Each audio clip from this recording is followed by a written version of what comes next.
One day, in a small town, there was a situation in a pub.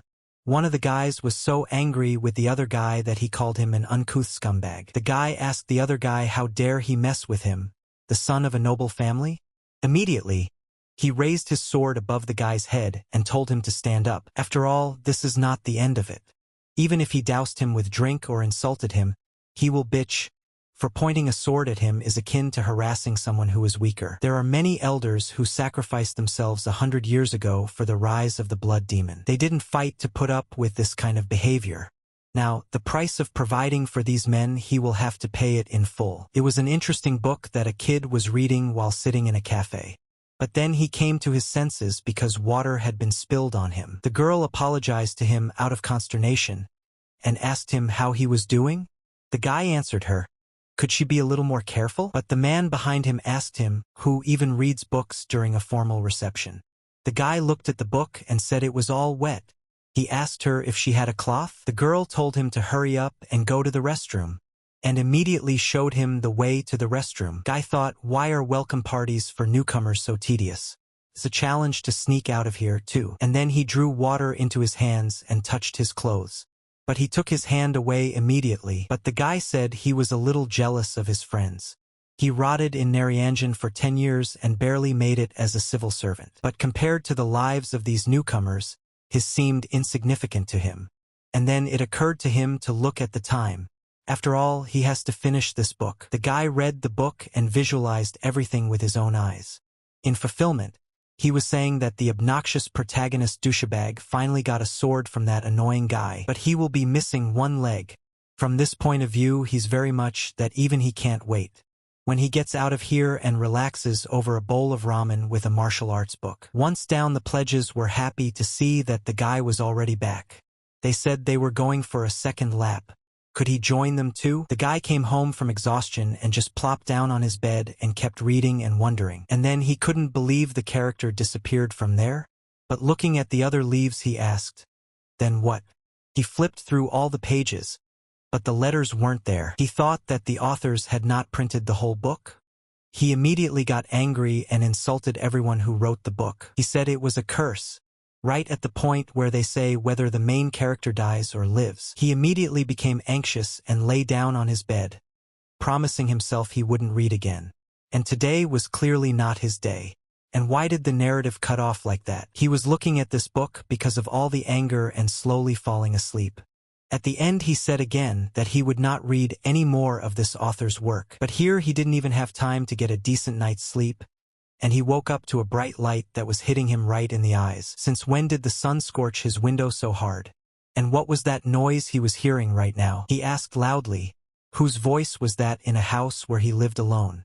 When he opened his eyes, he immediately saw a fist flying straight at his face. But that was not the end of it, and there immediately followed another blow, which he again took upon his body. Leaning against the building, he began to spit blood, for the internal organs of his body were wounded. The guy said he couldn't feel his chin. But who was it? What kind of creep snuck up out of nowhere? And then he looked around and saw an unrecognizable place to him where he had never been before at all. Immediately a crowd gathered. The guy still didn't know where he was? Wasn't he in his own home? He saw the shape of a man who was heading towards him. Seeing the yellow color of his hair, he thought he was dreaming it all. But as a dream, the blow was too painful. The boy clutched his head in pain, for it was still sore from the blow. He couldn't understand what had happened. He felt as if his head was about to split open. But as he closed his eyes, he began to see memories he had never seen before in his life. And he still couldn't understand. The memories were of this guy and his life, what he did and how he earned his bread. The boy realized that a lot of memories were coming back to him. He still realized they weren't his. And then he realized that it was an arrogant, spoiled boy, Yeagle Mu, from the noble Yeagle family of Shanlong province. And now he's about to take the fight and get beaten up by Baek Ri. Guy thought, Yeagle Mu, isn't he a minor character in the hero book he's been reading all this time? He gave his possessions to the protagonist, Baek Ri Jin, right? But why were Yeagle Mu's memories sealed in his brain? And then Baek Ri came up to him and said proudly and bluntly for the lad to get to his feet. For this was not the end for him. The guy now realized that he had become possessed by a martial arts master. But then he remembered that at this point Mu was dying. But he would survive, but his leg would be mangled. But Baek-ri didn't care about that. And then seeing the sword above his head again, he realized at the last moment that he was going to be disabled like this. Mu realized that he had become possessed by a martial arts master. But what should he do? His eyes are blazing with obsession. He decides he needs to think things through calmly. If he's inside the novel, the story will move according to. But since that was what Mu thought, what would happen next? This was the part he read during the official reception. But Jaegil doesn't give a shit about Baek-ri's rules.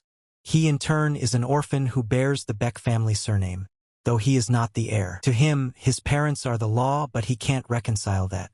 And then the guy remembered that in this situation Mu dies. He told himself that Mu would survive, but he'd lose his leg. And then in the final minutes, he raised his hand and told Baek to stop. Baek, hearing this, immediately stopped, almost with a touch on his leg. Jaegil said he couldn't let himself be crippled. He realized he had to apologize. He immediately decided to kneel down in front of him. At that moment, Baek looked at him in surprise. Baek asked him what he was doing. Yengel said he was in a law-based world, so it should work. He said he is not Mu, who is unable to apologize and would rather lose his leg instead. Mu told Baek that as he sees it, the beating has brought him back to sobriety. It was the best way out he could think of. But Jaegil isn't sure how Baek will react to something like that. As much as he'd like to, he'll have to forgive him. Baek told Jaegil that he was just drunk. And now he's apologizing? And then Jaegil saw Baek put his sword away and was glad. Jaegil said it worked for him. He's sure Baek will stop being angry. Yeah, that's the way it should be, based on his personality type. But it's a big relief for him. We'll have to think of something to say to get away with it. Jaegil told him that he realized his mistake. He mocked his rule without knowing it himself. I realize a few words won't make up for it. Jaegil thought he needed to demonstrate his sincerity. And then he said that for the sake of forgiveness, he was ready to give his left hand. And then Baek thought for a long time and looked around at how people would react to it. But Jaegil saw that he was exactly like in the novel. Why is he cautious? And here Jaegil did not understand how such a dukkanozzle could exist harmoniously in the world. But Baek showed mercy and put his hand down. Baek sat down next to him and said he lacked restraint. It was worth considering that Jaegil was drunk. And since Jaegil was injured, he would walk him home. Jaegil was surprised at how easily things worked out for him. It's a good thing he has that kind of temper.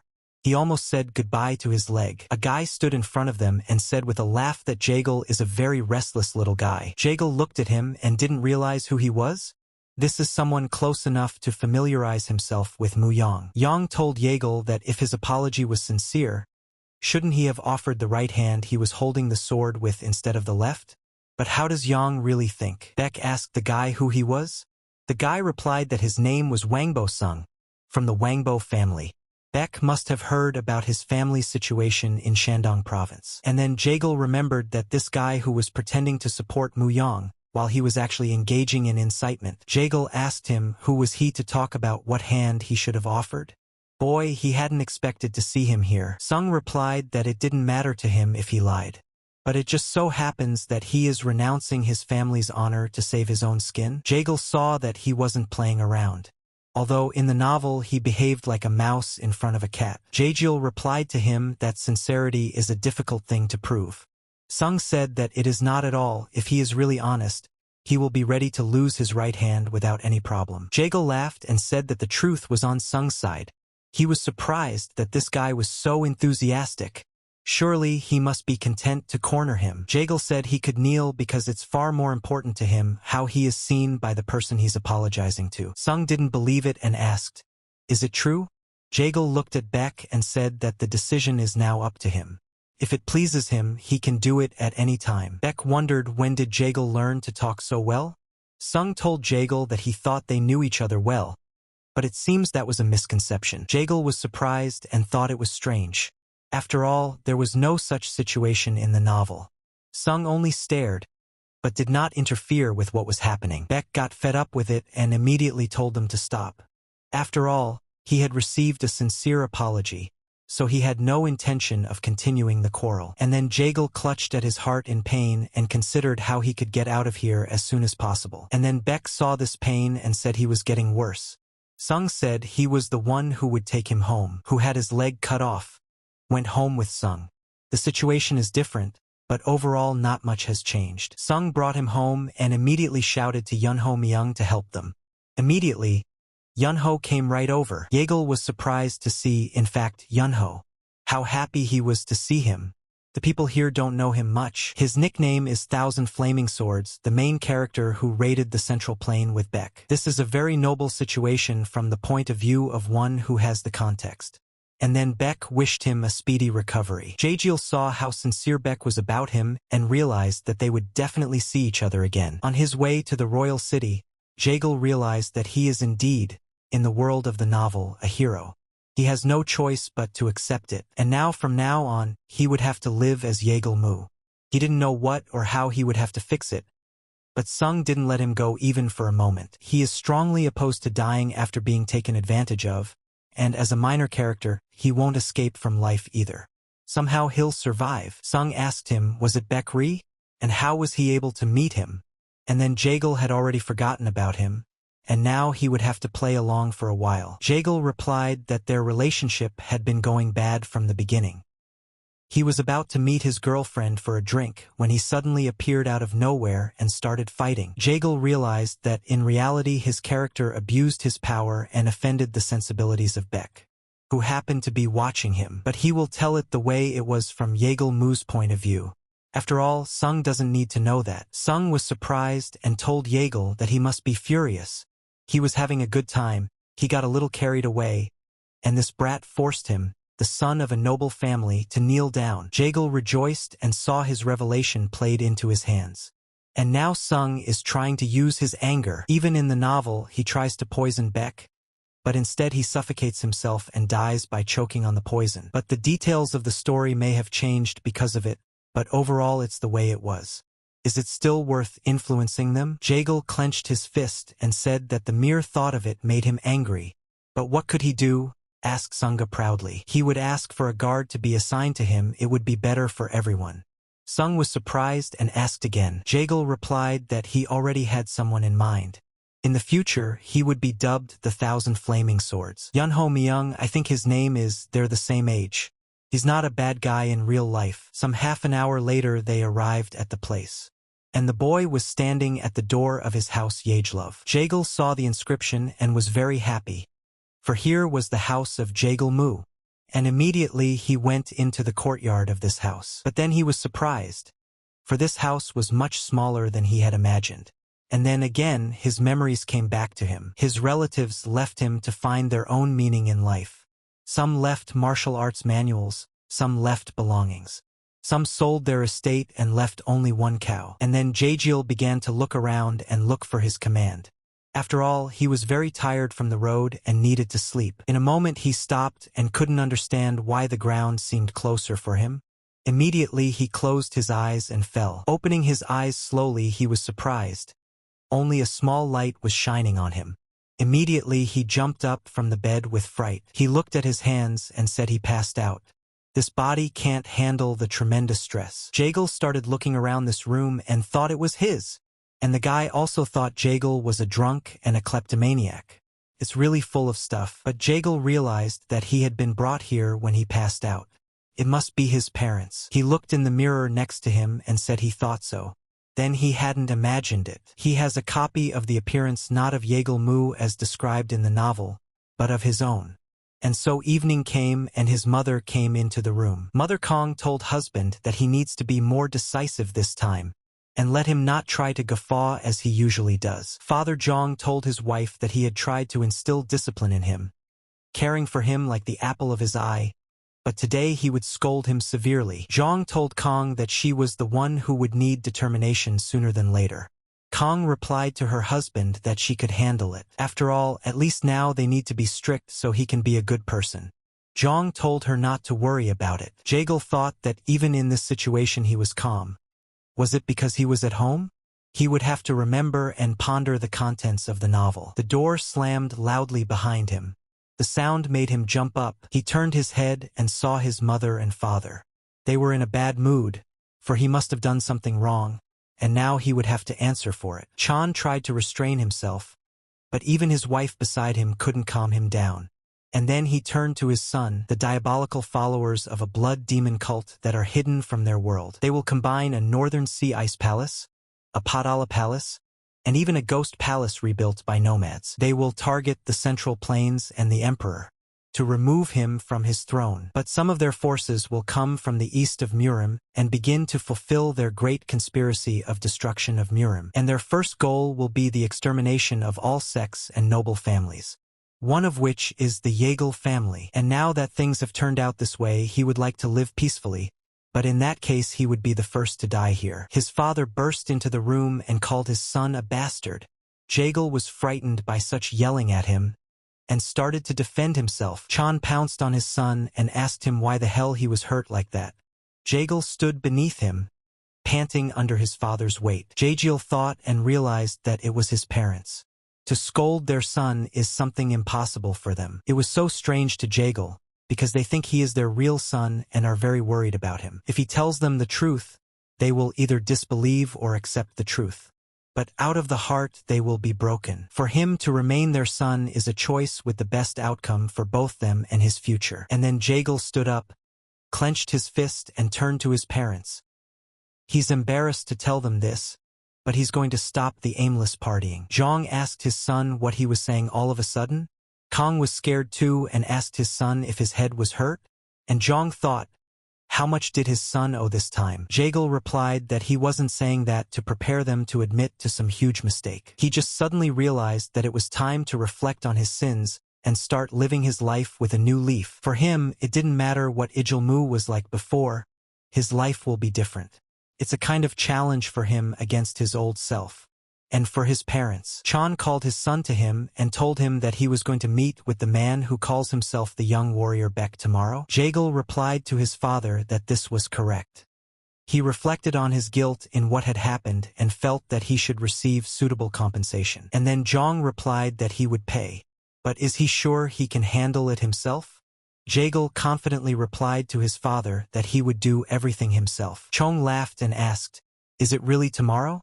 This was an unexpected turn for him at all. It was amazing to Yeagle how a father managed to keep his cool after everything his foolish son had done. But one thing he knows well is that behind his smile is the bravest of fighters, the man. It's not even a matter of bravery, not considering Yeagle Mu, who died an unassuming minor character. The noble Yeagle family played an important role throughout the history of the book. Yeagle asked his father if he could ask him something. Chan told him that he was listening. Yeagle replied that he had a desire to watch the celestial level archives hidden in the vault. Chan was surprised and thought about his desire to go into the archives. It was the treasure of the Yeagle family at this time, which boasts a variety of ancient knowledge of astronomy, geography, and battle formation. It is the place that makes the Yeagle family what it is. It's where a chance discovery awaits his desires. Chan replied to his son that as he knows, the vault is not a place where anyone can enter. He understands correctly that this is Yeagle's way of expressing his claim to be the head of the family. Doesn't he? Yeagle replied that, with all due respect, it was not. Zhang asked him, is that true? As long as he doesn't have such big aspirations in him, he won't let his son go there. Yeagle realized that this was going to be difficult for him. He told his father that just because he couldn't give him a definite answer now didn't mean he didn't realize the value of the vault. He just wants to learn more about the greatness of their family to see if he's fit to be its head. Zhang told his son that it was a lie, and an unnecessary one at that. You don't have to go to the vault for that. Yeagle said he has nowhere else to find their ancestral records, and he'd like to read them. Yeagle realized that they described his lifeline as well. Immediately, Yeagle left the office saddened. But Yeagle could see that his father was delighted with the changes his son had undergone, but still had his doubts. But he had told him everything he wanted to. All that was left was to wait and hope his father would let him get there. Chong called the house head of the Heaven-level Archive Defense Squad House, Seo, over to his place to discuss some business. Seo said then he asks to go straight to him. Zhang told him to find out if whoever sent Mu Yang to the vault had bad intentions. Xiao thought about the Lord's words and said that he would do everything, and when everything was figured out, he would report everything at once. There was a fundamental essence, which was the foundation of many martial arts, as they all originated from it. Once he touches it, he can learn and control with any martial art. And then Jaegle nibbled on a truffle and said it was bullshit. Each character has their own way of generating internal energy and using it. It's an important setup that runs throughout the character. The problem is that the head of the blood demon cult is aware of the fundamental essence. The novel doesn't say when he finds out about her, but it's clear that once he does, he's a dangerous character. He needs to find out about her and save himself. But it is said that one branch of the Jaegle family, the Dianzong sect, and the now-defunct Chuanjin school have something called a Diary of Heavenly Mysteries that explains the fundamental essence. And to find out where it is, he must get into the vault and read the memoirs of the second head of the Jaegle family. Jaegle went outside and said that even though he was cursed, he wouldn't mind going to the training room next to the house. He walked over to the armory and saw that everything he needed was here, and as he picked up one weapon, he realized that it was something that Jaegle Mu had once used. But part of it is that he remembers everything, both the ways of training the mind from the basics, to which he was taught by his relatives, to third-level methods and the martial arts. Jaegle thought level 3 was the middle level. It must be, since the head of the family said that it was possible to raise the level to the 6th level. He immediately swiped his sword with his hand movements, and the energy and power of the sword itself revealed and light appeared. But he realized that it was only Jaegle Mu's memories. And immediately afterward he sat down to meditate, although he can feel a little bit of internal energy flowing through his lower abdomen. But he can't say it belongs to him until he truly experiences it. He'll start with the basics of mind training using the rising star method. And also if he repeats a certain phrase and focus on inner strength, he will gradually start to feel a small flame inside him. And now he was able to do it. That's the chi energy. It feels so familiar to him, like he's been doing this for a long time. Now to go through the 2nd and 3rd levels, he immediately let this energy flow through his body. From such a strong and powerful energy, he was slightly torn. He didn't realize what it was. Jaegle finished his training and found out that this character had so much internal energy. There was no mention of anything like that in the book. He obtained the essence of reverse bone flushing, the effect of which is stronger if one acquired it before the age of 10. But after taking various herbal potions, his chi points were pressurized and the master conducted internal energy through them. A master with the essence of reverse bone flushing would constantly lose internal energy. It turns out that he was expected to wait too much. Jaegle realized that his character was a fool. He waved his hand at the body, which is like a gold mine, and engaged in some foolishness. He didn't even realize he had the best body in the whole hero world. He certainly wouldn't understand him in that. He realized that Jaegle Mu was naturally lazy, and he was a hard-working man who had spent 10 years slaving away in Noryangjin. Survival is not a problem for him. From now on, he will hone the capabilities of this body until he becomes the main character. And then Jaegle fell asleep in the street. In the morning, someone told him he couldn't sleep here, and told him to get up. Jaegle was surprised at this. He realized that he was exhausted to death.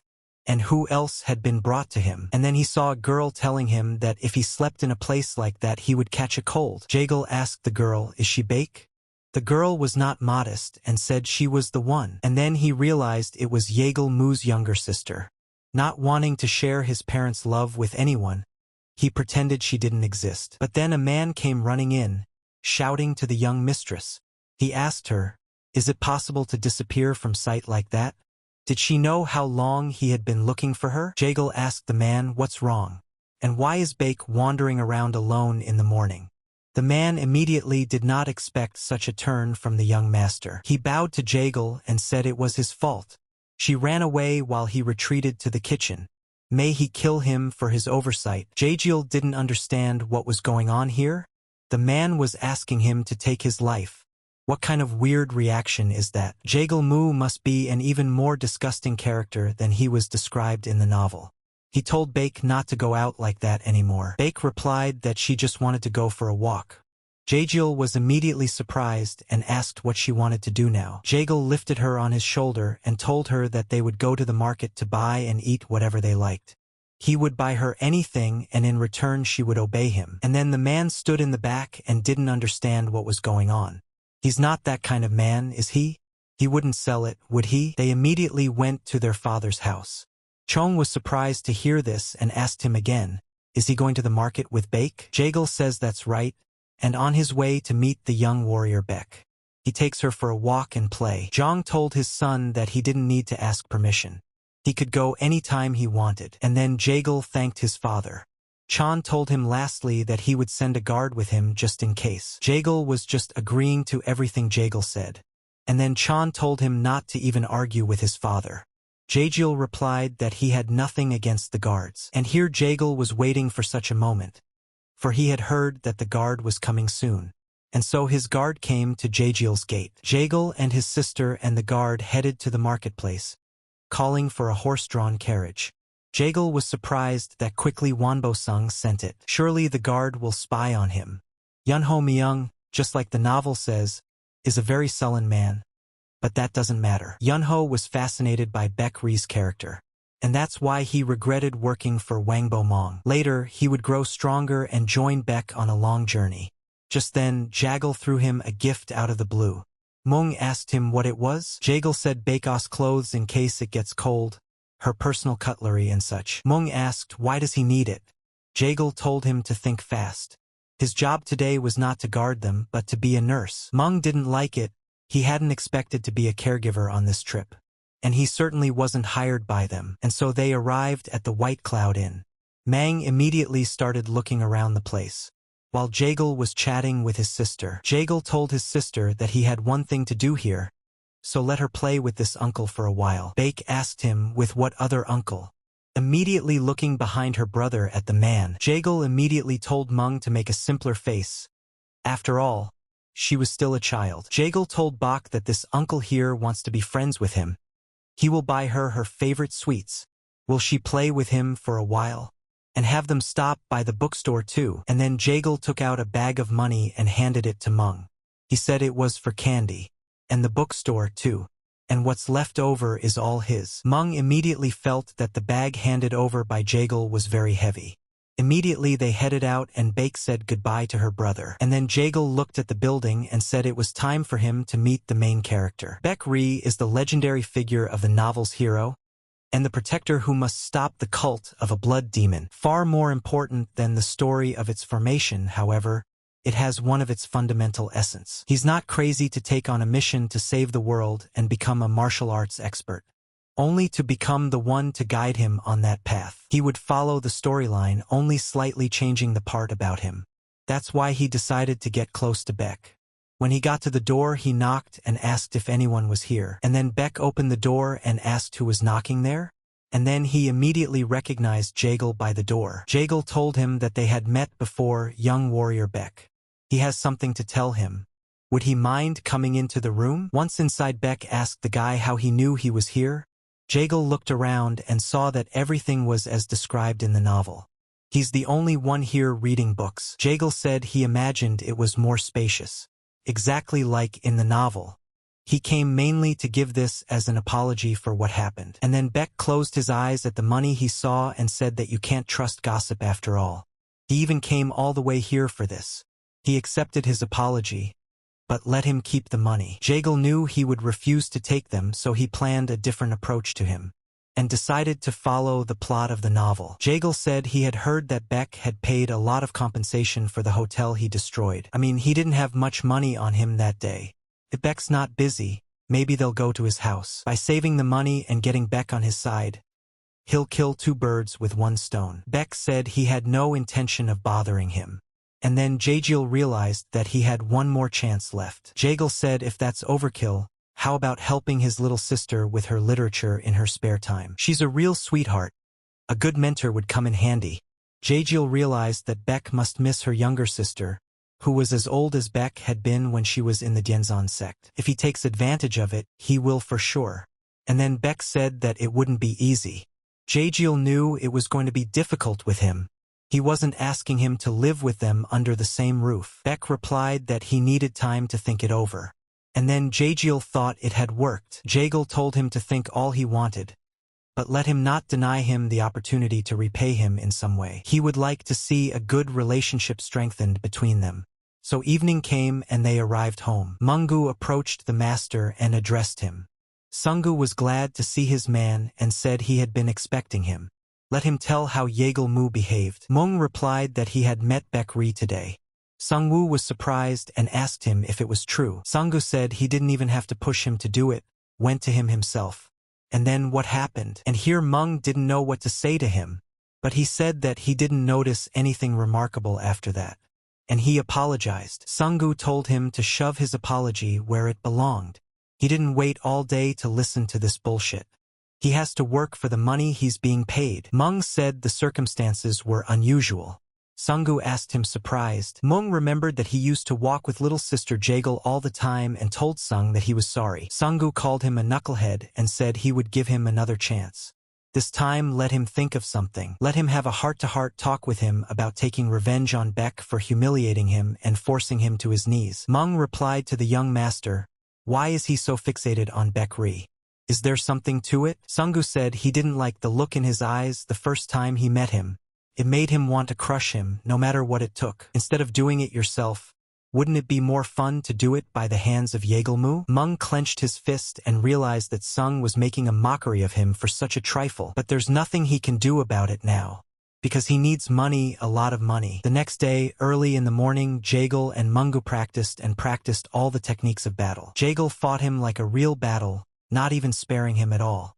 Mungu saw him coming at him and immediately dodged his attack. Turning around, he immediately knocked him on the head with a stick. He told him that he was pathetic and open to any blow. His breathing should synchronize with the offspring of his movements. Then he will become faster and stronger. Bake stood and watched this battle. Jagiel wasn't going to give up and started attacking again. And then Mung threw a punch and hit him right in the arm. Jagiel fell down and said he would not get up again. Mung said he wasn't fighting at full strength and was doing him plenty of favors. Jagiel immediately called him heartless. Jagiel told him that it would be great if he helped him tomorrow as well. Mung asked him if he should. Jagiel told him that if he didn't want to, he should go back to Sungu. Mungu said that he was the one Jagiel had asked to send. Jagiel laughed and asked him if he didn't get the joke. Mungu replied that he would be more serious tomorrow. Wouldn't the boy give up? Jagiel said it would only be over his dead body. It would only make him better. And then Mung saw that the guy's body was more powerful than he expected. Mung said that given his basic physical strength, agility, and muscle mass, you wouldn't immediately say he's a lover of women and booze. So that's what he was, a young master of a noble family. He asked Jagiel why he suddenly had the desire to train. Isn't it more fun to spend time with his master? Jagiel said, curious himself as to why all of a sudden. A father was telling his son on a walk in the evening that he had heard that Jagiel had been practicing for a couple days in a row. Is there a reason for that? Jagiel replied that there was no reason as such. It just happened. He regrets the time he spent as a rich snob. Chan asked him, was it because of what happened at the hotel? Jagiel replied that he was bigger and there was nothing to push him. Zhang asked his son, he thought, did incidents like this rarely happen? He's surprised that he only changed after this time. Jagiel told his father that from his point of view it is so, but not for him. Like a silkworm that has broken out of its cocoon, time is also needed to find answers to many questions. He tries to make the best choices and look for the best options to find his way. Chung told his son that he appreciates him very much, but for now he has no desire to pass on the most important family legacy to them. All from the fact that Jagiel has trusted and invested a lot in him for a long time, but he hasn't produced any good results in return. However, now he will try to change his mind. He grants him the right to enter the secret vault. And here Jagiel hoped for those words and immediately told his father that he would never disappoint him again. Chun said that he really hoped so. Jagiel was overjoyed and didn't expect that he would succeed so quickly. He would definitely live up to his father's expectations. Well, except for the part about becoming the head of the family. And then, the head of the Secret Intelligence Division of the Heaven Level Archives Squad. Seo told Chong that he didn't trust young Master Mu Yang. It is only by not trusting and staying on guard that he can use his responsibilities to protect his family's legacy. There is no real reason to reject the young master's request. And Wang Bo-sung shows no interest in the secret vault, despite his close relationship with it. Chan asked him what kind of but. Seo replied that he would tell the rest after observing the young master for a while longer. Chan says that's fine, if it's important she can tell him so and so. The more everyone thinks about it, the more surprised they get. Who would have thought his son would change so drastically? Is this what he wants? To repay him for his continued trust and love over the years? The next day, Seo asked Jaegil to follow him. Immediately, they were passing through the forests. Jaegil wondered what had really happened. He didn't even say hello. Well, that's to be expected. After all, it's only his father standing over him. He remembers that the head of Seo did not appear at the beginning of the narrative because he is not an important character. But in the second part of the novel, he performs various tasks in the position of his father's handmaiden. He could be called the main figure of the novel. He was the head of the secret intelligence unit that protected the heaven-level archives, which means he also approved his access to the vault. But he has earned some of his trust, though he's still just as uninterested in the position of head of the family. Seo said he heard that Jaegil only wanted to see the records of past family heads, right? And then the guy replied, that's right. In that case, said Seo, when he enters the vault, let him stay there under the supervision of his unit. And, of course, he is forbidden to take any notes. Seo said that the vault has 2 underground floors and 2 above-ground floors. The first underground floor is where the weapons given to the family are kept. The second underground one contains precious elixirs. The first above ground has their unit's living quarters and a library with books on various disciplines. And finally, on the second floor is the hidden vault itself.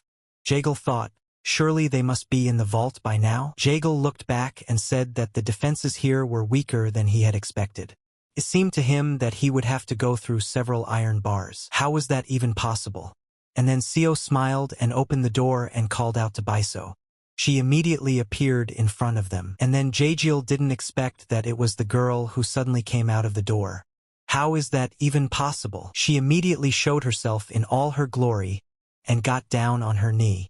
Seo said that the vault could become a heavenly fortress if they wished. Seo immediately pulled out his keys and shoved them in the door, saying there was no point in explaining everything to him, and he hopes Jaegil finds what he's looking for.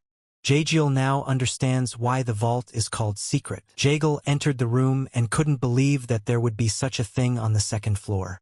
The family was considered noble for a reason. That's probably why they are still called the Hidden Dragon family, even when they were no longer listed among the top 3 major families in Shandong province. And then Baiso threw Jaegil out and said he couldn't come in here. He had better go to the last room. Jaegil told her to stop appearing out of nowhere. She immediately said nothing to him. Jaegil told her, and could she get him some food? Energy pills would do just fine. Baiso said that on the orders of the head of the family, they prepared it for him. He said Jaegil was here for the long haul, and immediately thanked her for such a courtesy. But Jaegil had no intention of sticking around for too long. He had a very specific goal in mind. He wants the memoirs of the second head of the Jaegil family, Jaegil Bin. And then Chun was told that a disciple of the Dianzong sect had come to see him. Seo asked him, is he about Baekri? Chun replied that was correct. He thought her followers would disappear, but still she was able to keep her reputation. Chun said he got along with his son, right? Is this fate sent by heaven? And he wonders what his son is thinking. It wasn't enough to just pay the compensation, so he also crawled disciple Diangshan to visit them, curious as to why the gentleman decided to give up training for someone he saw for the first time today. Chun replied that because it was the first time he had met a man with potential in a long time. He didn't teach him anything special. Rather, they just had a nice conversation. Murim for many years does not help the sect. Dianson sacrificed himself for him in any way. A long time passed, and the Murim, under the pretext of being busy reviving the former power, forgot about the sect altogether. That's why he felt this was the perfect opportunity to repay their sacrifice a little. Chun asked Seo that it had been 2 days since Mu Yang entered the vault. Should I tell him that his guest had come? Seo said he didn't need to. When the time comes, he'll come out himself. At that time in the secret vault, Baiso was watching to make sure no one disturbed Jaegil, and he was quietly studying all the information. Jagal had already spent 3 days there, and kept thinking, bottom line, what was he pursuing? True power could not be achieved through exceptional forward motion. But quickly he found them, and so he found the passage that Bekri had seen. He must memorize the entire contents of the memoir. When he looked at the pile of books that were scattered all over the room, he was surprised. He didn't understand where the pile had come from. The novel did not say how many volumes and pages the memoir consisted of. After briefly describing them, it was said that Beck had memorized everything. There was no mention anywhere of whether he achieved that effect by reading all of it or just part of it. In fact, he should learn the contents of each manuscript. But then Baiso came in and asked him how long he would be. Jagiel was distracted and did not understand why she said that. Behind the wall, Baiso could hear Jagiel telling himself to pull himself together. He would memorize everything. It was a good thing that he had developed 10 years of studying for the exam. After a few days he did come out into the light, and was very pleased with such a job well done. Jagiel covered his eyes from the sun and said it was very bright. Is this how criminals feel when they get out of prison? Blago said she could be free to go now. Jagiel apologized and said it was unfriendly. He made the most of the visit, though. It had taken some time, but now each entry was engraved in his memory. Part of him realized that Jagiel was kind of gifted, but for the speed with which he managed it, he could be considered a genius. Besides, as he memorized all the memoirs, he suddenly stumbled upon something. At first he was afraid that the energy would be overloaded, but it was all right. The energy circulated along a new path, allowing him to learn a new method of training his mind. And then on the way out, the guy said, "Here comes Jagiel out." Jagiel realized that Beck, who had never studied his sex method of mind training, the memoir must have seemed like some kind of spell that eliminated the chaotic thoughts in his head. But it's different for him. If the descendants of the Jagiel family carefully train themselves according to the instructions from the memoir, they will definitely discover quite a few new things. He wondered what to call this method. It was worth considering that he was now in the world of a novel. But what about a long-lost mind training technique? Jagiel asked him how he knew he was out of the archives. The guy said that Master Seo said he was here. Jagiel asked if anything had happened during his absence, and then the guy told Beck to come to them. And then Jagiel was surprised that the guy agreed to his conditions. Jugal asked him where he was. The guy said he only planned to leave the training ground if he needed to get literature with the young mistress. Jagiel said he would go and greet his father and then visit the boys in the practice area afterward. Jagiel realized that there was no need for him to rush since he had already gotten over himself and come to them. He's so pleased with himself. And the lost mind training technique was being studied, and Beck himself decided to visit him. He misses him a lot. At this time on the training ground, Beck was practicing hard and showing what he could do. Beck saw that it was unbelievable. He had been trying to fence more actively for so long, but the problem was resolved after a single sword fight with the head of the Jagiel family. Compared to his Diangshan sect, which had lost most of its heritage and patrons due to the invasion of the blood demon cult, the foundation of the noble families is still intact. He must revive his sect again. But first of all, Beck thought he needs to recover the disappeared martial arts. To do that, he should reach out to the traces of the legacy they had before his older martial brother's death. Since there are no leads yet, he can't go back like this. Even if he has to spend all his money and become a vagabond, he will not renounce the shadow of his sect. And then Jagiel came on the court and asked Beck, "Who's practicing here now? How is his life?" Beck thanked him for inquiring. Beck said the head said he was practicing in seclusion. Jagiel said he was just reading his ancestors' writings and contemplating how to live a life worth living. Beck said he was jealous of him. He even has books that describe the will of the fathers. Jagiel saw that the atmosphere had changed dramatically. He shouldn't have done that, because he had prepared a present for him. Jagiel hugged him and told him to leave his thoughts. Maybe they should go out for a drink. Beck said no need, it's okay. He thanked him for the offer, but he had to study. Jagiel said that his father had given him the go-ahead. He said that establishing friendship with the Diangshan sect was a good deed. Beck said that friendship was such a reason for him. Immediately he suggested again that he go out for a drink. Jagiel said that he would like to share what he learned from his ancestors with him. Who knows? It might help him in some way. Baek Ri would have come to them anyway, so even if he tells him about a long-lost mind training technique earlier, it won't affect the course of events in any way. Jaegal told Yunho to take today off. Immediately, with happy faces, they went out for a drink. Jaegal realized that since Yunho had seen him with Baek Jin, he would run to report to Wonbo-sung. Let him hurry up. It's necessary for Baek's story to continue to develop. And Jaegal was surprised that the time had passed so quickly. He could not understand how much they had drunk. Baek said he loved enjoying the unusual taste of booze. Jaegal realized to shut him up. He's about to go to his grave. The plan was for them to talk about my ancestors' writings over a couple of drinks. Is this how a person not interested in drinking should behave? And then Baek remembered and asked the guy why he was despised by everyone. Jaegal said he was about being called an idiot, a retard, the mongrel of the Jaegal family, and a fool. It's payback for a kind of rebelliousness. Adolescence is taking its toll. He is supposed to be the best in his family, but because he knows how things are in reality, he has begun to behave in this way. But now he's trying to get his life together for the better. But can he say something to justify his tipsy state? Baek told him to speak up. Jaegal told him not to focus so hard on the target in front of him. The impression is that he only sees, and sometimes you have to look back and around, and even both sides at once. Jaegal said moving in front is not the only choice. Retreating is just as much a choice as going around the side and even proceeding backwards with your back. Jaegal directly felt himself concentrating. And how could he not? After all, these words belong to the second head of the Jaegal family, Jaegal Binu. Jaegal asked him if he knew what is good in the life of a fool. He is free from the shackles of the order of society. And he needs to go beyond laws, discipline, manners, and valor to know justice. Jaegal asked him what he thought. He actually took a little from the books he had read. Well, except for the part about the life of a fool. Just then Baek picked up the bottle and said he had to drink it. Jaegal was frightened, for he did not want to drink it again. Baek told him if he remembered anything else. Could he tell him? Jaegal realized that this was a success, and he was able to get him interested. Jaegal agreed with what he said and said, but if Baek would stop pouring it on him. In the morning Jaegal stood at the gate and vomited. He said that a good start had been made. If he handed over the long-lost mind training technique, he would easily fulfill the first condition for obtaining the Heavenly Mysteries Diary. His help to Baek was something akin to a friend's boost in the game. Just then, Yunho walks up to him and asks him if he's okay. Jaegal asked him how long he had been standing there. Yunho said there was something he had to tell him.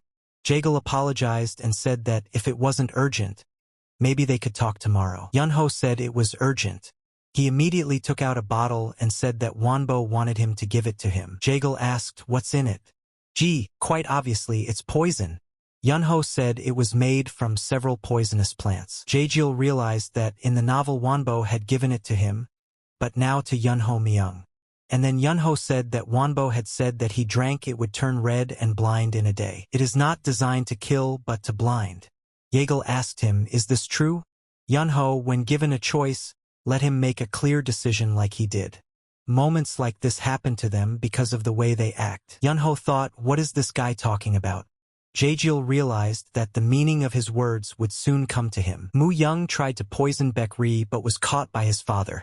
Because he was afraid of Wonbo, he didn't give him up until the end. He immediately headed toward his father. John asked his son what it was. Jaegal immediately replied that it was Yad. Does the father know Wangbo-sung of the Wangbo family? Chun asked his son, weren't they close?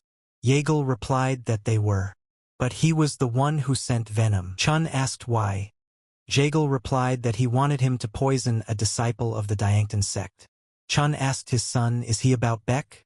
Why the hell would he want to do that? Jaegal said he thinks it's because he didn't get along with him at first. Chung told his son to leave him here and go away. He'll figure it out on his own. Jaegal told his father no. The children's quarrels should not affect the relationship between the families. Jaegal said he had an idea. Father was surprised at such a suggestion and said that he was listening to him. In the novel, the character Mu Young was punished according to family rules for trying to poison Baek Ri. His father eventually found where the poison came from. It was given to a local criminal organization called the Dark Killers. It's a group of scum willing to do anything for people find out that they are followers of a blood demon cult.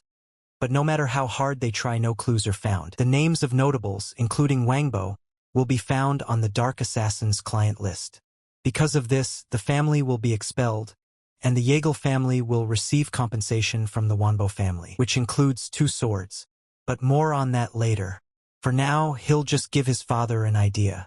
And then, as in the novel, he'll find out about the Dark Assassins himself. Yeagle stopped Yunho and asked him where he was headed early in the morning.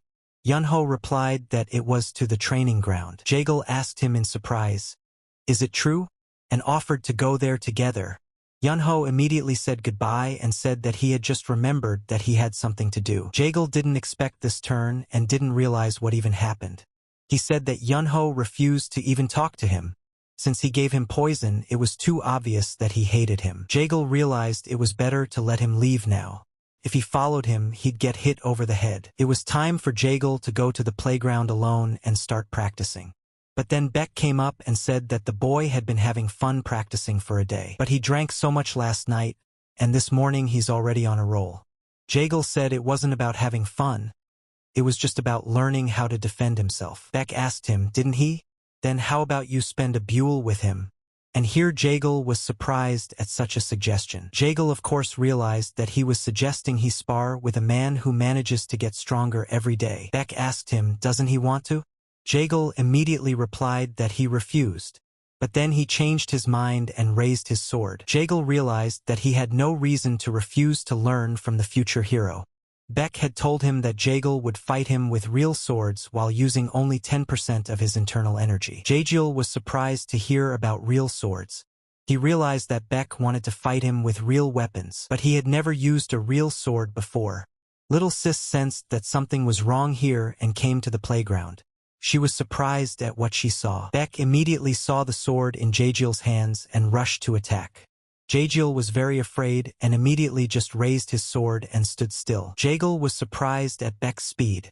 He realized that he needed to increase his distance first. Immediately he lowered his head and dodged the attack. Beck made sure Yeagle was at a disadvantage. And then he elbowed him. Yeagle realized and saw that the more he retreated, the faster his blow would catch up with him. Then he decided to come closer. Yeagle remembered that first step of a long-forgotten mind training technique, and immediately proceeded to it. The little man and his little sister stood and watched the battle, but they couldn't understand how they could fight like that. The man asked the lady, "Is this gentleman definitely the man they knew before?" And immediately they were baptized. Yeagle understood the whole point of sword fighting, and could already stand up to Beck. But he used his knowledge. And then Yeagle was glad that he blocked Beck's attack. But then he saw that he hadn't thought about the kickback. Yeagle immediately dropped everything and said he would attack as he pleased. But Beck immediately attacked in his stead. Beck asked him, "Is he okay?" Yeagle asked, "Does it look like it?" Yeagle realized this was something new to him. He was too clumsy at first and had confused breathing, so he mistook him for a newcomer. But he took into account the experience he gained during their fight to adjust. Particularly interesting is his final attack. If Yeagle honed it and used all his internal energy, would he be able to dodge it? Yeagle immediately looked up and apologized to him. And he said he knew he was all dirty, but could he pick him up? Beck realized that the more he got to know him, the more uncomfortable he became. He's a lot of trouble at times, but at the same time he's carefree. Somehow he manages to not really overthink everything, but at times he seems to be deep in thought. Yeagle asked Beck if he was heavy. Beck immediately replied that it's fine, and you need to look at him more. Yunho was watching them at this time, and didn't take his eyes off them. But he didn't approach them so that they would notice him. Yeagle realized that as he approached him, he had a head-on collision with his sword and couldn't resist. It threw him violently backwards, and when he tried to recover, there was an explosive force. From that day on, the training sessions went on as Beck suggested. The previously unclear points began to become clearer. After 4 days, he had gotten used to the swordsmanship method of the Yeagle family's rising star, and other techniques like deceptive stepping based on a long-lost mind training technique. And the knowledge gained also affected the Stealing Dragon's whirlpool strut, which also needed sharpening. Not a day went by without results. But unlike him, he didn't like it. Yeagle asked Yunho, "What is he doing?" Yunho asked him, "Is Yunho angry that he's not getting enough attention?" But even so, Isn't murder overkill? Yunho replied that he had no ill intentions on his account. Jaegal said that if there's no personal stuff involved, someone must have hired him. He's sure it's his former master, Sung. First of all, he is not his master. He has never served anyone. Jaegal immediately said that was nonsense. Yunho was surprised and didn't understand what and how. Jaegal realized that he was reeking of the urge to kill, but he needed to keep his guard up. It was up to him to save this bastard. Jaegal said that by handing him the poison, he had done his master's bidding, an obedient dog. The guy said it had to be like this. He's already gotten this far. Jaegal told him he could always change his mind. The boy refused and said it was too late. But then someone knocked and said it was Seo Du. He had come to see the young master. Both of them immediately froze and didn't know what to do now to avoid getting caught. The boy waved his hand and raised his sword. Jaegal immediately realized that the guy was planning to kill him and escape. And immediately he had to dodge the attack. The guy was immediately surprised, for he didn't realize this would happen. Jaegal immediately launched an attack with his foot. The guy hit the wall and didn't understand how this was possible. What kind of movement was that? But then Seo came into the room. He was very angry with them. Seo saw that the guy looked at his sword and managed to pull out his sword. Jaegal realized that things were not good. Right now, even Seo's toe was in a position to crush Yunho Muyang. A very fucked up situation. Jaegal stopped Seo and said that he didn't get it right. Seo was surprised and asked. Seo said that just now, his eyes were shining with the lust to kill and his blade was raring to go into battle. How else could it be interpreted? Jaegal said they were just sparring, that was all. Seo looked at him strangely and asked. Jaegal replied that that was exactly what it was. He thought that before he went to the Murim, he should learn how to fight in different environments. Seo asked him, go to the Murim, he said. Jaegal replied that that was it. He wanted to tell his father about it later. Jaegal realized he was doomed. He had to say too much to resolve the situation. So why the hell would he want to go to the Murim? Seo said that judging by his lust to kill, he was probably only pretending it was sparring to take his life. Jaegal said no, Yunho is his faithful escort. He's not the kind of person who would betray. Let Seo believe him. Yunho was thinking at this time, what was Jaegal up to? Suo said then they would do this. If Yunho's words about his loyalty are true, he will take the lead in enslaving the Dark Assassins. The Dark Assassins asked Jaegal, had his father figured out their location? Seo replied that was correct. Jaegal realized that he had managed faster than he had ever expected. If Yunho joined them, it could be used as an opportunity to settle their problems. Seo asked Yunho what his answer was. Yunho didn't hesitate at all and replied that he agreed to their terms. Seo left and told Jaegal that his father wanted him to be with them. He would be waiting for them tomorrow morning at the back gate. Seo said as he left that he hadn't let them out of his sight at all. Yunho saw that it was just the two of them and asked Jaegal why he had saved him. Jaegal realized that Yunho Myung owed Wanbo-sung a large sum of money to buy potions for his dying sister, and to buy back the children he was taking care of at the orphanage. The debt had been paid off by running errands. But since he didn't use the poison, Wanbo probably pushed him harder. That was why he had gotten this far. Yunho asked him again why did he help him. Jaegal replied that he is already one of his men. He can't silently watch Sung push him around. Since Yunho had agreed, he would go to the front lines. If he makes it, he'll deal with his debt to Sungu. Yunho asked Jaegal, did he know about it? Jaegal replied that he was only speculating. If he didn't go for the murder out of personal motives or because he thinks Wanbo is his master, then the reason can only be duty. Yunho told the guy he couldn't help him with that. Jaegal knew that. The lowest quality poisons cost at least 30 silver yams. It's a huge amount. For example, a peasant only earns 10 in a year. In any case, it is up to him to become free of Sung. Yunho realized that he couldn't do it by himself and he said in desperation that it was a curse. Out on the street, Beck met him and told him that if Jaegal hadn't forgiven him, he would have been killed long ago. Jaegal has shown mercy to him, so may he not disappoint him in this decision. At the back gate that morning, Seo said that today they were heading east of the Mountain of 1,000 Beings, to its very summit, and they would attack the Dark Assassin's base. The mountain may look unremarkable, but there is a magical field there, an absolute mirage of Dark Assassins, that hides the stairs leading to the cave. Yeagle didn't understand why the devil Yunho hadn't come to the meeting yet. Seo said their goal was to destroy the field at sunset and finish off the Dark Assassins. And for those who lead the front-line fighters, he will go. And then Yunho came to meet him, and Jaejil rejoiced. Seo said that he had something else as well. A disciple of the Diangshan sect will also be joining them. Beck said he was looking forward to working with him, Yeagle, and then Jaejil immediately thought that since Beck was involved, everything would go according to the plot. If his memory serves him correctly, their plan is certain. Forward to the top of the mountain of thousands of Buddhas. Immediately, they all flew to the sky. Yuno immediately did not stand still and headed up the mountain. Beck could not leave him without his eyes, but Jaejil had been standing still the entire time. He couldn't even use Qinggong. It was worth it to ask Beck to bring it up. He immediately ran and said he had lost sight of them. He's got to catch up with them. Upon arriving at the mountain, Seo asked, "Has young Master Muyang arrived yet?" The boy said that he hadn't yet. He must not be very familiar with Qinggong. Yunho couldn't believe it, because back then, his movements weren't just fast, but powerful enough that his organs almost ruptured. But he could have fought much faster and stronger if he put in the effort. But it doesn't make sense if his Qinggong is lame. Beck said he is the direct opposite of logical.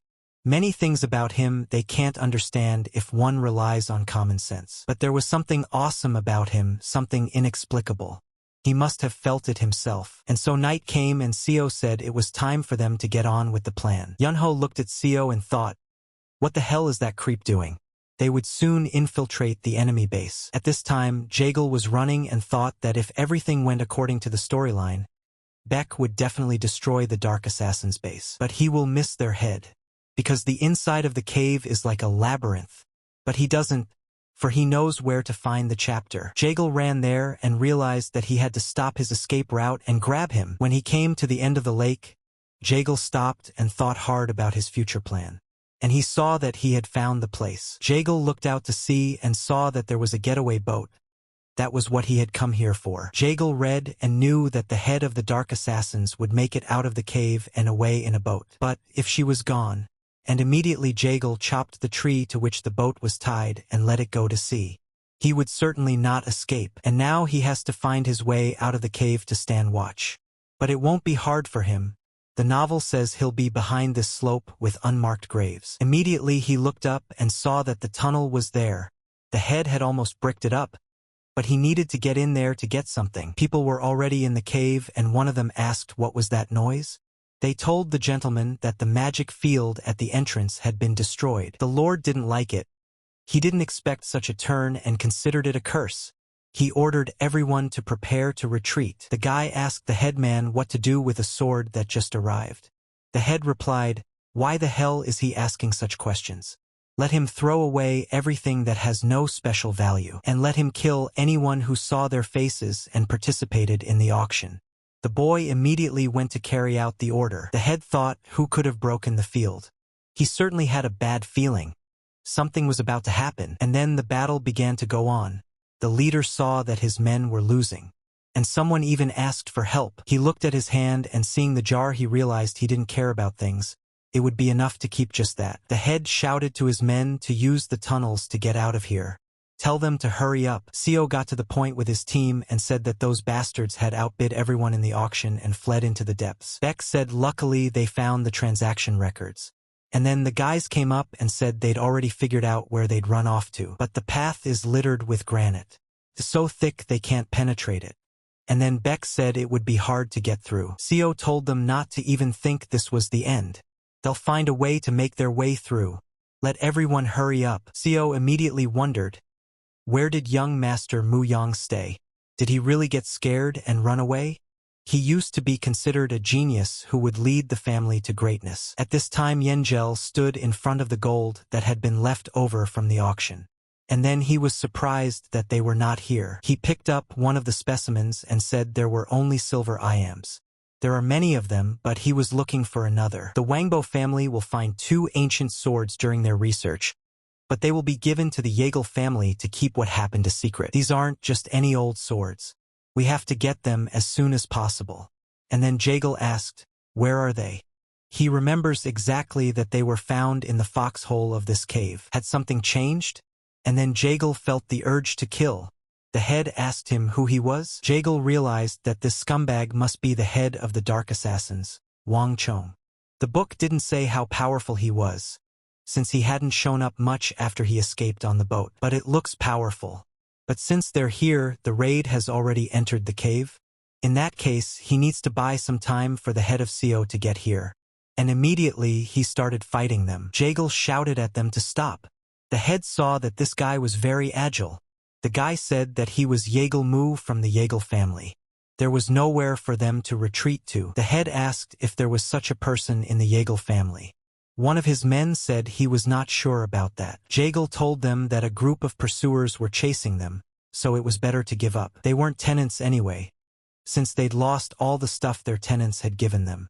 It didn't matter where they had to die. But there's an idiot who thinks he can beat them. He doesn't know how he found out about this place. But they're using him, curious how much his life is worth. And then Jagal asked them, what does one mean? His allies are close at hand. The head came at him with his fists and said he wasn't even in a hurry. Jagal was surprised and couldn't understand what kind of speed it was. And then CO was standing on the other side of the stove and heard strange sounds. He told them to hurry up. Let them break here. And so Jagal began to fight this head.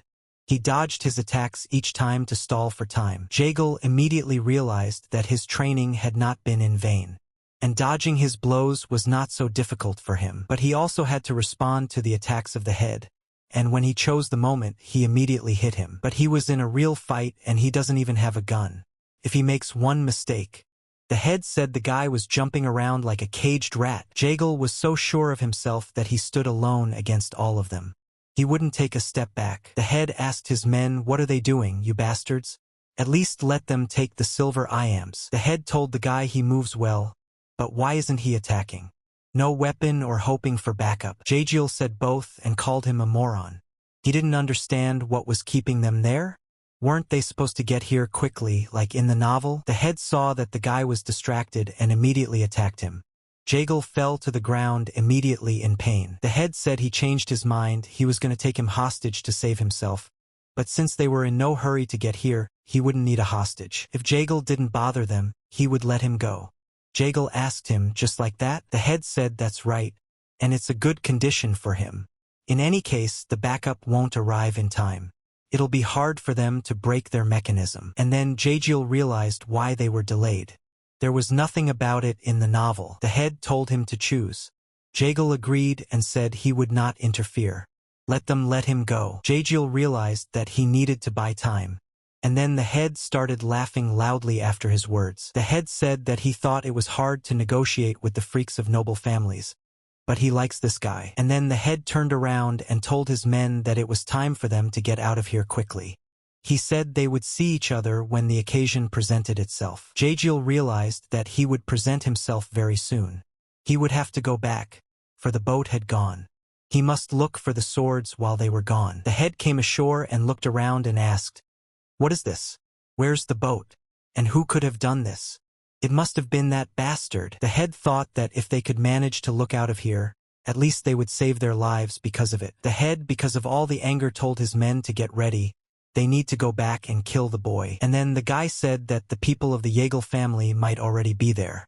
Glav asked him, so what if they are there? After all, they're all gonna die today anyway.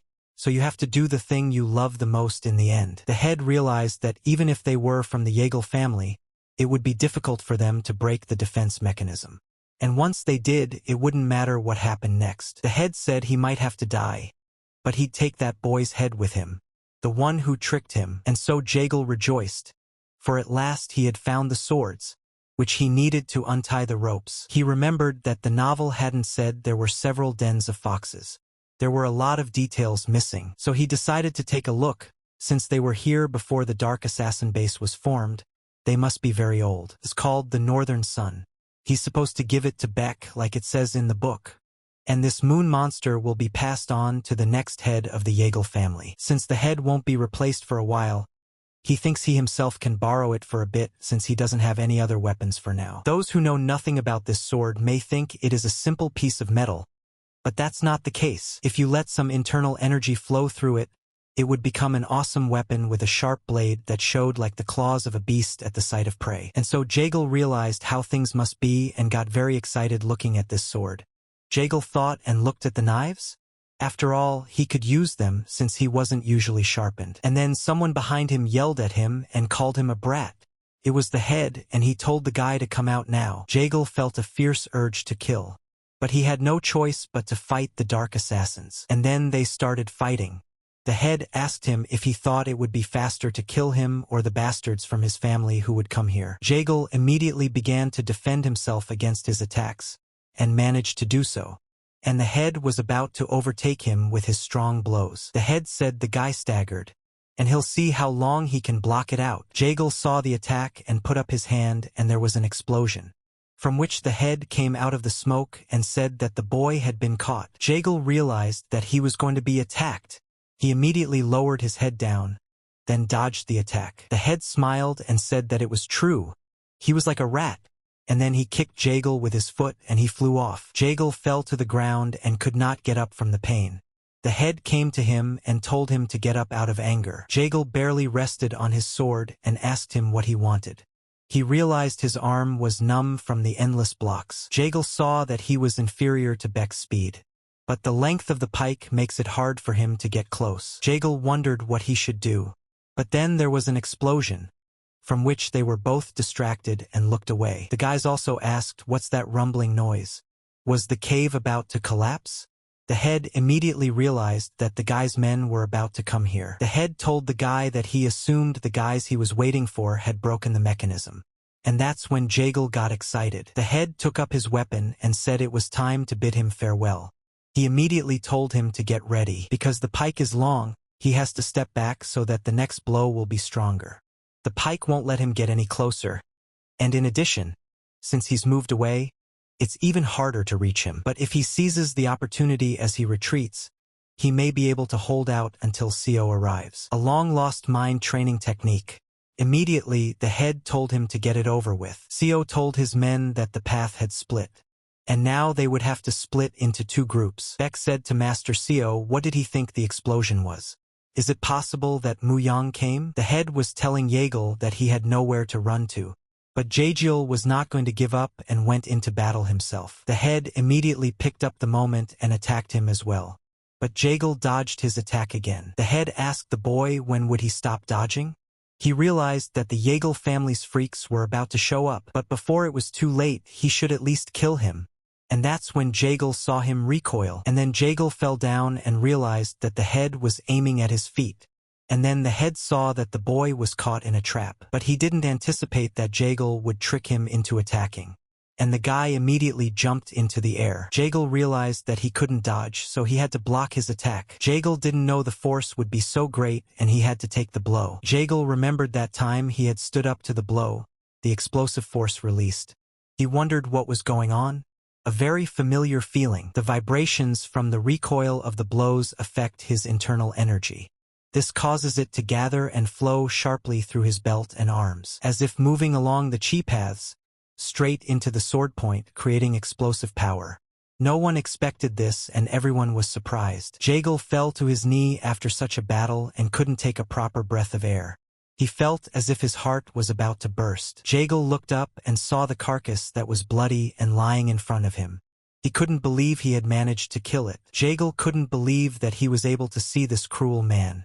The others said that their leader had been defeated. They began to worry and didn't understand what they should do now.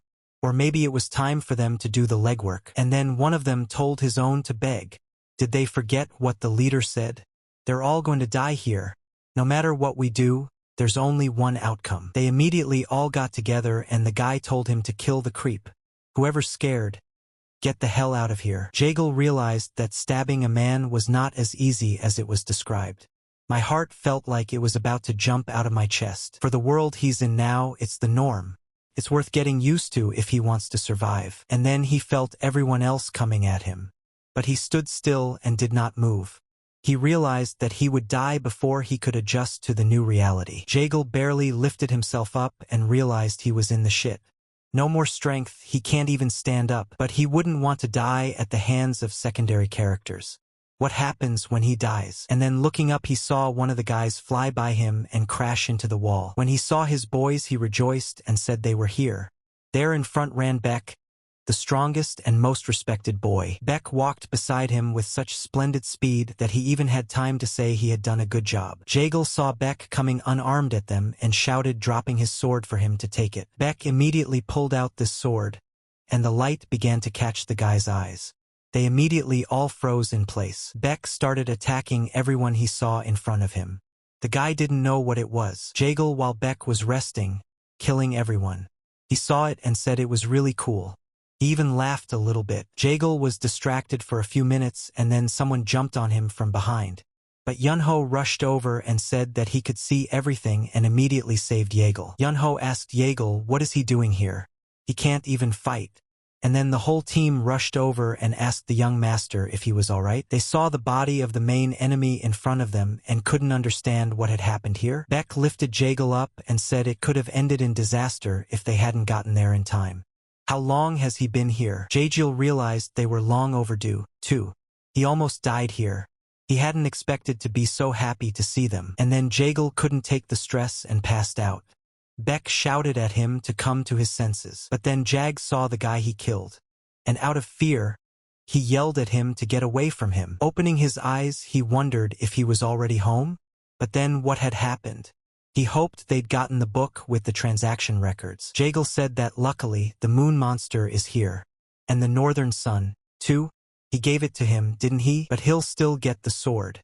Because it has a martial art description and a letter left by its former owner, Daozerm Beck Moon. He's a Dao master, Beck of the Dyusang sect. For a long time, he has been in search of the basic principles of their sect. However, since there was no way to find them, he couldn't take the righteous path even if he could clearly see it. They shall mow the state of the calm smoothness of the water mirror, if the heavens hear them, and they succeed in their purpose. They would have to climb to the highest point in Hunan province, facing north, as the heavenly mysteries would announce themselves when the water was smooth. Beck said, why was his ancestral heritage in a place they would never have guessed? And then there's this letter. What was it about the calm smoothness of a water mirror that even his ancestors couldn't find? Jagle asked him if she remembered the words as they drank. In fact, he took them from his ancestors' records. Each time he reread them, the thoughts in his head became more and more organized. Beck asked, is that some kind of mind training technique? Jagle replied, no, but it is something that has a special power to free the mind. It was lost so long ago that even the elders of his family know nothing about it. But in the novel, it's called hyper-adaptability. There was so much text that he couldn't transcribe it all, but he tried. I'm sure he could use it. Beck asked him if she was sure she wanted to give him such a jewel. Jagle replied that since he had already learned a deeply hidden message about the heavenly mysteries described by his ancestors. Beck asked him, what is it about? Jagle said that what was needed was a key of heavenly ordinances that would lead them to the basic principles of their families. Beck asked them, and is the key being told? Jagle replied that his guess is correct. Then the probability is very high. But he is not sure. The answer regarding the tranquil smoothness of the water mirror that Taoist Beck was looking for is within their family. Beck said he wondered why the basic principles of the Diangtang sect were similar to theirs. They are two fundamentally different structures. Jagle said, wondering the same thing. Jagle said, and regarding the sectors of the heavenly ordinances, let him give them out as well. Beck asked him what he had in mind.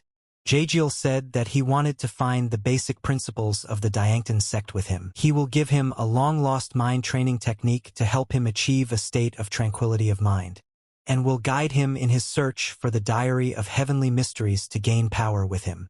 Only then will he be able to survive in this world. He had already discussed everything with Beck. There was still one more unfinished business. He had to put an end to their fight with the Wangbo family by using the transaction records of the Dark Assassins. He is here with his father's permission. The man said to the young gentleman, a guest from the Jagle family has come for an appointment. It was the eldest son of the Wanbo Lim family. Jagle was surprised that he drank without snacking on anything. Lim said he received a message from his father. He suggested that the incident should not be publicized. Jagle said the rumors that he was quick to understand the matter were not lying. Lim told Jagle to keep the unnecessary compliments to himself. He doesn't want to waste his precious time talking about nothing. Jaejeol realized that Lim wanted to get right to the point. Jaejeol immediately pulled out a book and said, "Here are the original records." He asks that he take a look. Wangbo Sung's name is listed there. Lim picked it up and said he was a jerk. If he can notebook, it'll be over with. Their meeting is being held informally. He revealed his cards without even stating what he wants in return. Jaejeol said he believed Lim wouldn't do that. Lim asked him why would he. Jaejeol replied that Wangbo Sung is his half-brother. Isn't he the one poisoning his family's honor? This incident can serve as an excuse to restrain him to act as he pleases. Lim saw that Jaejeol doesn't particularly like Wangbo Sung. He is sure that his brother is no match for the noble and proud Wangbo family. Lim said he's also part of his family. Does he despise them? Immediately, he slammed his fist on the table. Jaejeol saw that Lim's strength was very great, that even after that, the wind picked up and the table shook. Jaejeol thought it was a curse that he couldn't even breathe.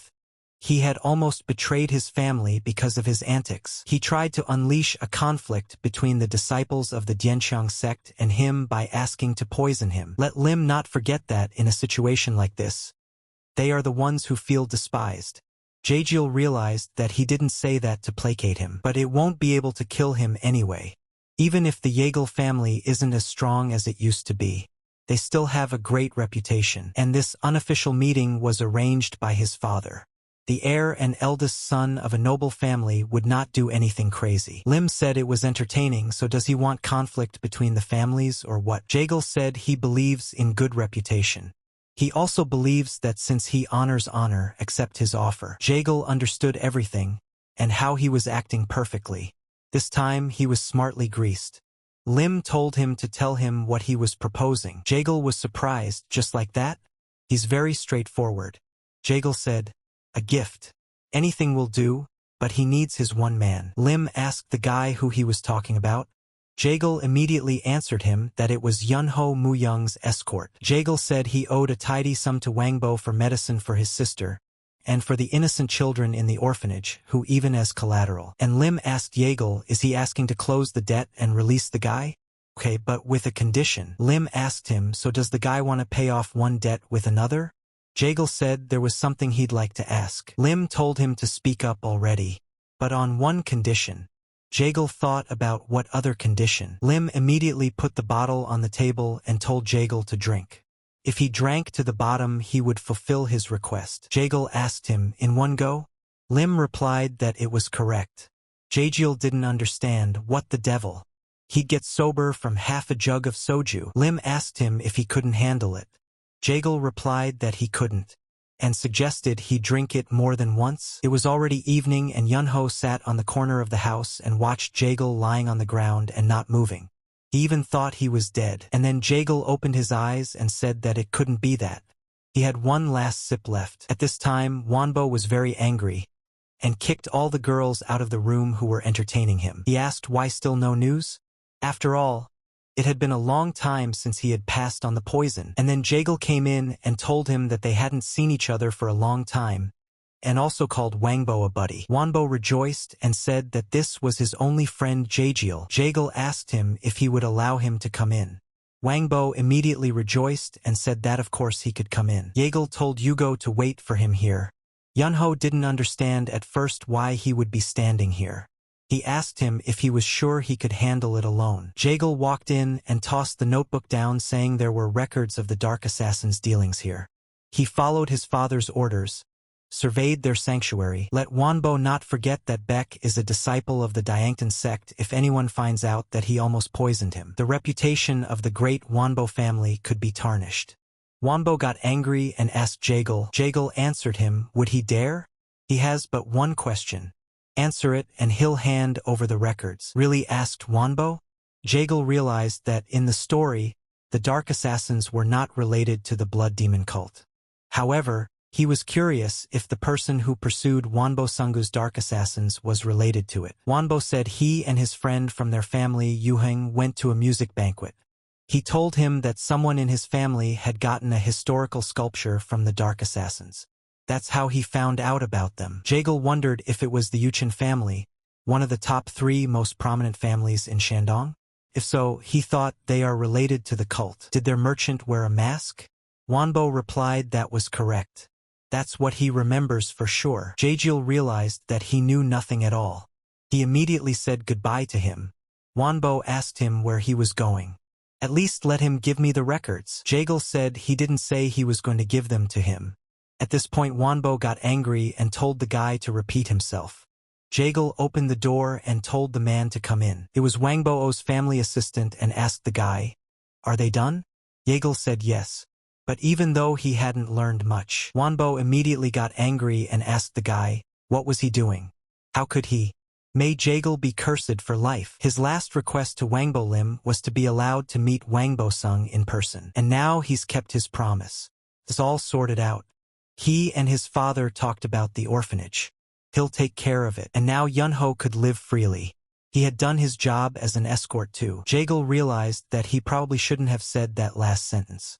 He should have said that he needed it. Chung asked his son if he wanted to go to the Murim.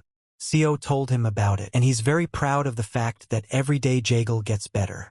He can do anything. Jaejeol immediately smiled and said he thanked his father.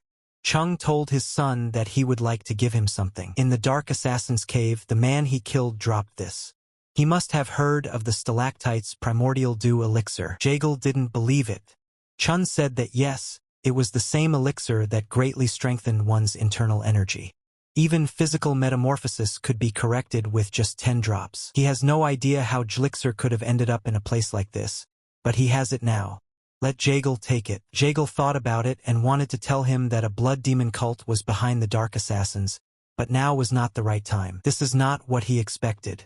He's useless to him, because his body is soaked in the herbs and elixirs that the Jaejeol family has persistently fed Yang until now. Plus, he's only a minor character, so he doesn't know how powerful they can become. Jaejeol said to his father, if this precious elixir now belongs to him, can he pass it on to another? Chun asked his son, wasn't he going to drink it himself? Jaejeol immediately replied to his father that that was correct. Jaejeol said he wanted to give it to Beck. The protagonist needs it more. He thinks such a valuable item would be more useful to a gifted martial artist than to him. Chung said he expected it to go to him, but he was thinking bigger. Jaejeol said no. It's just his fault to him since he's been working hard for their family since he found himself here. Chun said that he had heard his opinion and wish, and was not sorry for giving the elixir to him. He immediately told him to follow him. Chun said it was time for him to get the thing he had to keep secret for fear he would revert back to his old lifestyle. Jaejeol saw that judging by the look in his eyes, he was overflowing with enthusiasm. Somehow he had a good feeling about this. And when he saw the passage, Jaejeol was surprised. He could not have thought that there was such a place behind the secret vault. And then Jaejeol made up his mind, asked his father. But Chun said it was a room for secluded training. Heard about the secluded training room? What were they here for? He thought that this time he would be shown other books of martial arts masters. Chun told Jaejeol that he must be curious as to why they had come here. In fact, he had been following him for some time, and pondered what must be done to prepare him for the place of the young head of the family he was shirking. Jaejeol immediately thought of the young head of the family?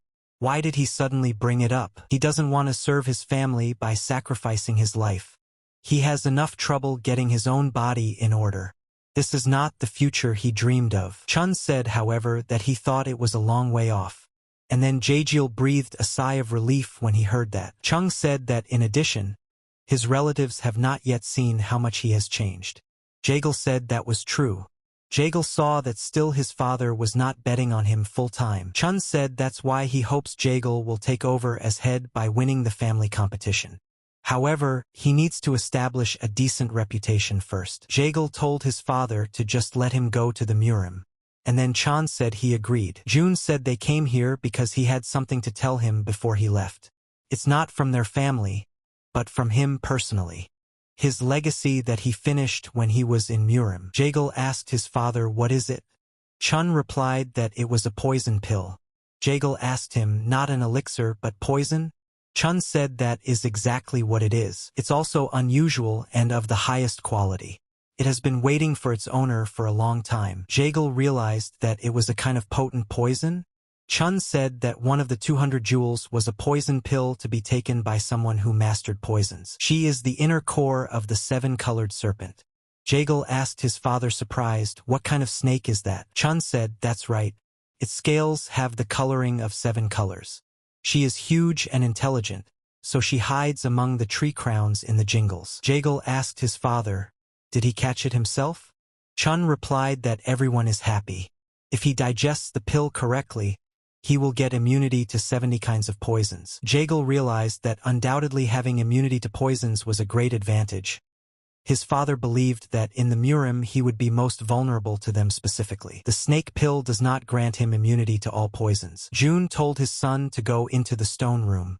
He will explain what comes next. Jaegal went inside and remembered that his father had told him that the poison pill was in a red wooden box and the shining pill was in a black box. If absorbed without any defense, it will be extremely difficult to deal with the poison. The shining pill is needed as a painkiller and a barrier to the spread of the poison. Control the poison in the body with internal energy. If it fails, it will start to deflect chi. Jaegal realized that being able to go out in the Murim right in front of him, this pain is something that he needs to go through for the sake of his development in the future. He needs to get over it. He's a little scared though. He hopes he doesn't skate away from here. And then Seo came over and asked the head, "Is he worried about him?" Yun said it seemed like he would take it calmly, but now that he's there, it's really hard for him. Seo told the chapter that nothing would happen to him. Chun said that Seo is a comforting person. Have him tell this to the disciple of the Dianzong sect from Yang. Seo asked the head, "The primordial dew of the stalactite?" But then he thought about it and said to the head, "It seems the young master has changed in many aspects. Could he take that as a reason to rely on him from now on? Or was it too early?" And then Beck asked Seo if he could ask what it was. Seo replied that it was a primordial stalactite dew. The head of the Dark Assassins had it, and young Mr. Young gave it to Beck after meeting his father in person. Beck asked why he had given him such a valuable item. Was there anyone who would do such a thing without asking for anything in return? And then Seo didn't say anything back to him. Beck said that he knew he had helped him, but he didn't think he could accept such a gift. Seo asked him if he thought it was too much. Beck said that was right.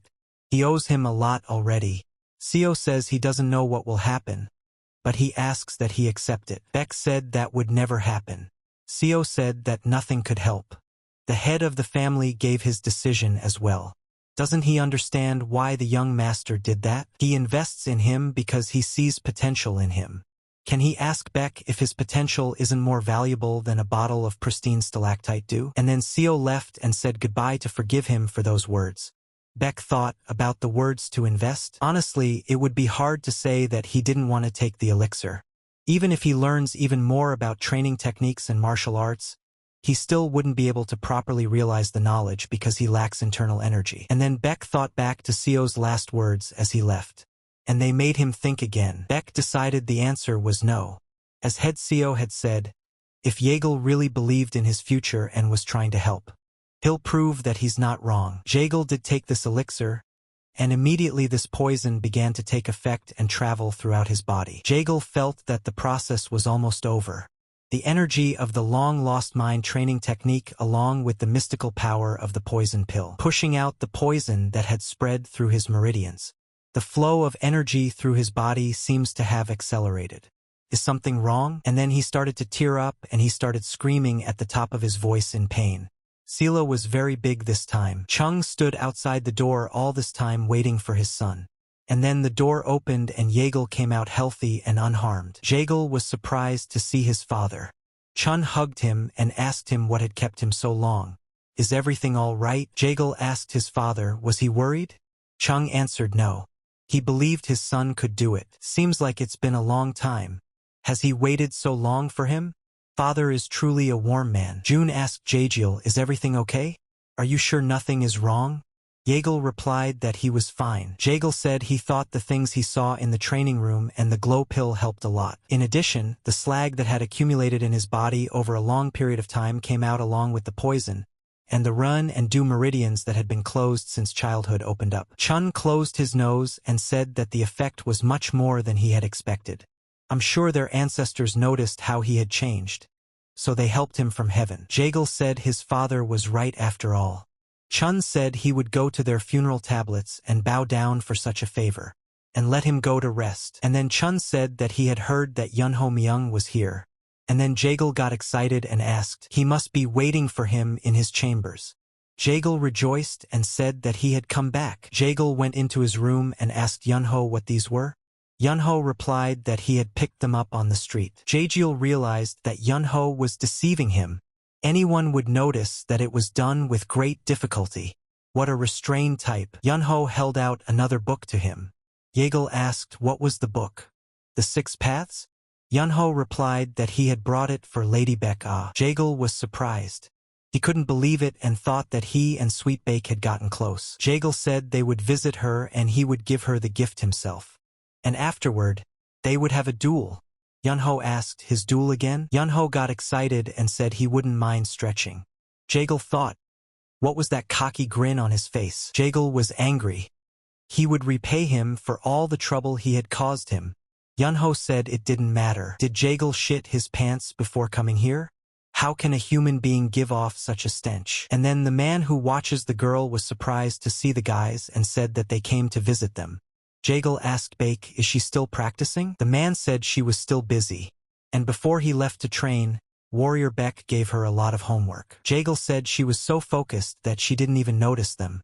The man said that the young mistress had a sharp mind and excellent concentration. When she turns 16, she will become the youngest soldier in the history of Shandong province and serve under a general. Everything goes right, even in the novel she makes a fine mistress. Jagal said he was ashamed to distract her, but had no choice. It's time for them to move on. The man asked the gentleman, can he stay with her for a while? She really missed him. She may act all mature, but she's really just a 6-year-old kid. Just as children miss the love of their parents, she misses her big brother. Jagal said that learning isn't the whole of life. If it is, he'll distract her a little. And then he went to hug her. And then Jagal saw on Baek's face that she was very upset and asked her what was wrong. She immediately covered her nose and said that she was very stinky. Jagal was surprised and didn't understand what they were all reacting like that about. Yunho asked Yunho why did Baek go to practice. Jagal asked him was he curious? If he wants to quench his curiosity, let him win the duel and he will tell him whatever Yunho wants to tell him. Yunho replied that he understood. Jagal saw that the movement causing explosive force by suffering blows was definitely a killer sword technique, but he doesn't want to endure that long for one hit. If only he could use it from the beginning of the fight. And so they clashed in the middle of the platform with their huge and powerful forces. And no one yielded. Jagal saw that this was the moment for him to attack and said that this was the moment, and immediately attacked Yunho. Yunho was very surprised when he saw this, and he didn't understand how this could happen, and how he didn't see it coming. Jagal broke Yunho's wooden sword. He knew for sure that winning would be on his side. Lim came to Wangbo and asked the guy, did he put up lax security? It was an underground prison for the Wangbo family. The boy replied that based on what he knew of the young lord's abilities, there were enough guards. Lim asked him what there was, but probably, the guy said they had miscalculated somewhere. Maybe they didn't account for the pill or something. He is more than sure he bought something that can increase strength for a short time. He must be punished for his oversight. Lim told the kid what was wrong. Their deaths were his fault. The rotten root of their family's tree should have been ripped out long ago. He had shown mercy and let him live, but he had raised his hand against the people of his own family. Let the lad not call him young master. Lim orders the lad to find the Sangha. He gives him the right to choose whether to let him live. The boy thought and with a menacing look told Lim that his will would be done. Immediately he set out to find him, and then Chun brought Jagal a letter. Jagal asked his father what it was. Chun replied that it came from the Wangbo family. Did Jagal realize by now that something had happened again? And then he read the message and said it was a curse.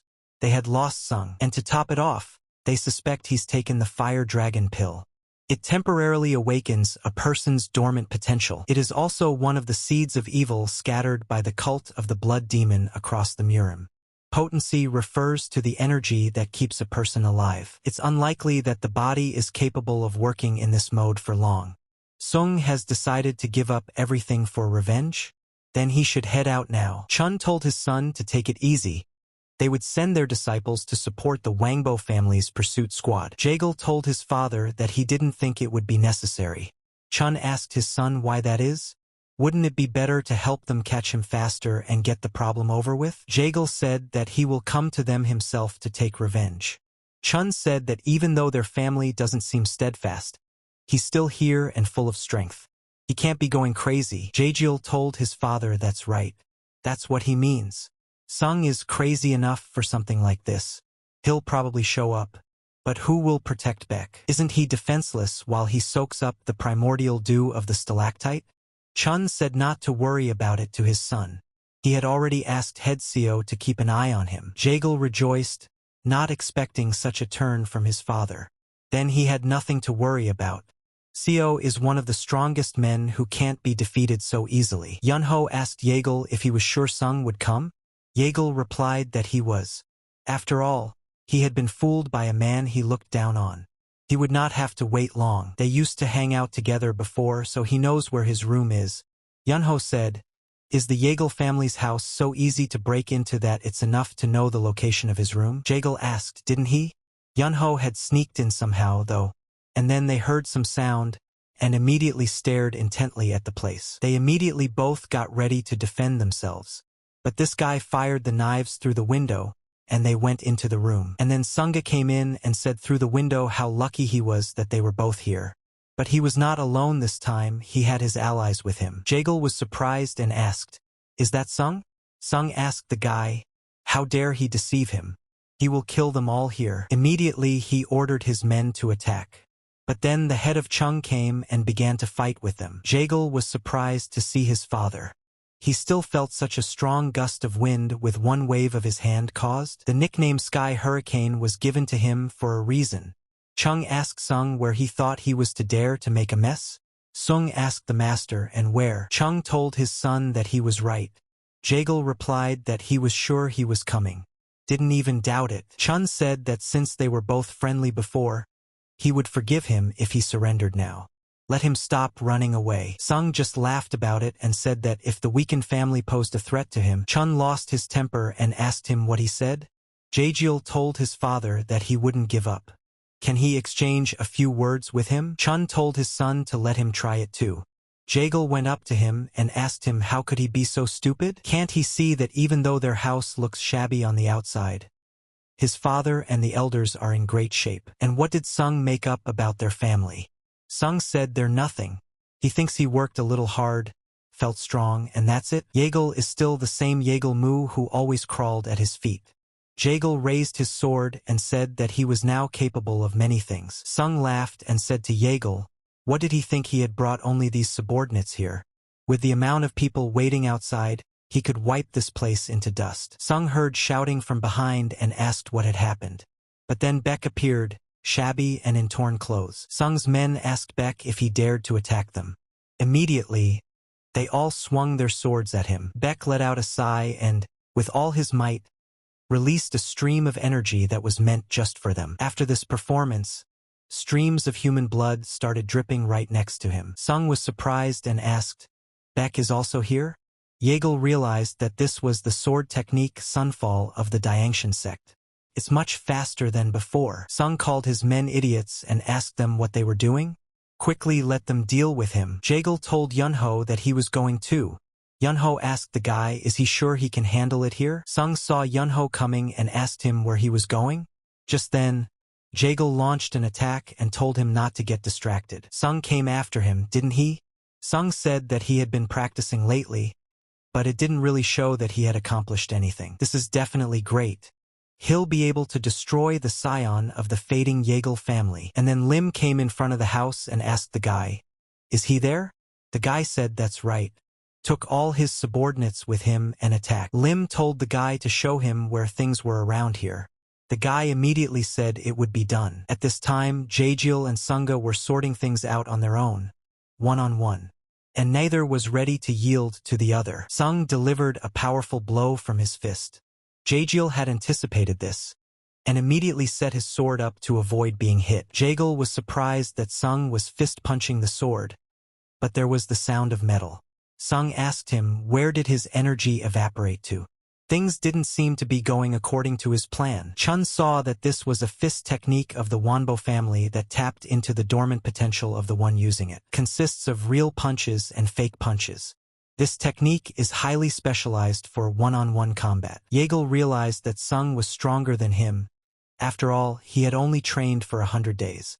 This was the effect of the fire dragon pill. And then Yeagle saw a blow coming at him from the sky, and with his foot as well. He reacted immediately and drew his sword. Yeagle realized that for him it didn't mean that he didn't have a chance to win.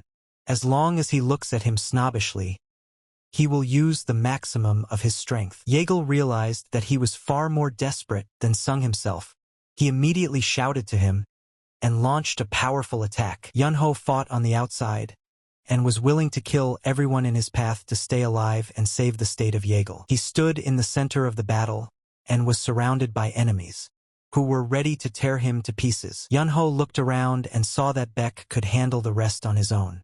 Immediately, Baek launched a sunfall attack. From such a powerful and bloody attack, all the enemies that were in the area were pulverized. Baek and Yunho immediately looked towards the gate and saw someone heading in their direction. They immediately did not expect to see the young master of the Wanbo family, Lim.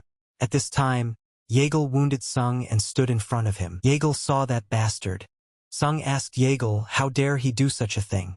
He would finish him off, but his strength was at its limit, and suddenly he started spitting blood and releasing strange substances from behind his body. Yeagle immediately saw that these were the early symptoms of chi energy shutdown. Sung wiped off the blood and said, "That's funny.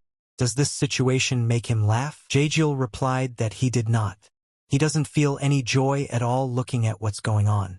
Wouldn't it be better to get it over with? Sung told him to shut up. Who is he to talk about the end?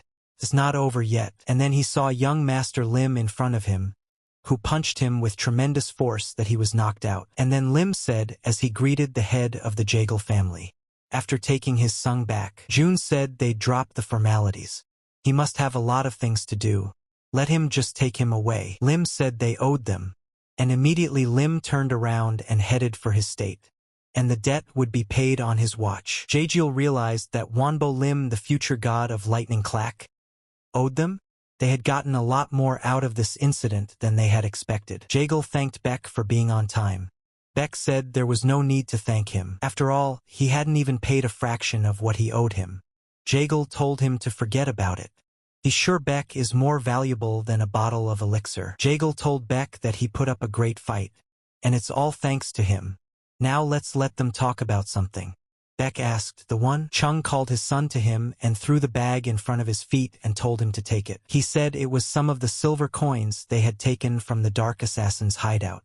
He would need them for his first trip to the Murim. He gave them to him so he wouldn't have to bet on the foundation of their house or anything else in the games. He would have gladly given him everything. But going to the Murim teaches you to refuse luxuries and to behave responsibly about many things. He wished he had learned all that. Besides, it's not right for a newcomer to squander in the Murim. Yeagle said it was enough for him. Chun asked him when he planned to go.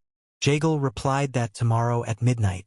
Since he had made up his mind definitively, that was good. Coming home, Yeagle went to his little sister and immediately started having fun with her goodbye. He even put her to bed. How could she be so beautiful in her sleep?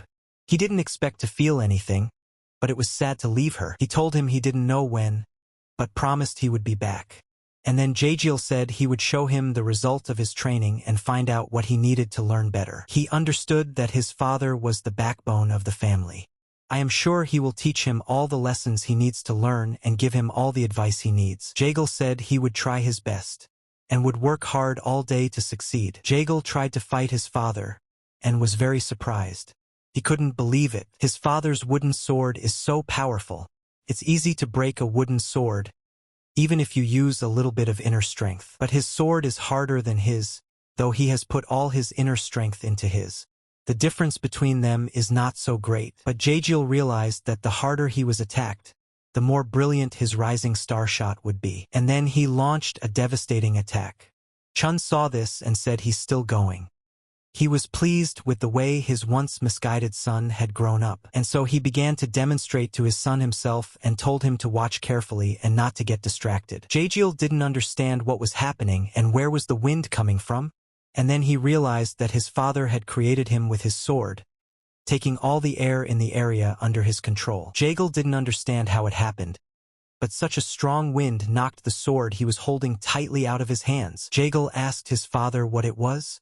Chun replied that it was one of the 3 parts of the galactic harmony sword technique. If the rising star relies on speed, his reception on smoothness of movement in the flow, and galactic harmony is not in their power to change the depth of the ocean. But let him not forget that if he entered it, the waves would sweep him away. Jaejeol realized that his father had shown him the path he must take. Jaejeol told his father that he would remember it. And then Chun asked Seo, did he see it too? Seo immediately answered yes. And what did Seo think about it? Seo replied that he expected more, but he would look forward to the day when he returned home. Chun choked up and told Seo what a bad opinion he thought of him. And immediately the boys went out on the long journey all together. They as a team headed out, all 3 of them. But they were already united by brotherhood and fighting together. And then Jaejeol saw Yunho looking at him and asked him, did he have something to say? Yunho said that Jaejeol was crawling like a turtle. And then Jaejeol got angry and told him to do it again. Yunho immediately sped up and told him to try to catch up with him first. Immediately, Jaejeol himself tried to speed up. Jaejeol said that Yunho would wait at his place. He had already started practicing Qinggong Qilin, one of his family's 3 maneuvering arts, and wear iron weights on top of that. And so the evening came and they all quietly built a fire. Jaejeol thought the blood demon cult would have chaos in 10 years, but they would get to his family 5 years sooner. There's not much time left. The faster Beck gets stronger, the better chance he has of keeping his family safe. That's why the heavenly sacrament is the thing they need. Beck asked him if he had ever thought about how fast he had developed his abilities. Even Qinggong, his speed had greatly improved compared to 4 hours ago. And here Jaejeol didn't know what to say to him. Beck said that in his opinion, it was all due to his boundless thirst to learn martial arts. Pure curiosity gave him strength as well. Jaejeol told him to stop embarrassing him. At first it looked like they wouldn't get together, but a lot happened in a short time. Beck said he was going to ask if he would, and then he changed his mind about asking him and stayed in the middle. And so Jaejeol said that they had finally reached Denzhong after 2 weeks of sleeping outside. It is a small village in the center of Liangshan County. Wherever they looked, nowhere did they encounter a single manager protecting the village. And then Beck stopped Jaejeol calling him brother and said that it wouldn't be better to give them a proper refreshment first. Jaejeol thought they'd only fraternized yesterday, and he was already calling him brother. Does he like it that way? Jaejeol says they've arrived at the place where the hero's story originates. But it's actually magnificent. And then the boys were walking around town for the morning and Beck said, here's a little village and the manager is nowhere to be seen. Jaejeol realized that this was the way things were supposed to be. After all, there is a widespread shortage of workers in the country, since all the warriors were sent to the borders to fight foreign opponents who don't count with the emperor. For generations, the emperors had pinned their hopes on the Murima people to practice self-government through his representatives who negotiate with them and make their wishes known.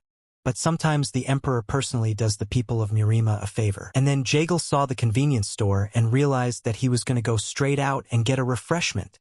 And immediately entering, they ordered a valuable table of food. Beck said he couldn't remember the last time they ate normal food. But Yunhong was silent at this time and just ate. Jaejeol said it was an ordinary inn in an ordinary little village, but he had enough money, so let them treat themselves. Jaejeol saw the poor orphanage boy and orphanage disciple of the Diensong sect in front of him. Indeed, he feels like a sponsor. And then, at a neighboring table, the men were saying that there were merchants in this village. A man asked the other one if he was talking about Xiaochen, who had been shot. The man told his comrade that everything is right. They say the White Cloud Gang is behind it. Guy man asked the other guy, is he the one about the robbery-crazed maniacs? The man said yes. They were said to be prowling around looking for a rare legendary animal. The man asked, wondering if they thought Xiaochen had it, and then shot him. The man asked the comrade, who knows? The managers have not investigated. Either they don't want to get involved in Murim affairs, or they don't have enough people to deal with everything. It's not uncommon around here. They'll wait a couple days. The brave warriors of the virtue sect should be able to handle it. This place is full of unusual sects. But what do they care about the guards of a backwoods village? And then Beck gave Jagal the sticks and said he thought there were people from unusual sects here. Jagal asked him, is he telling the truth? He didn't even know about it and had never heard of it. Jagal knew that Beck was the bravest of all the characters in the book, but he was uncomfortable even hearing such gossip. If this is the gang he's thinking of, they can't handle them now. Their leader, Odam, is a great peak-level martial artist, as are his sidekicks. Even in the novel, the hero had these villains chasing Beck Ree. They'll come out at them when they get the Heavenly Mysteries diary. But until then, it's best not to pounce. He now needs to get his attention away from them sooner rather than later. Beck said he couldn't let it go after what he'd heard. What does Jagal think of their search? Jagiel wondered why Beck was so angry, even if he didn't know anything. He's going into danger, you fool. Jagal asked Yunho what would he say. He doesn't like meddling in other people's affairs. And then Yunho said he was okay with it. And then Jagiel was left with a broken trough. And he was very surprised. And then Jagal told them to get there first. For Jagal realized that they would see Odam soon. And then the head of the White Cloud Odam gang got the information while sitting in his office drinking alcohol. And then several men appeared before him and told Ohu that they had come at his command. It was Odam's first disciple, Illinois Chu. The master told them to tell him what they had learned. Il said they took subordinates with them and narrowed down the search area where the white-feathered gerfalcon was spotted. But the mountain is too big. O said it sounded like they hadn't made any progress in their search. Immediately, El apologized to the gentleman. O said they'd catch him anyway. There's no need to hurry. But don't let them delay too long. O said he would need more elixirs, so have them all go to the village. O looked at Ela and asked him, he does understand what he is being told, doesn't he? It must be an innocent child born exactly during a solar eclipse. On the next, the boys stopped at the wall and regarded the wanted men through the village and town. Yunho asked Jagal why they were here. Jagal said he wanted to see what the wanted looked like. Beck asked him why all of a sudden. Jagal replied that if those rumors are true, the White Cloud Gang is just a group of thieves. I'm sure they mainly operate in Liangshan County. Could they just scour the whole mountain? Jagal said yes, but even if they found people there, how would they know they were from the White Cloud? And that's when Beck said that Jagal was right. Obviously, these are typical Murim enemies who will not reveal their identities so easily. Jagal said that's correct. So it would be better to first memorize the faces of those most likely to be associated with them. Beck told Jagal that he meant that some of them might be hanging around with people in the gang. Jagal replied that that was it. They'll find them and they'll have a lead. In fact, he has absolutely no desire to look for clues.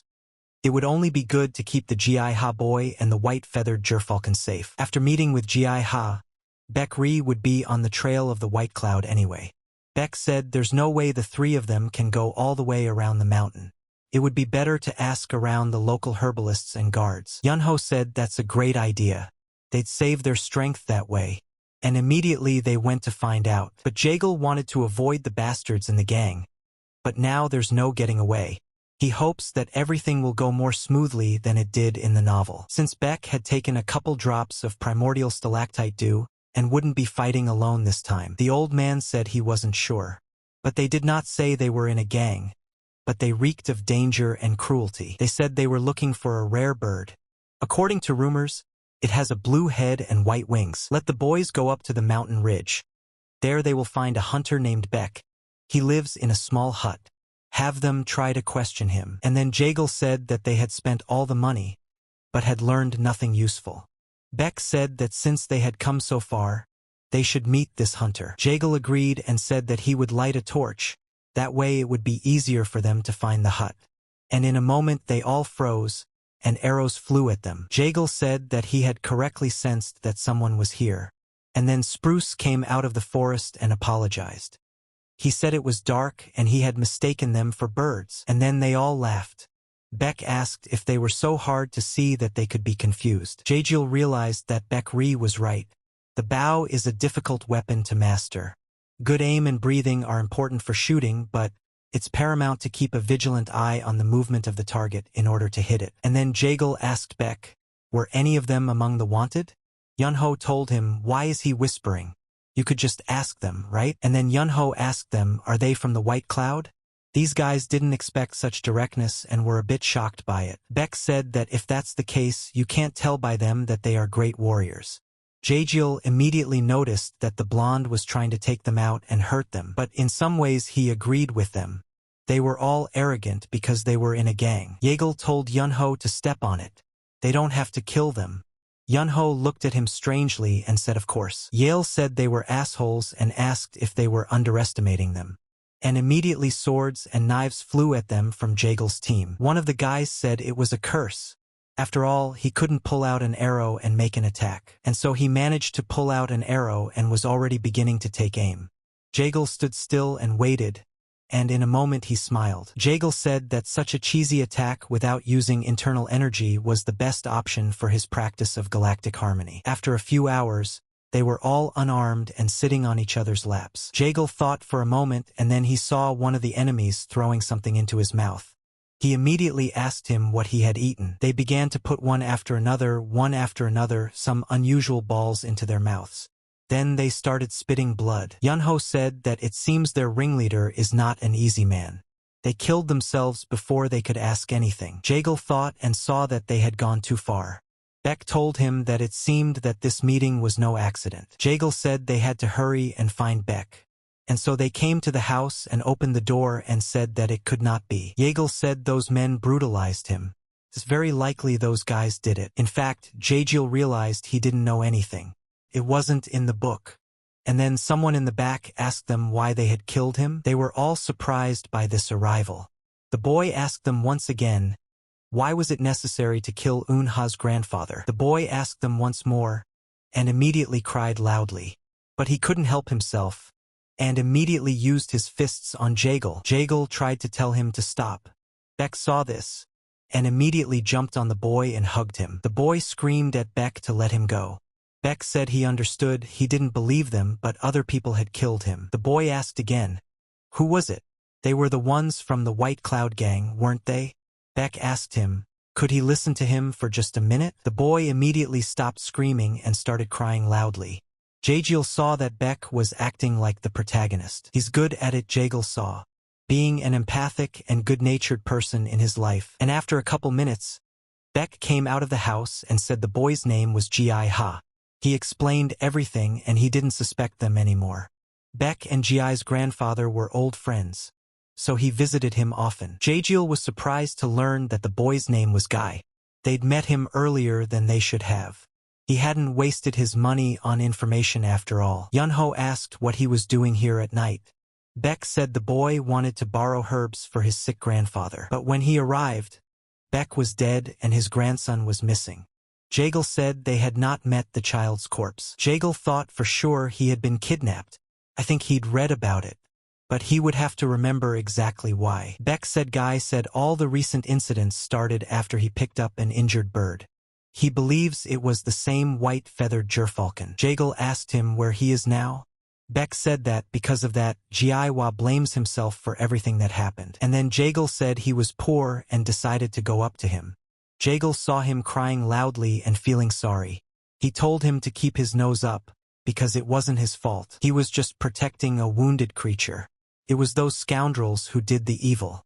Jaejeol said they would help him and settle things with the gang, his grandfather and Beck's grandson. The boy asked how.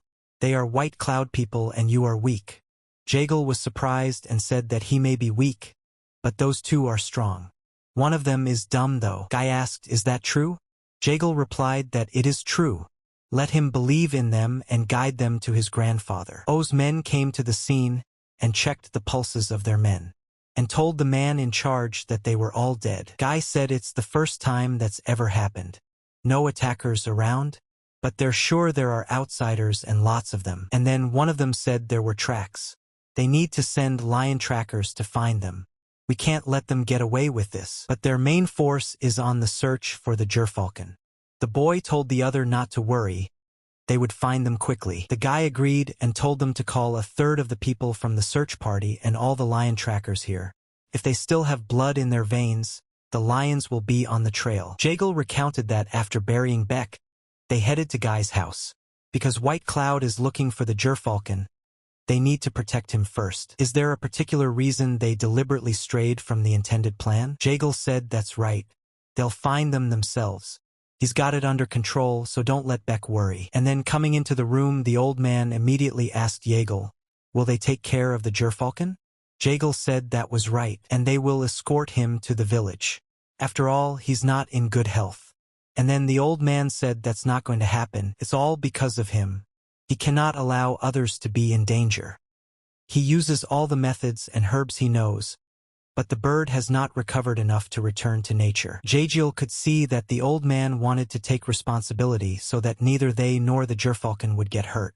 But there was something he did not know. Jaegal said there was no need for it, so he didn't say right away. But he's from the Jaegal family. He must have heard of one. The old man interjected, Jaegal's family? Jaegal said that if they knew who he was, they wouldn't attack them recklessly. He could take it easy and trust them. Jaegal told the old man that it was hard to accept, but the gang's men would be here soon. Let him think about Ji-ha. Jaegal threw the sack to the brothers and said it was all their savings. He convinced the old man, so he took him to the healer. Yunho said there's not much money left. If they spend it, how will they live on? Jaegal replied that they would think about it later. Right now, they need to save him.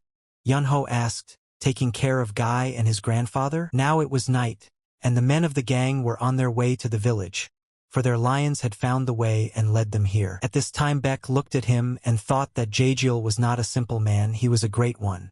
He does not spare any means to help his neighbor, no matter who he is, and yet he acts like it's nothing.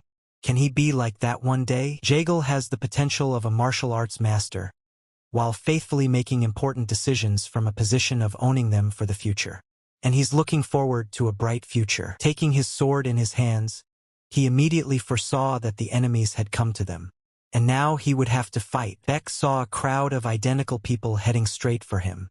He said he was really looking forward to them. They all looked the same and you couldn't tell who was who, or what his name was. But on top of that, they brought lions with them. Beck asked them when he saw them, are they 5? The boy asked Beck if he was the one who attacked their comrades. Have him identify himself immediately. The guy said he was a disciple of the Diancton sect. The guy asked if it was the Diancton sect. What a bummer. It may be a mess, but they would be in trouble if they attacked a disciple of a righteous sect. Let the others take the trackers and let them keep looking for the white-feathered Gerfalcon. And immediately the archers said what would be done. The guy pulled out his scythe and told Beck not to even beg them to keep him alive. It wouldn't help. Here he will rest in peace. Beck saw that he and his team were attacking him, and immediately struck a pose to dodge and strike back. Jaegal saw all of this and stood behind a tree. He said it was a curse, and it was certainly not something he had expected. He thought he'd send a couple of lion trackers and minions, but all the fivesome that oh dumb treasures are here. He doesn't know how long Beck-ri will hold out against them, but he can't help him now. He needs to get rid of the trackers first. Bloodhounds are described as ideal tracking animals. They are perfectly trained, and even if they lose track of their master, they will be able to return home. Best to follow them to find the whereabouts of the White Cloud Gang, about which little was said in the book. That's why he covered his tracks and led them here. Gerfalcon had fallen asleep under the influence of the medicine, but now that the 5 are here, if he wakes up, they're finished. And then he grabbed his sword and said he should hurry. Jaegal followed the others and watched from the tree. He said that fortunately they had scattered around, so it would not be difficult to catch the lions. And then the lions found him and started growling at him. Jaegal froze with fright and realized that things were bad. The guys asked him who. That's the son of a viper. And then the boys said it was a trap, and he ordered the others to shoot him. Jaegal realized that things were not going to be good upstairs, so he went down to fight them in close combat. Jaegal immediately jumped on one of the guys and slashed his throat. But that wasn't all. The others kept coming at him and attacking. And then the shooter said this guy blocked the shot. Before he could continue his sentence, Jaegal was already standing in front of him. The gunner turned around and was startled at the sight of him. Jaegal did not speak to him and immediately launched an attack. Jaegal said that he would save their lives. Let them go and report to Oku that he has the Gerfalcon. The guy immediately stood up and asked him how it was. Jaegal said he would not repeat himself. Let them go or they will die. Jaegal realized that everything was ready. and to carry out the plan, O must come here. But then he noticed a lion standing behind him. Jagal told the tiger that he was the only one left, and then jumped on him and told the pussy not to leave. The guy looked at Beck's battle and said that it was impossible. His brothers have absolutely nothing to oppose him. Beck spared none of them and fought them as enemies, killing anyone who attacked him. And then Beck stood up in front of them and they called him a bastard. At this time Jagiel was watching and said that he was worried for nothing. Beck single-handedly overpowered 5 level 1 warriors. He hadn't expected him to do that. Beck turned into a master and told the guy that he was the last one. After accepting the primordial dew of the stalactite, he had reached the peak level. Jagal saw Beck jump on his enemies like a cat ready to scratch everyone around him. Jagal sat on his knee and said that he didn't really expect this kind of thing from him, but he pulled it off. After taking a pristine dew stalactite, Beck came out on peak. Beck killed a few warriors and wounded the rest, and he was called a bastard again. Jagal said it was awesome. Jagiel realized that they had already realized that there was no point in fighting him. Try to convince them to retreat. They'd better conserve their strength until the fight with Ok. The guy told Beck what the creep was staring at him for. They had studied his abilities very well. Let him be sure he wouldn't forget them in the afterlife. Beck asked them what they were talking about, but he got no answer in return, and immediately saw only attacks not in his direction. Beck immediately marveled at the fact that they all missed. And then Jagal spoke up from behind him that they had seen him after all. Beck asked him how long had he been there. Beck told him to be careful. Their blades are poisoned. Jagal asked, what do you mean still poisoned? And then the guy attacked Beck and said it turns out he knew. And immediately Beck put his gun up. The guy told him he was his enemy, and Beck better not compare him to his brothers. And then Beck was surprised to hear it directed at him. Jagal could see they had it all figured out. One of them is holding Beck Ree. The others want to take him hostage because he looks weak. But thanks to his father's lesson, enemies with poisoned weapons don't scare him. However, they are fast and he can't keep track of them all. And then Jagal got an attack and couldn't dodge it. He landed and said it was a curse. Jagal looked up and saw a guy flying at him. He immediately put up his defenses so he wouldn't hurt his body. Jagal held on until the last, and immediately used the Rising Stars attack. They immediately clashed attacks and flew apart. Jagal didn't understand how it could be that he couldn't kill him. Jagal sighed a couple times and gathered his strength again. The guy chuckled and said it was close. Jagal saw that he had underestimated them too much. And after all, Beck had been fighting these monsters for a very long time. Beck saw that he couldn't kill him yet.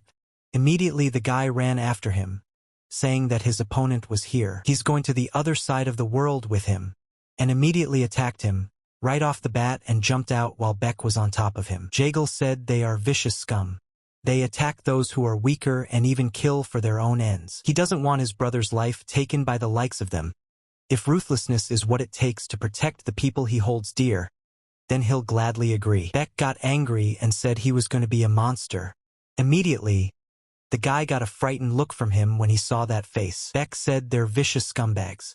If ruthlessness is what it takes to protect the people he cares about, he'll gladly agree. And then Beck was making a sword attack telling him to become a monster. The guy said he underestimated him. What kind of trivial attacks? Beck immediately went through him and went straight down. The boy couldn't understand what had just happened. The guy started screaming in pain and fell to his knees. And then he hit the ground like a crowbar. Beck immediately shouted to his brother Jagal and rushed to help him. There were a lot of enemies attacking him. Jagal lowered his sword from being powerless. These guys were very strong. The guy told him not to be afraid because he would be alive. They have big plans for him. But he thinks if the guy lost one arm, his anger would fade. And then he tried to attack. Jagal realized what was about to happen and said shit. And immediately closing his eyes, he accepted that he was going to die. But then Beck came and immediately stood up for Jagiel. The boy didn't expect it, but he was very happy about it. The enemies asked, when did this creep get here? If he's here, their big brother lost to him. Beck apologized to Jagiel and said he was late. Is he not badly hurt? Jagal said he was fine and not really hurt. Beck told him to try not to move so the poison wouldn't spread throughout his body. Jagal realized that the poison was no problem for him. Now that Beck was here, he was saved. Beck smirked and told them to get ready. For the greater good, for everyone's benefit, and for the good people, he would blow their heads off all of them. His enemies told him not to get cocky. Even if he were to go to the other world, he would take away at least one of his brother's hands to avenge his own. Jaejeol could see that it was over. Beck was pissed off beyond belief. He's got the twins to worry about now. Jaejeol just fell to the ground and said it was just a relief to him. But he saw his brother fighting. But at the time, Ok was in his cave, and he wasn't going to come out yet. But the information came to him and he asked the boy, "Is he sure about this?" The guy said it was right. And the guy definitely said he had the bird. Ho put his hand over his face and said that you have to be responsible for your words. The guy told the Lord that he would do everything. Ho told him to then take him there immediately. He will make him pay for forcing him out. The boy realized that his master was very strong and was willing to go with him. Beck asked Jaejeol if he was okay. He stopped the bleeding with herbs. Jaejeol said he would be all right soon. Beck told Jaejeol that he had scared him badly when he lost consciousness. For a moment he thought he was going to die. Jaejeol wondered what he was doing. It's embarrassing. He's sick of living. Beck asked him what they were going to do now. Jaejeol said that all his guesses were correct. Their leader must be coming here. In the meantime, they would rob their sanctuary. And then Ok came to the place where his servant was killed. And then the boy told the master that they had found the bodies of the brothers. Ok said they had been duped. The guy said the creep really said he had a white feathered gerfalcon. O said the guy had already told him that. But he didn't. Why does he think they let him go? And then the boy told the Lord to spare him. And immediately the Lord called him a fool and cut his throat with his claws. He licked his bloody fingers and said they were using trackers to find their hideout. We should get back soon. Ho said that they would soon find out who the real predator in Liangshan County was. And then they ran to their hiding place. Jaejeol and Beck arrived at the cave and began trashing everyone left guarding the shelter. Jaejeol realized that he was lucky. As he expected, there were only weaklings left at the base. Safe to come in. Maya Beck was bloodied. He was so angry that he would tear apart anyone who got in their way. Jaejeol saw him as an actor, pretending to have a dilemma in his life. I'm sure it's not easy to kill people even for a good cause. Jaejeol looked around and saw that there was a wolf emblem painted on the wall and was covered with flags. Beck walked up to him and said something was wrong. What is it? Jaejeol replied that he wasn't sure, but he had a hunch. It must be the lick of Peng Ho, the one they worship. Jaejeol told Beck to take a short break. Their ringleader wouldn't be back for a while. Beck asked the boy and what would he do. Jaejeol replied as he looked around. The cave looked unnatural, most likely someone had dug it. He was also concerned about the fate of Beck's grandson. Beck suggested that he go together. Jaejeol refused and said he needed to rest. Fighting their leader will not be easy. He can only rely on him, he knows that. Jaejeol said Beck's got a lot of grit. First we need to find the missing village children. He's sure they're around here somewhere. And then at one point he stopped and saw the grate. He wondered what was there and went over there. When he looked around better, he saw that there were several children there who were very frightened. Jaejeol said he found them quickly. How are they? Don't let them be afraid. They're here to save them. And then Jaejeol asked, is there a Manhua here? Jaejeol could directly hear their thoughts about him being one of O's minions. He's not a bad man, he was sent by Gi Ha. And then the guy interrogated him, Gi Ha? Right? Jaejeol replied that it was like that and asked. Jaejeol said he'd get them out of here. If they let a little internal energy through the river, the bars would easily bend. And then after about 5 minutes, Jaejeol asked, what the hell? It's not as easy as he thought. We need to learn the fist technique soon. Jaejeol saw the look in the guy's eyes and said he just wasn't exerting enough force. And that's it, don't worry. Jaejeol tore open the bars and told the child that they were all free now. They were done with their business and would send them home. The guy told Jaejeol that even if they got out, they had nowhere to go back to. And then Jaejeol remembered that they had said that most of the people here either had no home or their family had been killed by the White Cloud creeps. Jaejeol told the kid that the choice is an I, but if he wants, he'll send him to the orphanage that the Jaejeol family supports. The boy asked him, is it true? Jaejeol replied that first let them go over there. There they will meet a guy. He is his friend, so let them stay with him. The boys all got together in friendship and ran. Jagal said he would steal everything he could get before he came back. Going deep inside, Jagal got in instead, and it was called the ice storage cave. It must have been hard for him to bring so much ice up the mountain. He would report the place to the clerks later. He'd really like to make money selling all this stuff. But Beck Lee probably won't approve. And that's why it's better to tell the servants about his find and get some glory. And one more thing, the snow lotus of Heavenly Mountain. It is a flower that blooms all year round once every 30 years on the Heavenly Mountain. It is one of the 200 treasures. Its icy properties are only retained in cold places, so you should eat it as soon as you get it out of the ice. And it's also said that the internal energy will increase significantly afterwards. O must have saved the lotus until the moment he mastered his technique, but he wouldn't let that happen. This flower will go to Beck Lee. He's a lucky bastard. He'd like to share it himself, but he can't. Besides, he can't even control his own internal energy. And then he looked at the bag and saw that the white feathered gerfalcon had woken up. It's kind of creepy, but he doesn't know what it looks like. Jagal opened the sack and said he'd better look. And then a huge and loud roar came from the sack. Jagal stepped back a few meters and didn't understand what the hell had happened. Hadn't he been wounded? Jagal immediately saw its bird heading towards him. He is still fully recovered, but still strong. It's a mystical creature after all. But what does it feel like when this bird is around? It's like he can feel his emotions. Sadness, vanity, wariness, and even a little fear. He feels like he's possessed by a ghost. And then Jagiel did not realize what had happened. After all, the bird turned around and thought that his internal energy was not of his own free will passing through the body of the gerfalcon, and it goes back through the palms of his hands. And then a huge wind came up and Jagiel didn't realize what was happening. Jagal immediately stroked this bird and realized that he seemed to have calmed down. Did he have the same feelings as he did? He feels the emotions of curiosity, interest, and sympathy. And now he needs time to figure it all out. He has not read about this in the novel. Also looked at my hand and smelled the odor that Jagal be left behind. It is said to help clear a troubled mind. He thinks a long-lost mind training technique has a similar effect. But what he's experiencing now is different. It only lasted a moment, but he was able to see into the mystical creature's mind. A mind training technique far more powerful than he thought. Jagal said it doesn't matter. Once he'd sorted it all out, then he'd know more. Right now they had to go. He had a lot of things to do. He feels his emotions.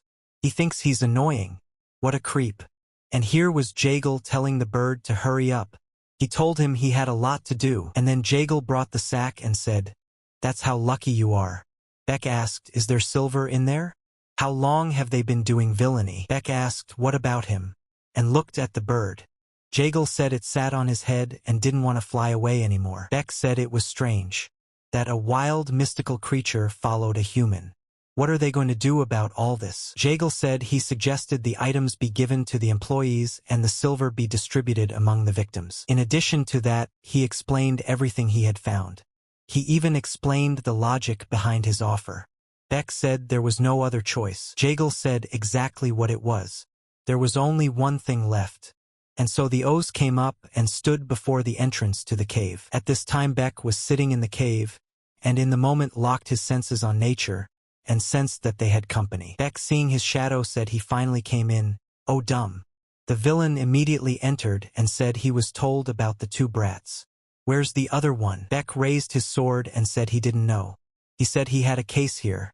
Oh said it just so happens they had their eye on his stuff. "And you dare to go after him, you little rats?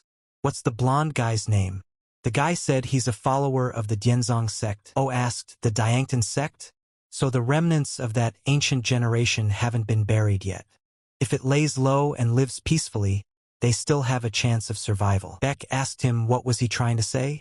Oh said that his annoyance would lead to the final extinction of the Diangtan sect. He would tear his body apart, chop him into pieces and eat him, and then he told him to show him what he could do. Oh made an attack and Beck managed to dodge it. He stood and waited for the right moment to attack. Oh made another attack and asked him, could he handle this? Beck felt he was having quite a hard time blocking his attacks. Beck felt that this O was a dangerous opponent.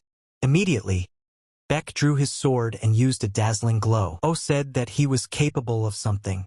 Immediately his glow was ripped to shreds. Beck saw that it was just as Muyang said.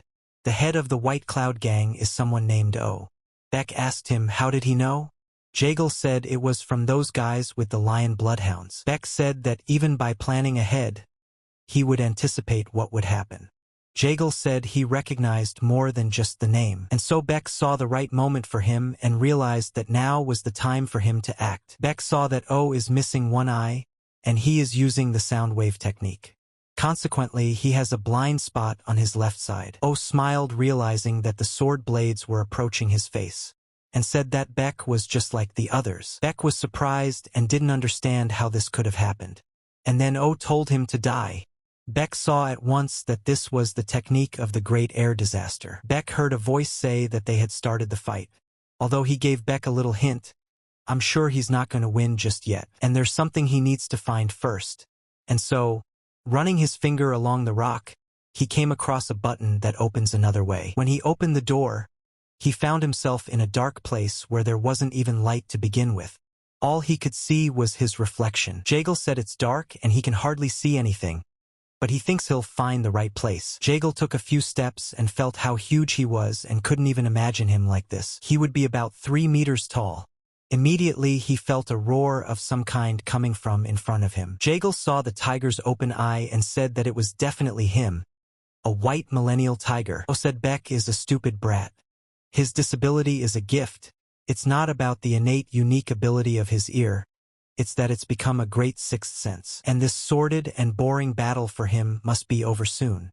And when Beck heard that, he immediately raised his sword and let it be known that he was ready for battle. Jaegal had told him before that O uses his right eye for echolocation and reacts faster than would be possible with his eyes. Have Beck pretend to try to take advantage of his position and further reflect the sound technique. Beck said, judging by the gleam in his eyes, Jaegal had thought of that a long time ago. Jaegal told him to take his sword. Does he need to use it specifically? Jaegal said yes. When he puts the internal energy into a regular sword, it immediately envelopes it. But his is a little different. The sword moon monster looks dull, but it actually sharpens, worth putting internal energy into it. The chi energy of the sword and the internal energy of the wielder collide and produce a strong sound resembling the howling of a ghost. Beck said he understood, and Jaegal wants him to create the loudest sound possible. Jaegal said right. That way he can also level out his sound technique, because a ghost's howl is also a sound. And then Beck used everything in the clear instructions and it worked. Beck said Jaegal was right. And then Beck reacted and attacked him from above. Beck said he's heard sound techniques so beautiful they paralyze people's minds. But his is apparently the exception. O told him to shut his mouth. Jaegal was in the room at the time and said white millennial tiger. He must have been stuffed with various mind-boggling poisons to bring him here alive. But he still woke up. This tiger is stronger than a great martial arts master. It definitely belongs to the 200 jewels of the Murim. It is said that the heart of an adult monster is full of yang energy. O constantly consumes it to balance the yin energy his sound technique produces. He was probably planning to eat the heart of the white tiger and the snow lotus of the heavenly mountain.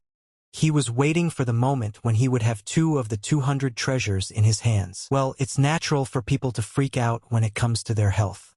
He's here to help him. Here's some herbs and pills from the other cave. Jaegal asked, now what? Does he have to feed him? How tedious his duties are. Jaegal said the novel said mystical beings could tell good from evil, unlike ordinary animals. The man who drove him to this state is outside. Come on. Let him vent his anger. At this time, Beck still fought to the last man, and could even confront him as his rival and enemy. But then he was surprised to see the knives in front of him pointing at him. But Beck ducked to the side and dodged. Beck had not yet had time to recover, as O was making an attack, and here he was able to react and set his sword up. Beck realized that it wasn't just his strange sound technique, but his hidden poisoned weapon firing out of nowhere that was keeping him from getting any closer. O asked the guy why he wasn't putting anger into his punches. Was the guy really scared of him? Beck said he had no chance of winning. And then O told him out of anger to shut his mouth. He would brutalize him, and afterward find and tear to shreds the limbs of the wretch who had brought him here. Just then Jaegal came from behind and told him not to bother. He's already here, And then Beck was glad and even smiled. Jagal said hello to Odam and told him that here they were. He asked Beck if he was okay. Beck replied not to worry about him. Jagal saw that he only got away with minor wounds. Even in a fight against a martial arts master with a sound technique. He didn't expect anything less from him. O said that judging by the sly look on his face, he was the one behind everything. Jagal asked him what he said. Should he tell the others about the look on his face? Where did he lose his other eye? Did a snake take a bite while he was walking down the street? O lost his temper and told the guy he was a creep. Jagal guessed right, he still has the trauma of being bitten by a snake when he was young. O said he changed his mind. He'll tear him apart first. And then he went after Jagal. Jagal said he was so scared. And in a moment, he realized he'd given the sword to Beck. At this moment, Jagal Muyang realized that he had nothing to defend himself with. All the guy didn't have time to do was cover himself with his own hands. If Odam got it, his head would fly off his shoulders. It's not him he needs to chase now, but to keep an eye on what's behind his back. Thanks to a spell called Sunfall, Beck Regine was able to deal quite a bit of damage to him. Looking at his buddy, the guy asked if he was okay. Jagal Muyang replied that he was fine. The guy saw Beck Regine's lips turning blue. Because of the poison, he can't fight anymore, so they need to change tactics. Muyang asked, could he push it out with internal energy? The guy asked this. The buddy replied that he knew about the poisoning. Beck Regine realized that he had noticed after all. Jagal Muyang said that it was obvious because of the color of his lips. After that, she asked him to give him the moon monster. He realized that he couldn't let Beck Regine die in such a place. The guy replied that no, he should be the one to finish this fight. Jagal Muyang asked him to listen to it. Right now, it's unclear what kind of poison it is. He is not allowed to use his internal energy. He has to get out of there and start controlling the flow of energy within himself. After a moment's thought, the boy said no. Jagal Muyang thought what a stubborn bastard he was. I mean, he's saying the guy should basically leave. He can come back when he's done with the poison. Odam has used up most of his strength in the battle with him. The boy is confident that he can hold out until he returns. The man realized the boy was underestimating him. Let him wait a while. Once the bleeding stops, he'll rip his neck open first. Holding out his hand, the guy once again asked for the sword to be given to him. Jagal Muyang knows what he wants to say and how he feels, seeing his look filled with determination. Agreeing to his terms, the guy handed the sword in his hand and said he'd be back soon. He wasn't sure if he could handle it. The man said he'd heard all the nonsense the boy had said. Odam shouted that the guy was finished. Muyang didn't immediately realize what he was talking about. After that, an attack immediately followed. The guy could barely stand on his feet, but still the provocation worked perfectly. He's clearly not in his right mind right now. The excitement is clouding his judgment and disturbing his calm, and a restless mind is unable to control the movements of the body. If he pretends to set up and seizes the moment, he can buy them time until then. Sitting near the entrance of the cave, the guy tried with all his might to quickly expel the poison from his body as well. Watching his attacks, Jagal Muyang realized that the fight with Beck Regine had no effect on him. What a monster. After another attack, the guy thought that if he only dodged, it wouldn't do him any good. He's already at his limit. He needs to come up with another approach soon. The difference in their internal energies is too great for the guy to fight him head-on. By not focusing on the strike, the opponent was still able to do his damage. Looking at the body lying on the ground, the man said he could only yap. Trying to get to his feet, the guy thought that it seems that there is only one option left. The sea surface may look calm, but it's worth it to be in deep water. He'll be swept away by a raging torrent. He knows it will be difficult for him to demonstrate the same level of swordsmanship as his father. But what is required in this situation is not the fury of the rising star technique, but the gentleness of galactic harmony. The guy's not sure if it's going to work, but there's no time for doubt. No matter what he does, he's going to die. That's why we have to at least try. The man shouted that it looked like the guy had come there of his own free will looking for a place for his grave. Jagal Muyang will be able to replicate his father's graceful movements, but learning galactic harmony has not gone to waste for him. This technique only covers the radius of the length of the ball, but his father was able to exceed and create pressure of such strength, one that could take over everything in the neighborhood. In sparring, the radius of his technique was so large that he completely stopped the movement of his sword. After deep reflection, He discovered a lot of gaps and flaws in his abilities and tried to eliminate them. From that moment he wanted to become better. The guy still used the galactic harmony technique, soft galactic binding. Odam didn't realize what it was. He asked the guy, what's with the little tricks? Yeagle Muyang realized what worked. It wasn't perfect, but he was able to repel his attack. The man shouted for the guy not to dare underestimate him. He's an immortal deity. He doesn't lose to anyone. As soon as he said he was a predator on their land, the guy was able to strike hard. The rising star technique is based on stiffness, while the galactic harmony suppresses everything around it, creating a soft curtain. So let the soft flow of galactic harmony carry through the hard power of the rising star. After the strongest attack, the guy realized that he was able to overpower Odama and understand how to combine the techniques of rising star and galactic harmony. There's a reason why his father showed it to him. He said Baek Ri-jin will be surprised when he goes there. Yeagle Muyang thought that was it, as a tiger suddenly appeared behind his back. The guy planned to buy some time, and when the beast would attack Odam, he and Baek Ri-jin would have to run away. But he's been traveling too long. His friend has been poisoned, and he can't use the qinggong or even walk properly. Such beasts are said to distinguish good intentions from bad. But will it show mercy to a human if it hates the people who imprisoned it? Suddenly, the guy sees the bastard still able to stand. Tough bastard, though. Looking at the tiger, the man asked, is the treasure still him? The guy didn't understand what he meant. Seeing that the tiger was angry, Yeagle Muyang immediately asked him to calm down. But the beast was unstoppable, the rage in its eyes growing even more intense. There was no trace of Odam left. Yeagle Muyang said that it was fortunate that he recognized him. Otherwise the guy was scared to death, thinking he was about to die, as he suddenly realized that the poison was starting to spread. Thanks to his father, the pain would most likely stop in the stomach area. But his body still hurts a lot, especially his stomach. That's the last thing he remembers because he passed out afterward. As soon as he opened his eyes, Baek Ri-jin said that he was finally awake. Yeagle Muyang asked, did the guy see everything? Baek Ri-jin clarified what exactly. The one replied that he meant the white millennial tiger. He came in time to help him. Baek Ri-jin said that if so, it was triggered. He was hurt badly and the guy couldn't help him. Luckily, the tiger helped just like he wanted. Yeagle Muyang realized what he was thinking. Everything was going according to his plan. It was too painful to explain in detail. The guy asked for help while he channeled his inner energy. He needs to replenish it first, to then help him absorb the snow lotus essence of the divine mountain.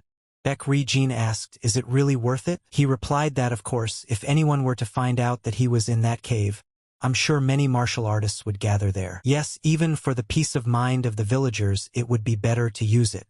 The boy said okay, he understood. Let him think to himself. He had already accepted the untouched dew of the stalactite.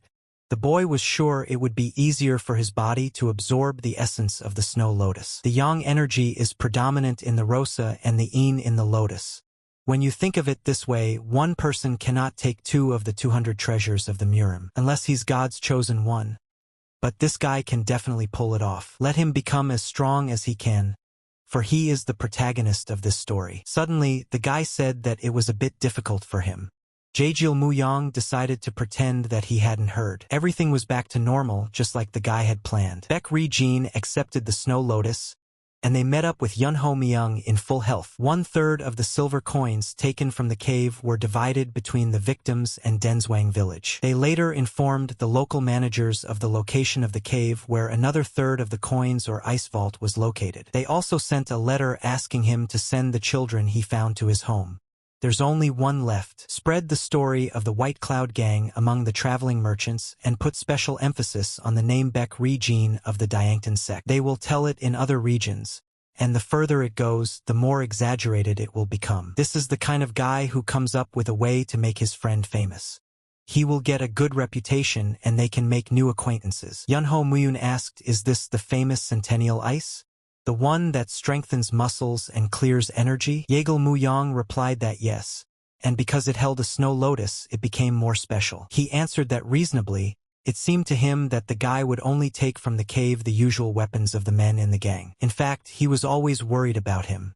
Baek Ri-jin is getting stronger faster than he should. He had been taking elixirs for energy since childhood, causing him to have too much of it stored up to circulate properly. But this guy hasn't evolved at all. I'm surprised he even made it to this level, considering he was born into a poor family. At least he has a good master, excellent training and martial arts techniques.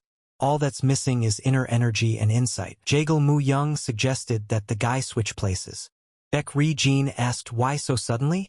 He could sleep longer. Then I asked him if he was worried about something and that's why he couldn't sleep. The guy replied that no, not really. Baek Ri-jin immediately said he's lying. I'm sure the recent successful meeting is a headache for him. Jaegil Mu Young didn't understand how he knew.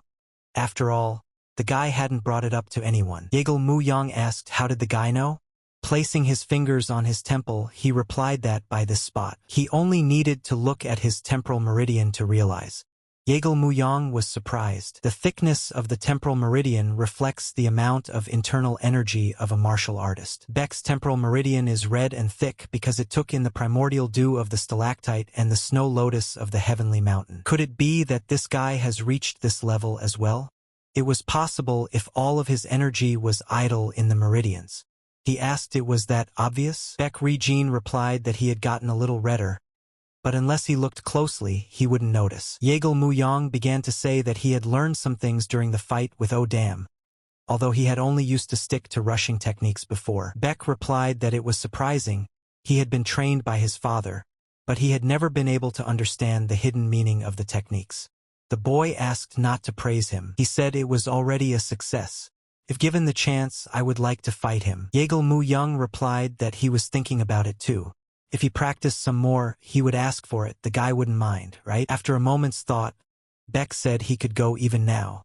Mu Young said no, he had something to do today. The guy asked is he the one about the techs who took the white cloud from the gang? Hopes they aren't villainous. Jaegil Mu Young said it doesn't say that, but it doesn't look like a villain. If he finds something interesting, he'll tell me. Even if it turns out the techniques are villainous and something goes wrong. The boy replied that right. The more he learned about what his ancestors had said, the deeper and more mysterious their words became. Thinks helping people and not thinking about useless things can play an important role in unraveling the meaning of words. The boy thought that it was not for nothing that he had transcribed and passed on to him the sayings of his ancestors. He seemed to be interested in a long-lost mind training technique. No one in their right mind would share their family's techniques with outsiders. He is tormented by his conscience, for he is technically betraying the family to whom he is indebted. The guy replied that he didn't have to worry about that. Baek said there's a mystical power locked in them. Everyone in the world should know that they belong to his family. Jaegil Mu Young thought to himself, why can't he ever just score? What would happen if he, the heir to the family, passed on the lessons of his ancestors to an outsider? The boy replied that the interest in reading and learning is more characteristic of the nobility. He is only trying to understand and study everything. Baek Ri-jin didn't realize what he was saying. To become a nobleman, one must not be greedy for pride and glory. The guy realized that he had perfectly brought the conversation to a logical answer. Jaegil Mu Young asked then how about becoming a knight instead of a nobleman? The boy replied that nowhere does it say that knights can steal. He said it was wrong, but a knight must be willing to sacrifice himself to protect others. Baek replied that it was just a play on words that justified the theft. The guy said he didn't think so. Life is fickle, and the righteousness they put up with pulls them back. Even if it is wrong, for the greater good it is better to keep what has happened a secret. Let him, which he did while he was going there. What was the reason he fought the white cloud? He was silent for a while. He could understand it, they had killed countless enemies. There were plenty of things that definitely go against the concept of righteousness. Whatever our reasons for them, the fact remains that they killed people. Yet Baek Ri-jin raised his sword for a just cause. Moreover, since it was about the path of a knight, he fell into confusion. The guy would really like to avoid quarrels about their prospects, but the case is exceptional as far as mind training techniques related to the Diary of Celestial Mysteries are concerned. He must get him to study it by all means. It will help him in his battle against the cult of the blood demon. After fighting the white cloud and his path became obvious, so he wouldn't be confused for long. The guy asked the hand technique? The book he took from the white cloud didn't have an author on it, but he calls himself an old man who defeated a level 1 warrior with his bare hands. Jaegil Mu Young thought nonsense. In his experience, being in the Murime without internal energy is akin to suicide. What to speak of the difference between a level 1 warrior and a person with no internal energy? But how did he defeat him? He's wrong if he thinks it's a simple hand technique. More correctly, it involves the whole body, so he called it the 4 limbs of fear. The guy thought this is what the White Cloud Gang had. In the novel, Beck, after learning the technique, began to strengthen his ligaments, as the 4 limbs of fear would bring him closer to the final sword technique. That's why he's sharing it with Beck Re-jin and Yunho Myung. But there's something he wants to check first. He was curious as to how this technique would affect him, a person who had mastered the Yeagle family's techniques. Holding out the book to his friend, the guy said he had looked it over, now he could read it too. It was written by an unnamed martial artist. Beck Re-jin replied that he didn't need to. Jaejil Muyong didn't understand why. Just let him take it, that's the way it should be. He said the technique is called the 4 limbs of fear. With it, the boy will improve his sword skills. At least let him read it for him and give him some advice. The guy replied that first he would talk about yesterday's conversation. Beck Re-jin says he believes him, but isn't sure if he's grateful enough to take it all in. So he'll give an answer when he figures out for himself whether it's worth telling people what happened. The guy decided to keep silent for now. He meant something would be bearing down on him if he thought he wasn't noble enough. How he's making his life so difficult. The guy replied that okay, it was time to pack. They would reach Hunan within a day if they hurried. The arduous journey in Liangshan County has come to an end. The next destination is Hunan Province, where Beck will meet new people and problems. After yelling at Soso, Yeagle Muyong asked the bird to stop flying away and come back whenever he wanted. Beck Re-jin asked Soso? The guy replied that yes, that's his name. As soon as Yunho Muyong said that he saw something, the bird once again decided to fly away. Guy thought finally they had arrived at their next destination. In the novel, the province was also called the Central Plain, because that's often where ancient nations located their capitals. Beck Re-jin will have many adventures there. Ahead of them they saw a small detachment of cavalry, who were rushing somewhere. Beck Re-jin said they have an eagle on their blue flags. It must be the Namgung family. He said that about 20 people had just passed by, and energy emanated from each one, like an exquisite sword. He wondered where the Mengan family's warriors were in such a hurry. Yeagle Muyong became wary. Don't let it be said that he wants to stick his nose where it doesn't belong again. It wasn't that long ago they were fighting the White Cloud Gang. Why can't the guy just concentrate on finding the Diary of Heavenly Mysteries? Beck Re-jin asked what the guy planned to do with that money. Carrying it around is difficult. Yeagle Muyong replied that that was why he was thinking about investment. The guy asked investment? They used the entire amount left over after distributing money to the people of Denzwang cash expenses. What he realized about money while leading an idle life. He said that the power of money lies in the fact that they can eat and drink as much as they want and even hire a talented security guard. Money can change lives dramatically. Pointing at Yunho Myun, the guy said that thanks to him, he was more than sure of it. Looking at his friend, the guy asked where he planned to invest them. He replied that he wasn't sure yet. Let fate decide. Surely they will meet the right person soon. Yeagle Muyong said that first we need to take the money to the bank, we need to hurry. The guy said this is what it's like to be in the capital. There's a bunch of stores right at the entrance to the city. He's sure the food there is excellent. Then asked what Yunho Myung thinks. The guy replied that he was already too damn tired to eat ice. Looking at Beck Re-jin, he asked if the latter knew any famous bank in Kaifeng. He replied that as far as he knows, Yulin and Jiangnan are the biggest competitors of the other banks in the city. Will he choose one of them? The guy replied that the bigger the bank, the less risky and more reliable. A huge stable bank in such a place is a great place to keep your money. But really, he's just pretending to think about it because he's already made his choice. It will be the Inshio Bank, built by a man named Song Yo. It doesn't exist yet, but soon after Yulin's bankruptcy, it will be erected. The guy plans to invest it up front because someone who was supported when he had nothing remembers his benefactors. Yeagle Muyong suggested to take the money to Jiangnan Bank first, and afterward would go to where Beck Re-jin would meet that person for the first time. The man once again asked the boy if he was from the Yeagle family. He replied that he had already said, so why so many questions? After apologizing, he said there was just so much silver there that he'd have to report it to his superiors. So he would ask one more question. Yeagle Muyong thought again. He's pissed as hell, he's still got a lot to do after all. Beck Re-jin said he sees they are very interested in them, let them ask anything. The man said that since they came from Liangshan County, is the guy the famous Northern Dynasty swordsman who suppressed the White Cloud Gang? Yeagle Muyang thought that rumors were spreading fast. After all, the person who used the phrase Northern Dynasty was him. The guy said it was him, that's why this guy's got a lot on his plate. The man replied that he was honored to meet such a famous hero in person. Then he apologized for not recognizing him right away. The guy replied that the rumors are greatly exaggerated. He didn't do much of anything. Yeagle Muyang asked, didn't he say he had tons of things to do? Grabbing him, the guy said he was sorry, but they needed to leave now. Baek Ri-jin started yelling that they weren't done talking. Sitting at a table in some establishment, Yeagle Muyang congratulated the guy for getting the nickname. The guy replied that he was kind of embarrassed, even no need to celebrate it. Yunho Myung said that not everyone is given a nickname, so the occasion is worthy. Yeagle Muyang realized that he was staring at him again. It made the guy uncomfortable. Maybe we should congratulate him? Bringing a few more dishes to their table, the man said that it seemed they had something good going on, then wished them a pleasant appetite. The guy noticed that everything was sparkling. It's called the City of Trends for a reason. Yeagle Muyang first decides to visit a place called Full Moon. It is there that he goes to find what he is looking for. Suddenly, at that moment, the bird decided to fly away again.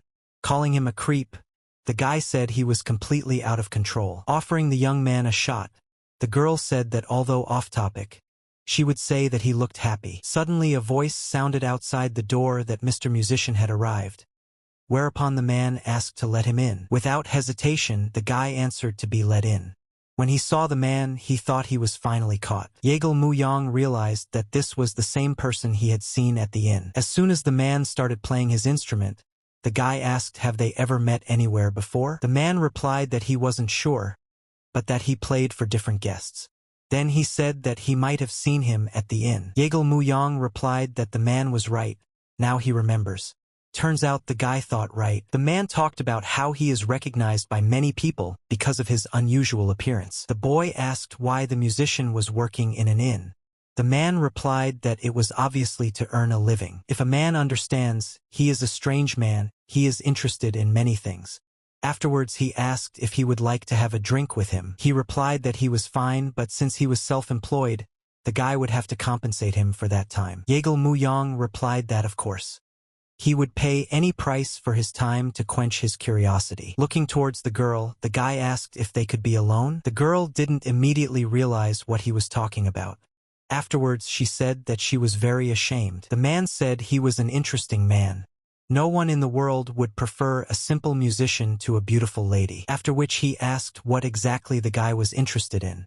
Yeagle Muyang replied that his eyes. Those who work 2 jobs day and night to make ends meet usually don't have that calm look. Smiling, the guy replied that it looked like the man had a rather unusual life. He replied that he would first like to hear about the guy's life before he would tell about his own. Looking at him, the guy realized that this bald man would become the manager of Insho Bank. He is Director Song. Most of the places he has invested in are succeeding, so he will be an important figure in the banking industry. To get his attention and create a long-term relationship with him, a guy has to tell the whole truth, including his past worthless life. The man replied that now he understood why the guy called himself strange. Yeagle Muyang asked what about him. He told me that to his family he was also something of an ugly duckling. When he got the right to take the imperial exam, he decided to explore the world instead of work. The boy remembered that this was how he had wandered the world and learned to understand it. Power, money, and strength are needed more than books. That's why he decided to become someone with power and strength. And he took a lot of jobs to realize what money can do and watch them ruin people. This is the way he chose to learn how to use and control money. After hearing his story in person, the guy felt that they definitely had similar views regarding the thirst for freedom. He must have felt it too, and that's why he told about himself in that way. The guy asked what the man plans to do next. He replied that he plans to manage the money, but he needs to think through a lot of things about how exactly to do that. Yeagle Muyang asked to manage money? You mean the man plans to get rich? It was at this point that the guy thought it looked like it was time. He said he'd ask me to take care of that too. The man frantically asked what it was. The guy replied that it was money. He would later see how much was in the envelope. He can dispose of it as he sees fit. He can spend it all or buy what he wants. The man asked if the amount was too much. What if he is a fraudster who knows how to bamboozle and deceive? He replied that if he did, he would blame himself for not being a good judge of character. After their conversation, he suddenly felt the urge to become his first investor and friend. The man said he didn't understand what the guy was doing it for. Yeagle Mu Young replied that he was sure they would reach an agreement. Slamming his fist on the table, Yunho Muyun asked the guy, what did he mean by giving away all the money? The guy replied something and meant what he said. In response, he asked what about their means of living. Yeagle Mu Young said that of course he had some left over. But you can't spend money like before. Baek Ri-jin asked the guy sure he won't regret his decision. Yeagle Mu Young replied without hesitation that he might regret it if he was wrong about that person. However, he has a reason for lending him money. The guys immediately asked what was it. The fellow replied that it was evident from him that he could dispose of them more wisely than they could, that he knew how to handle them, and they would not corrupt him. Baek Ri-jin said that it looks like the guy thought it would be quite profitable to invest in him. He replied that it was fine if he did, but he also didn't want to allow a situation where he couldn't fulfill his potential. Baek Ri-jin said he gave up greed and took the risk of betting on someone else's future. Yunho Myung said that it looked like it was time to say goodbye to the carefree days. Suddenly, someone came up from behind. The man said it looked like he was on time. The guys saw that it was Mr. Song. He smiled and answered that he had not come there today, but as a guest. Then he asked the guys if they would mind if he sat down with them. He told me that he actually came to ask where that money came from. They are not at all easy to accept when you don't know how they were earned. Yeagle Mu Young thought it was expected. It would be strange if someone who was about to become successful wasn't interested in the source of the sudden investment. He realized that it would end well either way. The guy introduces him to Baek Ri-jin and Yunho Myung. After the story was told, the guy said that this is how they envisioned where the money would be spent. Mr. Song said it was the White Cloud Gang, he'd heard of it, and even the swordsman who defeated it without help from the government. Yeagle Mu Young said that it seems that the rumor has reached the Lord. He replied that rumors are usually exaggerated, but everything said about the swordsman was true. The boy had seen it with his own eyes. The guy said that's how they got that money, so the man had nothing to worry about. He asked him if he had any more questions. The man replied that the more he looked at the three of them, the more surprised he became. Masters of martial arts don't care about the wealth and judgment of others. Yunho Myung replied that it doesn't mean they don't feel hungry. The man replied that then let them enjoy delicious food. It is what gives meaning to life. Suddenly the guy asked if the man had tasted the famous bamboo shoots. He replied that he had heard that they were delicious, but had never had the chance to try them. Yeagle Mu Young thought, what the hell? How did they get along so quickly? Yunho Myung knows a lot of things about various little things, but the guy didn't expect it to help him bond with Seon. And yet he succeeded. It seems the relationship between them will be stronger than expected. The boy said he'd already asked around about the blacksmith. He wanted to order the equipment needed for training and a sword for Yunho Myung. He asked if the sword was for him. Yeagle Mu Young replied that yes, you never know what situation you will find yourself in. The guy needs a good sword at the very least. Yunho Myung asked, do they have enough money for that? Yeagle Mu Young said that they sold the crew, and there were still other things left to sell. The boy replied that all he had were these weapons and White Cloud junk. If it was enough to buy the ball, he was ready to give up his old way of life. Yeagle Mu Young thought, great, here he was caught. The guy didn't plan on letting him stay the way he was now. Baek Ri-jin puts in a hell of a workout every day, and he lives like a master who has lost his purpose. At first he thought it was the permissions of the shelter problem, but it became clear that it was something else. Nothing spurs him to action. Baek Ri-jin and Yunho Myung lost to Odam. It was one of those things that pushed them to want to become stronger. However, because of his interference, Yunho Myung didn't taste defeat and the guy surpassed him in strength. That's the biggest problem. He needs a push and the guy will organize it soon. Yunho Myung said if he was a talented blacksmith, wouldn't the weapon be worth matching? Thinking briefly, the guy replied that they would know everything as soon as they got in. Seeing them, the man asked what had brought the young men so late. Yeagle Mu Young replied that he had heard that they make weapons faster there than anywhere else in the area. He then asked if the boy could call his father. A boy with big innocent eyes that don't match his huge and muscular body and a deaf-mute blacksmith. They came to the right place. The house of blacksmith. The son replied that his father would receive them. Looking at the man's body, Jaegal Muyang thought that he knew why blacksmith Du Cheho was trembling like this. The thing is, Dum killed his father simply because he messed up his mood. He also took all the weapons he created. That's why Du Cheho is afraid of martial artists. Turning to his friend, the guy asked what he planned to do this time. Jaegal Muyang said that he had heard some gossip in the alley, so he wanted to put it to the test. The boy didn't understand. What now? Why was his friend looking at him like that again? It may seem like he has the ability to see the future, but don't expect much from the guy. The rest of the novel hasn't been pressed, so the guy doesn't know anything else, which is why they need to hurry. The blacksmith's son replied that his father was sorry, but he was already working on an order and couldn't take another one. Grabbing the sack in his hands, the boy asked, then could he examine the weapons they had brought? Jaegal Muyang heard, he's looking for something, maybe that's where it will be found. Yunho Myung asked the guy what's going on there. Jaegal Muyang asked him to be quiet. After carefully examining all the weapons, the man abruptly stopped his gaze on one of the swords. When the first wave of tears ended, Du Cheho, through his son, Du Wai, told them his long story. It was a heartbreaking story.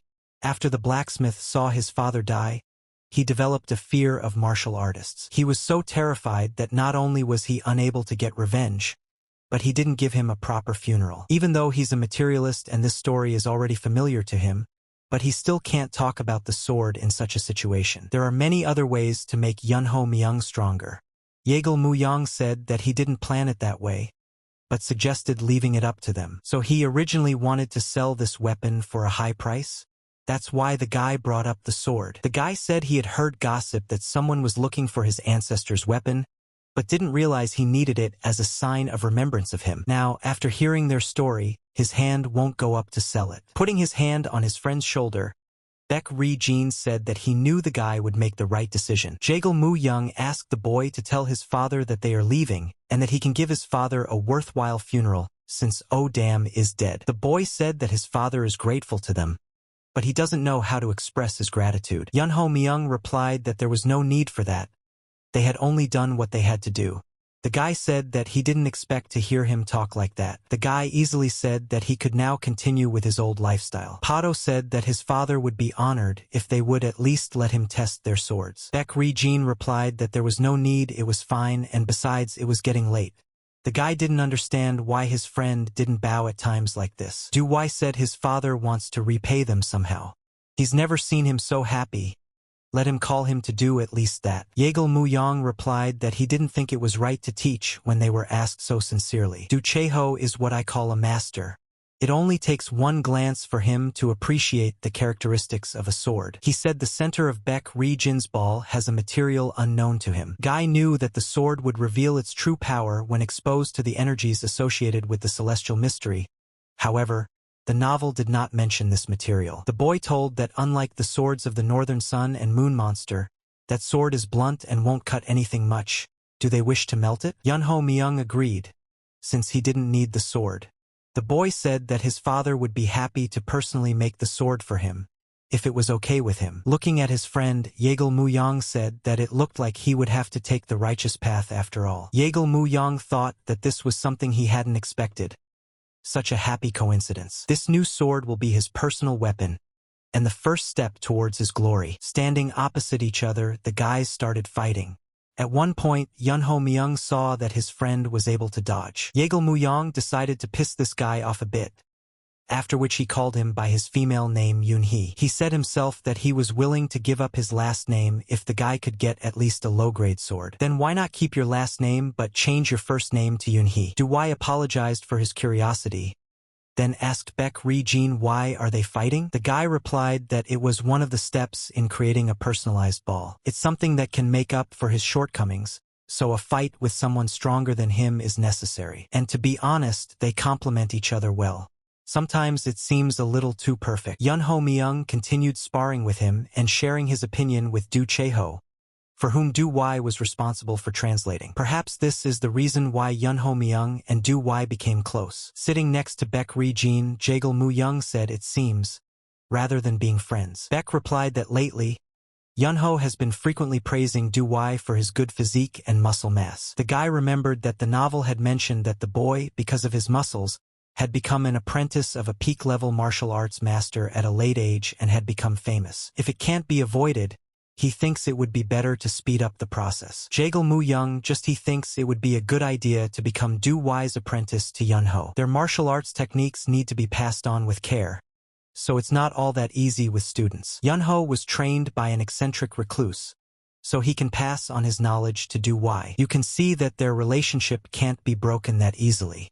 They have a lot in common. In the guy's eyes, they're both outwardly strong, but inwardly full of loneliness. Jaegil Mu Young realizes that Baek Ri-jin's words make sense. Du Wai has been with his father for a long time, which is not typical for kids his age. Had never been able to ask anyone for help before meeting him. Perhaps these two understand each other like no one else. If Yunho takes care of Du Wai, they could have a great relationship. Yunho Myung was surprised to see his personal weapon. Baek Ri-jin said it was as black as night. The smaller one primarily reflects black light because of the obelisk used to create it, which has been passed down from generation to generation of the Du family. It was extracted from a meteorite and nicknamed the Sky Stone. It's a rare mineral, and no one knows where to find it. It's also one of 200 precious treasures. If even the simplest sword is forged with this mineral, it will increase its power many times over. In other words, Yunho Myung is very lucky. The sword in his hands looks marvelous. Everyone watched with their mouths open as Yunho Myung's sword split into 3 pieces. The guy wondered if it was a chain sword. Then he asked if it would be okay if he called it a 3-chain sword. Jaegil Mu Young smiled and thought about the fact that that was his name in the novel. The guy didn't expect that this was what his personal sword would be like. Yunho Myung handed the guy something that looked like a diary.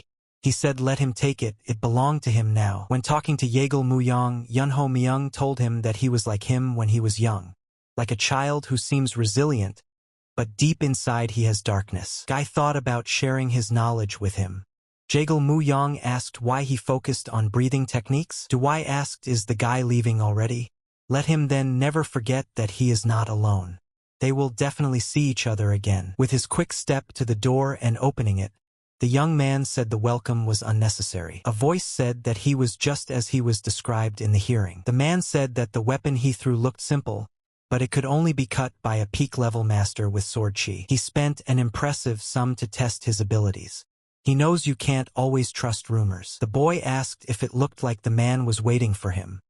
He replied that of course, the man was the one who had ordered the murder from him at the Midnight Castle. The target of the assassination attempt was definitely the retired head of the Imperial Guards. But who is this old man? Is he really that calm in his presence? Or is he only pretending? Whoever he is, the guy has nothing personal for him. Killing to order is his job. Even if the target is the person who hired him. The man said it was up to him to kill him or not. But maybe he should hear why he'd brought him here in the first place. He had a lot of things to do, so it wouldn't take long. The guy realized he was addressing him as a friend. Very natural and friendly, which is scary. He said he was his employer and the one with the information. And he knows a lot about the guy. In Manhua province, the guy is known as the Ghostly Dark Nail. The man has information for him.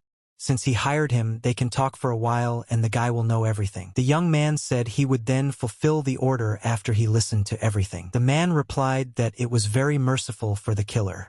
He wants to talk about his little brother, whom the guy had forgotten. One should not pay for offense with offense, even if the target is a mentor of the prestigious Jianghu righteous sect. After sneezing once again, Jaegil Mu Young wondered if he had caught a cold.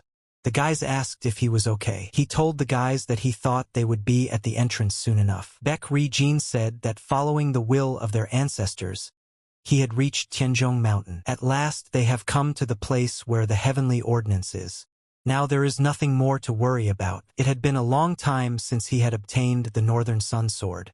The guy had already learned the long-lost mind training technique needed for the test. Yunho Mu Young said that they had only reached the entrance and he was already exhausted. Jaegil Mu Young thought that yes, he would agree with him this time.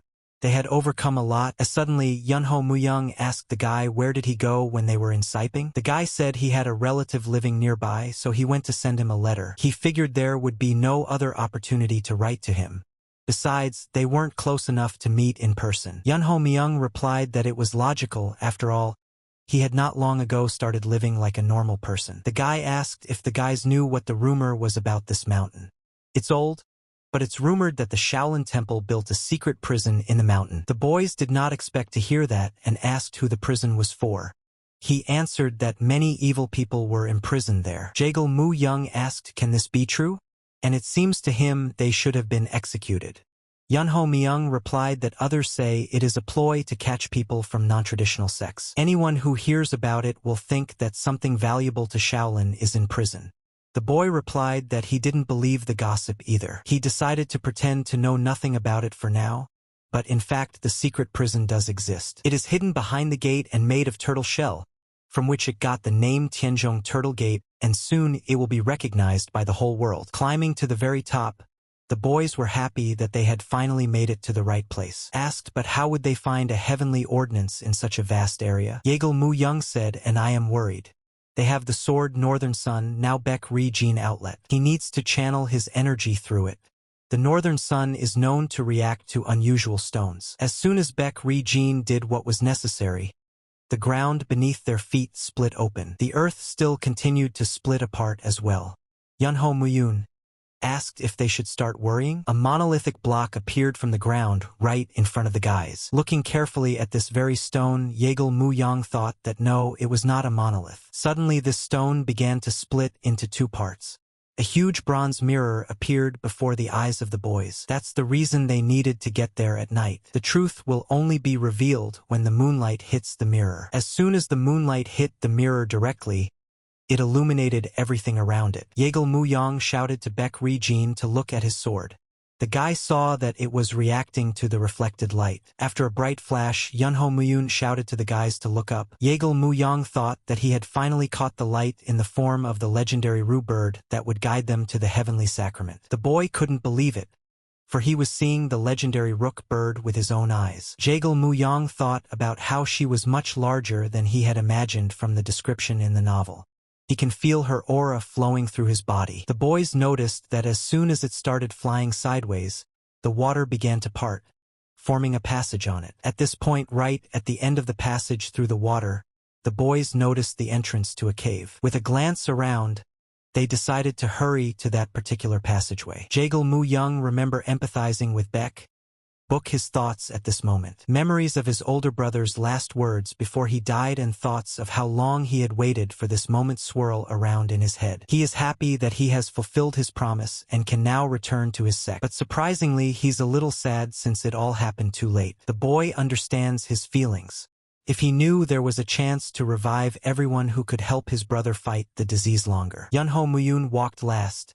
At this moment, Jagal Mu Yang heard something behind him. Turning around, he immediately rushed toward the boy, for he was already lying on the ground. Lifting his head a little, the guy alerted the guys that someone had hit him. He told me that there's a great martial artist somewhere nearby. After examining his friend's body, the guy saw that he had wounds on his shoulder and stomach. There were no signs of some defense mechanism being activated around, which meant that he was definitely being attacked by someone. They didn't realize who it could be. Even with such an excellent ability, he didn't kill Yunho. The wounds were not fatal, so what did he want? Everything was going according to plan, and they were getting along without any unexpected incidents. Baek Ri Jin's heavenly mystery and emotional state are as they should be. But the novel never said that Yunho Myung was ambushed by someone. Baek Ri Jin told his friend that just like Yunho said, the one who wants to kill them is nearby and he is alone. Jagal Mu Young said he thinks it's a trap. His injuries are not serious, it seems they were just meant to be thwarted. Or someone is reveling in their position, or maybe it's all of the above together. Jagal Mu Yang said that he would take his friend to a healer and let him continue searching for the heavenly mystery. Baek Ri Jin refused. He said they'd go together. His sect's legacy is valuable, but their safety is more important. He threw away what he had been searching for all his life for their safety. Jagal Mu Yang couldn't have done that. The guy would keep looking for the heavenly mystery and Baek Ri Jin would ask him to take care of Yunho. The guy said that however, he doesn't have a master among his enemies who can injure Yunho so easily. Maybe Jagal Mu Yang does? He replied that he wasn't sure. Only Wangbo-sung came to mind. Baek Ri Jin asked, wasn't he banished by his family? The guy said yes, that's why he's surprised. Doesn't know who it could be. Hearing his friend's voice, Baek Ri Jin asked, Did he really remember something? The guy thought that yes. The only thing that had changed dramatically from the events in the novel was that incident. He said that he remembered how he got the primordial stalactite. Baek Ri-jin replied that he remembered too from the Dark Assassins and he gave it to him. Perhaps what happened had something to do with their community. But hasn't their hideout been completely searched? Yeagle Muyang replied that yes, but only managed to learn that their gang was one of many. The only thing of value they got from the ringleader of the Dark Assassins, a pristine stalactite do. Whoever is connected to it may be their enemy. Yeagle Muyang replied that it's possible, considering what they did to Yunho. The enemy is dangerous, so let them be careful. The boy looked at the sunrise and said that the sun was slowly rising. Baek Ri-jin replied that it was good. Yeagle Muyang was walking in front. Baek Ri-jin was carrying his friend on his back. Suddenly, he shouted for the boy to be careful. He saw a heavenly ghostly worm net in front of his eyes. It's fairly invisible and thin, but it's sharper than most swords. At that very moment, right in the air, the guy saw that someone was going to attack him. He quickly and instantly approached. Yeagle Muyang realized he wouldn't be able to dodge in time. Suddenly, Soso flew right between them. The guy realized that it was the bird that saved him. Without it, he would have surely died. Baek Ri-jin grabbed his sword in his hands, then turned to the guy and asked if he was okay. Yeagle Muyang replied that thanks to Soso, he was fine. Luckily, the bird is alive. Paulin said that he expected the heavenly ghost worm net to deal with him, however, he is a good warrior. Baek Ri-jin replied that he just needed to get rid of her unique heavenworm flavor. Then asked who he was. Guy replied that people in Jianghu are bound to each other either by debts or grudges. He told me that the head of the Dark Assassins was his brother, so he's really connected to the Dark Assassins. But his abilities are completely different from Wang Chong's. Every inch of his body is churning with power, giving the guy goosebumps. He saw that even Baek Ri-jin didn't rush into battle mindlessly. The boy replied that since he had named himself, he would not fight as a mercenary. Revenge must be violent, they agree with that, don't they? Someone called out what a funny sight. His nephew, their family's favorite child, caught by a mercenary? Yeagle Muyang realized that it was a painfully familiar voice. As someone suddenly asked, "What the hell is this nonsense?" Baek Ri-jin said that quite strong internal energy, after which he asked who it was. Yeagle Muyang shouted to get ready to greet him. Without thinking long, the boy asked, "And who?" His friend clearly answered that it was his uncle. The boy thinks he got his letter in time. He's the one who attacked me. The guy is the eldest son of a great Murima family. Landing on the ground and looking at his nephew, the man said the boy had grown a lot. He didn't even recognize him. He is the second of Yeagle Du's 4 brothers. Based on Mu Yang's vague childhood memories, this is indeed his uncle. Actually, he was supposed to show up after the secret of the Yeagle family was exposed. But his letter changed the course of events. Falling to his knees, Yeagle Muyang said that he finally had the honor of meeting his uncle. The man said he'd seen the kid get a little sharp-tongued while he was away. He's getting pretty good at being human now. The guy thought that he was correct in what he said. In his eyes, Yeagle Muyang is still worthless. But there is no need to be angry. His father is like a calm sea, but his uncle is like a wave that will crash on him. If he makes a mistake, he won't be saved. He won't give him much time. He doesn't have as much mercy as his brother. Let him explain why he sent him the letter. Don't let him say it was to get rid of a man who was just a mercenary instead of him. The guy thought he was just a mercenary. He said he was actually here to avenge his brother. Yeagle Du replied that if he didn't want him to crack his skull, then let him shut up. Looking intently at his nephew, the man said that now let him tell everything. The man asked him to explain why he sent them the letter and why to Sonu. Don't let him say that so he can get rid of a mere mercenary. Yeagle Muyang replied that he didn't expect the guy to attack him. The man asked who would have believed such a coincidence. The guy replied that it was true. He had written to them to ask if he could visit him, to refresh his memories of his brother Sona, since they hadn't seen each other for a long time. Suddenly, Jejeil Du laughed out loud. He said that he had not heard such a thing for years. The man asked if he wanted to see his brother. The guy replied that if he saw the letter he sent him, he should believe it. The only and surviving memories he has are of him. Jejeil Du replied that he didn't read the letter, but went straight to the boy when he heard about it. Yeagle Muyang realized it was a lie. He read at least to know where to find him. Bluffing, think the guy won't understand. But he's not the dumb Mu Young that uncle remembers him to be. He replied that he had nothing else to add. That's the only reason the guy wrote him. The man replied that he didn't believe him. The uncle told me that a long time ago not only he, but the whole family had put a lot of expectations on the guy. And how did he deal with them? Grinning, he said he wouldn't fall for it again. Basically like everyone else. The boy replied that he knew. His father said he had to show how responsible he had become and sacrifice something to be recognized by the family. The man replied so he wouldn't sugarcoat it. It is not a sacrifice, but a price he has to pay. Would a guy even give up a finger for his family? Taking his reaction away, the man said that it was expected. When he was ready, he would try to think it over again. Observing everything going on, the mercenary thought he was a joke to them. He can't even move, the man's inner strength overwhelming him. Baek Ri-jin replied so the man doesn't worry. The guy has become a different person. Without even turning to face him, the man asked who he was. The guy said his name is Baek Ri-jin, and he's a follower of the Dianzong sect. As soon as he heard the name of the sect, he immediately stopped frowning. Yeagle Mu Young couldn't understand what was wrong. He began to tell me that it was a glorious war. The man still respects the deeds of the sect and prays to strangle them who sacrifice themselves. Baek Ri-jin replied that this was the second time he heard such a thing after he ventured out to Jianghu. It pleased him to know that someone still remembered those sacrifices even after all these years. Yeagle Du asked who was the first. The guy replied that it was the head of the Yeagle family. The man replied like this, they have common acquaintances. But here's what he doesn't realize. The guy seems like a calm and reasonable person. He has no reason to be around this lowlife. Baek Ri-jin looked at his friend and told him not to worry. The guy will tell him how much he has changed. His stupid actions are a humiliation to the family. You can't change that with a few words. Uncle would back down if Baek Ri-jin tried to convince him since everyone in Jianghu still respects the Daengshan sect. But the boy wants to meet his cousin, Jaegle's son, with his uncle's permission, the owner of the moon monster and the man who will continue his father's path.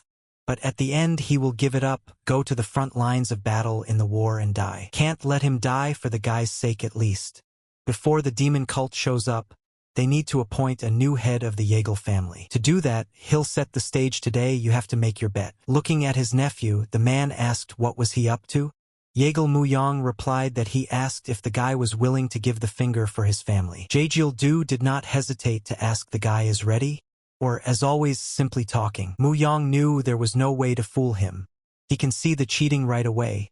But this time the guy is serious. If it would be enough to lose a finger to earn a place as the next head, and change the minds of most stubborn people like his uncle, he would give a finger for something more valuable than him. As soon as he swung his sword, the man immediately shouted back, after which he struck. Calling his nephew a bastard, the man asked, has he become completely retarded? Yeagle Du asked Mu, has he become feeble-minded? Mu was on his knees and realized that Du didn't let him cut off his finger. He didn't understand why Du would do such a thing. Does Du hate him but doesn't want him to get hurt, or doesn't want to feel guilty about his father? I'm sure one of those options is the truth. And now was the time to show sincerity. So Mu decided to address him as an uncle. Mu said that relatives were important to him. No one would want to renounce their roots. And then their gazes crossed. And Mu realized that from now on he would behave in his own way, not like Yeagle Mu. Mu decided to pour his heart out and told him that as a child, the weight on his shoulders was too much, so he ran away. And after the Jianghu incident, he accepted the reality and will not run away again as he has realized everything. You can't achieve comfort if you don't move forward. Actually, Mu realized that Baek Ri said those words in the book, but here he beat him to it. They would become his motto. Du thought and sighed and said he'd had enough of his nonsense. He was completely sure that he was out of his mind. Mu thought it was a curse. It wasn't enough that he risked losing his finger. But he may say that, but if he stopped him, he's not completely lost to him yet. Du said to Mu, if he's done with his bullshit, then let him fuck off. For the sake of his dead brother, he'll let him leave alive. Mu raised his sword and said, no. No need to get involved in this. His hatred is directed at him. Du told Mu that he couldn't handle him. Mu replied that he knows that, but it's his responsibility to bear at all costs. He has no grudges against his uncle. Du sighed and told the guy he wouldn't lift a finger for him. If he wanted to die, let him go. Mu told him to take care of the bird he owed and his injured friend. Du asked why would he do that. Mu replied that this killer's hatred is about their family business. His request could be his last words. He knows that Du is not that heartless. Mu knew that Yeagle Du was a proud man. To regain his trust, he must risk something equally valuable. For the sake of that, he would prove himself in a battle with an assassin. Beck stood next to Mu and told them to fight together.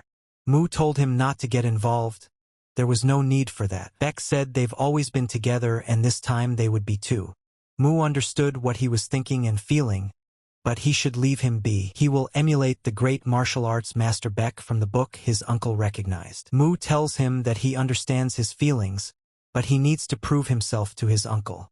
He needs to stand up for his decisions and aspirations, so this fight is his alone. Beck asked, so it turns out his principles are more important than his life?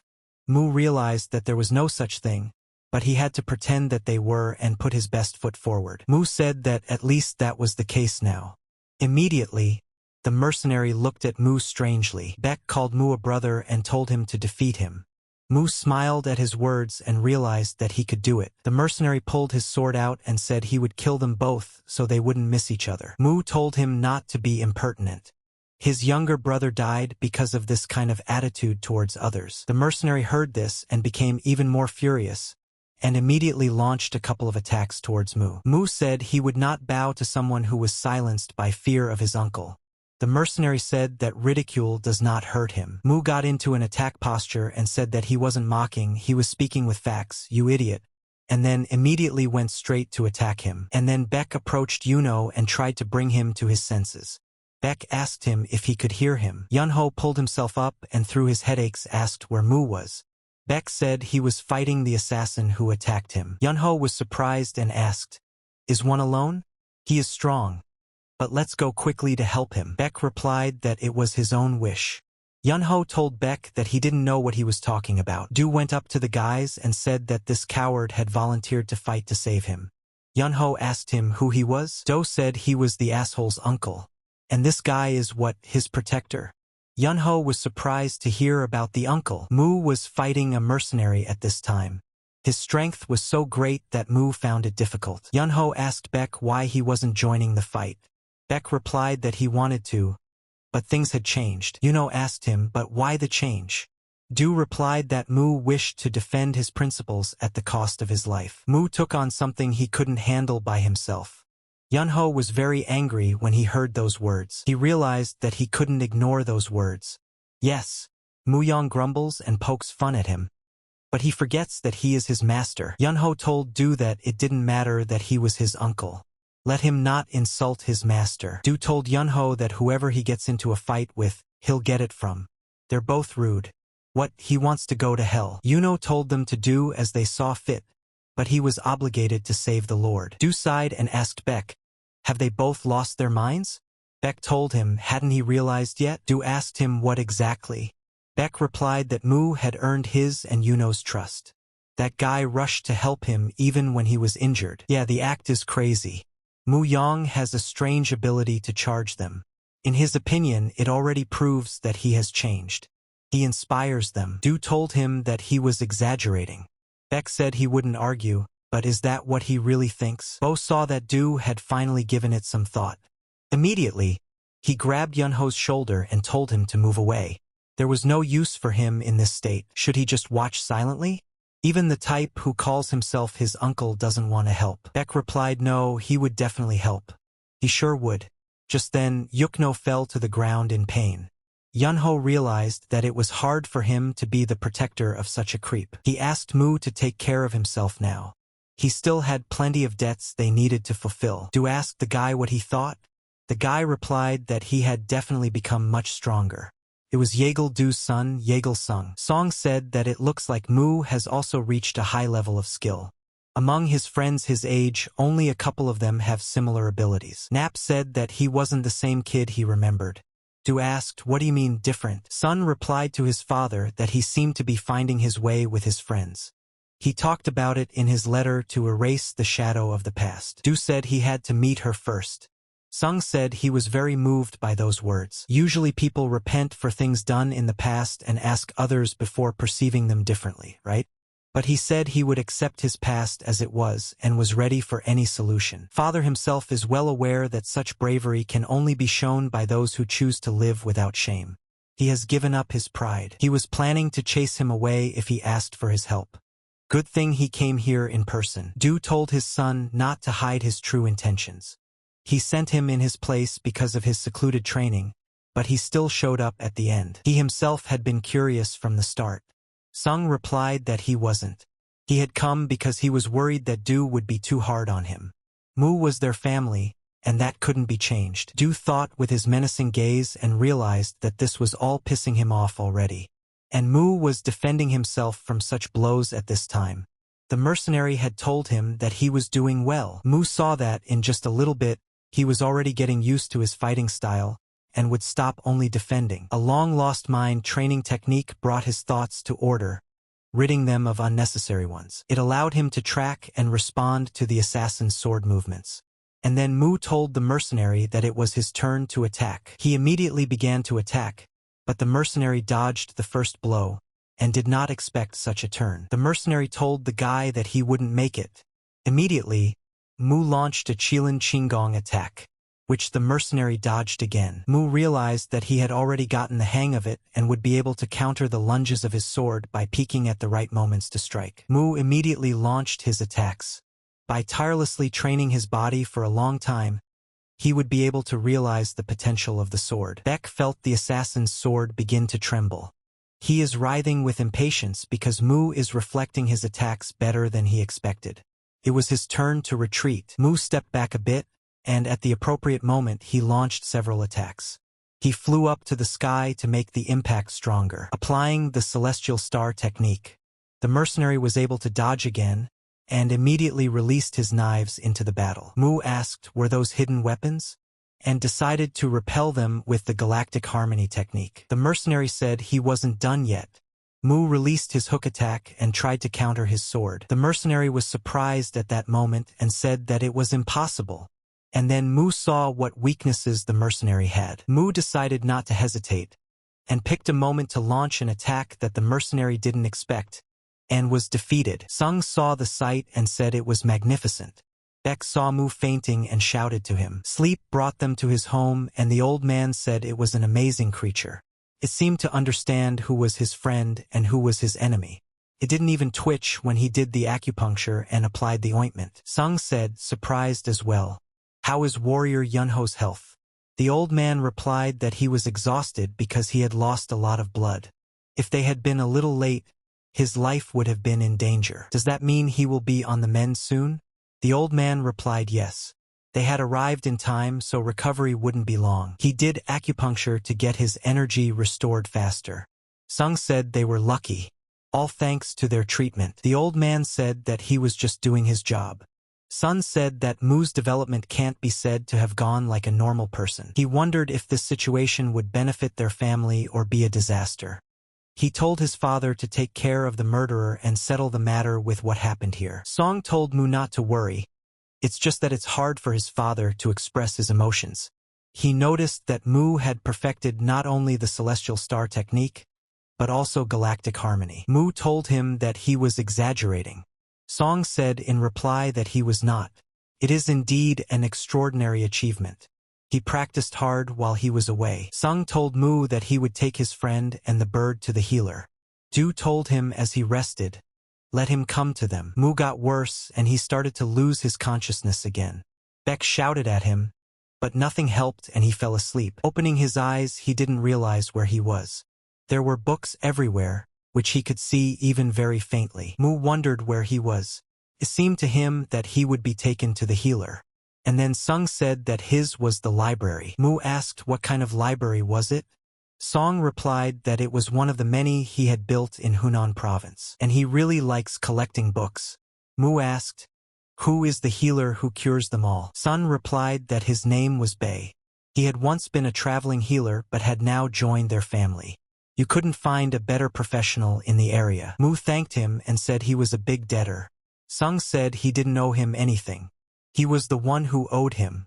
If his father had stepped in earlier, nothing would have happened. Mu said that if he were in his place, he would have done the same thing. He realized that his relatives were testing him to get to know him better, and he was happy to do their tasks. Mu realized that the situation had unfolded the way he wanted it to, but he was unaware of what he was thinking. It is worth noting that he has little interest in the title of head of the family. In the novel, the war against the cult of the blood demon aroused in him a sense of righteousness and made him join the ranks of the frontline soldiers. But now the cult has yet to announce itself, but may be feeling a little eager to be the next chapter. There's a chance that his curiosity about him comes from greed. Sung said that the warrior Beck who came here with him is practicing diligently every day. Mu said that's the kind of man he is, never takes a rest. Sung said he liked him a lot. Mu told Sung that they were friends. By the way, where is Beck now? Sung replied that he offered him some rest, but he left anyway, saying he'll be back soon. Something seems to be weighing on him. Mu asks Sona, does he think so? And he's correct that Beck has a lot to think about, since he gave up his long-cherished dream, finding himself at the threshold of its fulfillment. Sleep said that the more he looks at Mu, the more he realizes how much he has changed, his actions, words, and other little things. Even after talking in person, he can't believe that he has gained such calmness and depth in his gaze. Is Mu Yeagle really sitting in front of him? Mu asked him what the question was. He wondered what Song was getting at. His father had also suspected him, but this was the first time someone had asked him directly. Sung laughed and told Mu that he wasn't the guy he used to know. Then who was he really? Mu told him that he understood why he made that joke. He was very much struck by his change of heart. Sleep said he bet he would.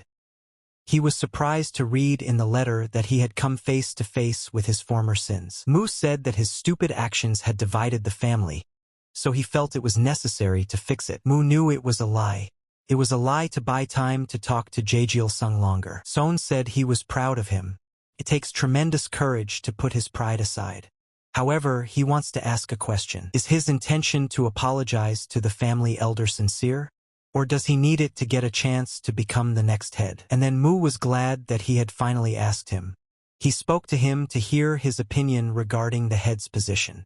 Fortunately, he brought up the topic right away. Mu told him that he understood why he was asking that. However, let him tell what he himself thinks about it. Song asked Mu. He wanted to know if he was interested in the head's position. They can't know what the future holds for them. But something is clear for sure. He has a better chance of being the head now. Not just compared to him, but to the others. Mu realized that Song was intentionally making fun of him. The real Mu would have been furious at such words. But that was the answer he wanted to hear. Mu said that was right, he was no match for him. Song replied that he didn't say that to belittle himself. Mu said that since they're being frank, let him ask. Is he worried about being his competitor? Sung replied that he wasn't worried. He was thinking about what was best for their family. Then what does he plan to do if he becomes the head and hurts the family? Sung asked him what does he himself think. Mu said that Song loves his family more than anyone else, so he would not silently let this kind of behavior go. Sung said that's probably it. It may be a dangerous approach, but the only way to protect the family is to protect the next head of the family, and he will do whatever is necessary to do that. And he likes who he is now. He likes that he was born in Jianghu as the heir to the great Yeagle family. He would want to protect the family's reputation and live with the responsibility for everything associated with it. And then Mu realized that he was wrong about him. Yeagle Sung isn't greedy at all. He's pretending to be greedy to test him. He's also a martial artist who loves and wants to dedicate himself to his family, not chase ambition. Their pusti with him is different. He's the one who should be the next head. Song went out to the window and thought about yesterday's words. How Mu had told him that he wasn't going to become the head, and to protect their family, his destiny and purpose. As for him, his destiny lies in Jianghu. He doesn't think he's smart enough to convince everyone in the family to follow his decisions. Song said that this post helps a person become a better person. Mu said that it would be good if someone more suitable took it over and continued to develop further. He told Sung to grab the opportunity. Sung thought that Mu had matured, but he was still willful. And then Mu went out the backyard to see Beck. And then the guy was sitting on a rock and asked when did he get here? Mu replied that he had recently. Beck said he was just thinking about him. His martial arts are getting a level closer to him. Mu said he's not as good. Beck told Mu that the assassin he fought was not easy. He would like to spar with him on the sword he used against the assassin. And then Mu told his brother that the first snow had fallen. And then Mu looked at the sky and said, "It's very beautiful." And then Mu wondered if it was snowing in his world too. Beck asked him, "So are they going to start today?" Mu wondered if he could enjoy a little moment. Beck said that Mu finally learned the unison of sword and body that turns a man into a sword, and meth into a man. Mu said that he thanked Beck. During their sparring, he reflected on the fight with the assassin and realized many things. Beck said it wasn't like that. Let him thank his hard training. If it weren't for them, his advice would have passed him by. Also, without his help, it would be difficult for him to master the swift sword. Mu realized that mutual benefit was a good thing. He realized that he hadn't been able to benefit from their fights before, but he was slowly getting used to it. The gust of galactic harmony made by the sword chi with the celestial star technique creates combo strikes. He was one step closer to his father's main sword technique, Whirlwind Executioner. Mu told Beck that they could pack up to go now. Beck was surprised and asked him where to. Mu said to go for the heavenly ordnance. They've wasted enough time as it is. Beck says no, and they can stay a little longer. Mu still has some misunderstandings to work out. Mu said that he had already discussed all the important things with them. Mu saw that Beck remained tactful even when it came to his sect and long-standing goals. Mu said he knew Beck was worried about it. And since Yuno has to stay here for a while, they can manage and come back soon. That night several people came into the forest and came across a pile of corpses. The man said it stinks in here. He'll never get used to that smell. He wouldn't have come here if it wasn't for the incident at the cult. He opened the letter and said that the families of Yeagle and Wanbo had simultaneously attacked 3 dark assassin groups in Shandong. Leaving a jewel like the Red Fire Dragon with those guys was a mistake. This was a crucial moment for the cult. He has to settle this in secret. You can't burn down an entire forest just because people are cutting down bushes in it. We have to get rid of the dark killers. And then the second guy said, curiously, did the assassin's blade strike exactly on the target's chest? And then the guys headed out to the battlegrounds and Mu said here they are back. This is where the traps start. He offered to go inside and realized that he would take everything and the heavenly ordnance and the other things. And he would go first. And then Mu turned back around and saw that Beck Ri had disappeared as soon as he entered. And he assumed that the trap had worked, and then he heard an unfamiliar voice telling him not to go in there. If he wasn't worthy. Every unworthy person who enters this place will wander endlessly until he becomes a withered skeleton. And then Mu said what an amazing greeting. He would have been surprised if he hadn't been expecting it. And Ak appeared in front of him and said finally, and immediately launched an attack with his long claws. And then Mu dodged that attack and said that it was still behind him. He turned around and asked who else was there. Is it really Wangbo-sung? Mu turned around and once again saw the assassin he had recently killed in a tough battle for him. It's just like in the novel, all his enemies show up, and they all come at him together. But he sees through the illusions this time. They're just a trick. His eyes, thanks to a long-lost mind training technique, see differently. And of course illusions cannot harm him in such a battle. They are merely fictional beings from his life. And then Mu said that now his second trial would begin. So he went inside and said, Beck said it was very good that he was okay. Did he see those illusions too? Mu said it was right. And he was surrounded by all the past enemies. Beck said he was the same way too. Beck said that if it wasn't for those words from Mu, he wouldn't have gotten out. Mu told him it was too early to relax. They made it through the first trial thanks to the clues available, but it's unclear what happens next. Beck said that the good of the other people didn't know about this place. So it was time, and Mu told him to go already. Walking down the tunnel, Mu said that the farther he went, the wider the passage. Beck said that fortunately, there were no forks, and then Beck told him to look over there. And up ahead, they saw a statue of an old monk. Mu asked Beck if they had to go through the gate behind the statue. Beck replied that it looked like they did. But since there shouldn't be a trap or something, and then Mu noticed that it was very clever. And Beck is thinking very right this time. We should activate this statue. And then they walked by this monk and there was nothing at all. But then Beck asked the guy what's going on. Mu replied that he had to go past the statue to activate the trap. And then Beck pointed his finger to the other side. Beck said, the walls are starting to close in. There's nowhere to go. And then he jumped into the air. And then Mu didn't realize why he jumped up. Beck had told him to have them break down that door. He immediately drew his sword and immediately launched a crushing attack towards the side where the door was. Walking through the smoke, Beck saw that nothing had happened at all. She was just as she was before. Mu realized it was useless. The purpose of this trap was to scare them and disorient them. And then Beck told him to help him with the door. Mu asked Beck if he remembered the day when he gave him back the northern sun. He considered many solutions as he solved the sword puzzle. He should have just turned the intaglio north. The excitement made him have too many thoughts in his head. What does Beck think they should do? And then Beck thought for a few minutes and said that he understood Mu.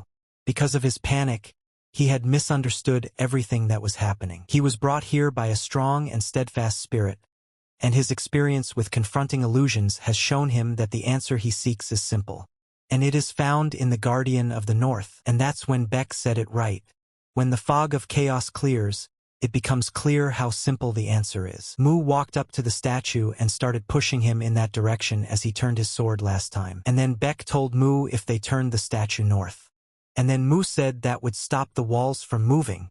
And then they started to rush. And then they started looking around after that, and Mu said they had made it. But that wasn't all, and the statue started to crack. And breaking into small pieces, Beck saw that here was the staircase to the basement. It was under the statue. Beck said they passed the second test. Curious as to what awaited them downstairs, Mu realized that he might not be worried. The hardest part is over.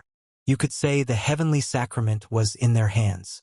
Immediately, Mu told Beck that it was time for them to go. As they entered deep into the ground, Beck realized they were close to their goal, and said he would go first this time. Mu realized that the fortress to defend against the blood demon cult had been erected. Now it was time to taste the sweet fruit of his efforts, and so Mu decided to go too. And taking a step, a voice asked him to. The test is done alone. Mu asked him who he was. Mu didn't understand what was going on here at all. He hadn't read about it in the novel. They should have heard the voice of the ancient man when they reached the end. It was not the same voice that gave them the warning when they entered. The voice said that if they took the test together, only one would pass. Mu asked why alone. So Mu decided to take a couple steps forward and felt the ground start to crack. And then a voice told them to prove that they could make it alone. And then Mu realized that they were about to fall. Falling deep into the ground, Mu would simply block his face to keep the rocks from hitting his face. Mu was saying that this abyss has no end. He'll eventually die if he keeps falling. We have to think of something now. He immediately pulled out his iron sword and stabbed it into the wall. But it didn't help. The sword was just tearing up the ground and wouldn't cling. In a moment it stopped abruptly, and Mu himself had not expected it. He stood alone in the same abyss. Mu sighed in relief and said he had survived. But he slowly made his way down and saw the cave begin to be covered with expensive stones. At this point he wanted to gather them, but first he needed to understand what had happened. The voice said that only one would pass the test. He wondered if that meant there was another test in case two came, and what would it consist of? The voice wanted them to prove themselves worthy of passing it. If so, then maybe he could find the heavenly mystery too. And so Mu's eyes locked on one point where there was a brighter light. So he decided to go and see what was there. Once inside this cave, he saw that in the middle of the place there were several pipes, which were embedded in the ground. Now he said that was not an option, and he didn't expect to see huge pillars in a place like this. And then a voice told him that he had done well, had managed to survive. He had a chance, and then Mu heard it again. Mu asked him, so would he begin the test? The voice laughed at his words and said he had one more. Mu asked him, what the hell? Can't you hear his voice or something? It sounds like a recording of an ancient man's monologue. The voice told him if he wanted to get out of here, let him stand in the center or he'd be banned here forever, and that wasn't fun. Mu had this excitement because he couldn't do something, and he realized it was some kind of weirdo, so he decided to do as he said. Standing in the middle of the room, a voice told him to place his hand, which is on the seal of the circle. Mu thought, does he really need to put on that print? The voice said that if he had the right eyes, he would see something. Mu thought for a moment and decided that it was about a long-lost mind training technique. Does he want him to use his internal energy? Mu began to use his technique and didn't notice his body boiling. And then something strange began to happen. the energy spread all over the room. And then Mu saw that this floor was splitting again, and then Vaishravan appeared in front of him. In a moment of looking at him, he saw the statue's eyes begin to glow very brightly. But even then he saw Beck's body. Mu didn't expect to see such a twist and called Beck's name. The voice asked him, "Surprised? That's the one who came with him." Now the test would begin, and here was Vaishravana right in front of him. Mu asked him, "What is this treacherous tone?" The voice said that he had two choices. Either he gets Vaishravanu back to his original position or give it up. He must be puzzled. Mu felt like he had a bad feeling. All the previous trials could end in death. The voice again told him if he turned Vaishravanu he would live and get the heavenly ordinance, and if not, Mu said that Bekri would live, and he would also receive the heavenly ordinance. The voice laughed and asked. Mu was very angry and very eager to kick his ass. He also insulted him with a crazy bastard, and then Mu began to think and took his hand away. The voice said that if he didn't make a choice, he would be stuck here forever. Also, whatever he decided, only one of them would make it out alive. He had to be prepared for that, for it was the test of the eye of truth. It's actually an easy decision to make. He came all this way because of his own stupidity and selfishness. If he chooses to stay alive, he will have to single-handedly stop the cult of a blood demon. He may be the heir to a noble family destined to take down a cult, but he needs Bekri. Since Mu said so, he immediately grabbed his sword and replied that the best solution would be. He immediately drew his sword a few times and cut the statue. The voice said that Mu must be mad. He was told to make a choice not to smash the statue. Mu told him not to whine. It wasn't like the entire statue was allowed. So far, they had passed all the tests calmly, so it seemed to him that it would be the same this time too. He noticed the voice was trying to intimidate him. It said to make a choice, but didn't say what would happen if he chose both options. He cut Vaishravanu in half to unwrap one half and leave the other half in place. And then he started to turn it around and said that just like the voice wanted, the decision was made. The voice started laughing at him and said surprisingly, "He likes his approach." And then Mu was thinking, how would he act now? The voice says very well. It recognizes his eye of truth. And then saying goodbye he said that they would see his successors again. Then Mu came out of the tunnel and saw Beck in front of him. He asked Mu if he was okay. Mu replied that he was fine and that he was not injured. Beck said he was very happy to hear that. Heaven must have helped them. And then Mu saw that Beck was crying. Did he come here following the statue? Beck asked, following what statue? No, he was walking along these rocks. And then Mu thought they must have been given different tests. Mu asked him what happened to him, and then Beck replied that he'd better not ask. Beck said that he thought that the owner of the heavenly ordinance would turn out to be some worthy person or aristocrat. It's good that Mu did well. By the way, Yuan has something to show him. Mu got curious and asked what, and then they entered a room where there was a big pipe. Mu got curious and asked. Beck said he didn't know what it was, but it wasn't just beautiful, he'd say marvelous. And then Mu said he agreed. Beck said while he happened to Mu, accidentally wandered in here. Mu asked, "Is there nothing here but pillars?" Mu said that one was the only option. Actually, he knew what it was from the beginning. But reading the novel, he can't even imagine that it looks like that. After getting this far, they learned that there is something called the Eye of Truth. It's the most important key to passing the test. And so Mu used his technique, and a bright blue color covered the entire room. Beck stood there, not realizing what was happening. Mu opened other symbols that were made in the wall with his energy. And then Beck said, "Isn't this the gate?" Mu looked at him and said that when the pillar opened, he experienced the same feelings as Bekri. And here Beck was saying that many years of waiting had passed. It was time to revive the heritage. The forgotten origin and glory of their sect disappeared after the sacrifice they made for the glory of Murim.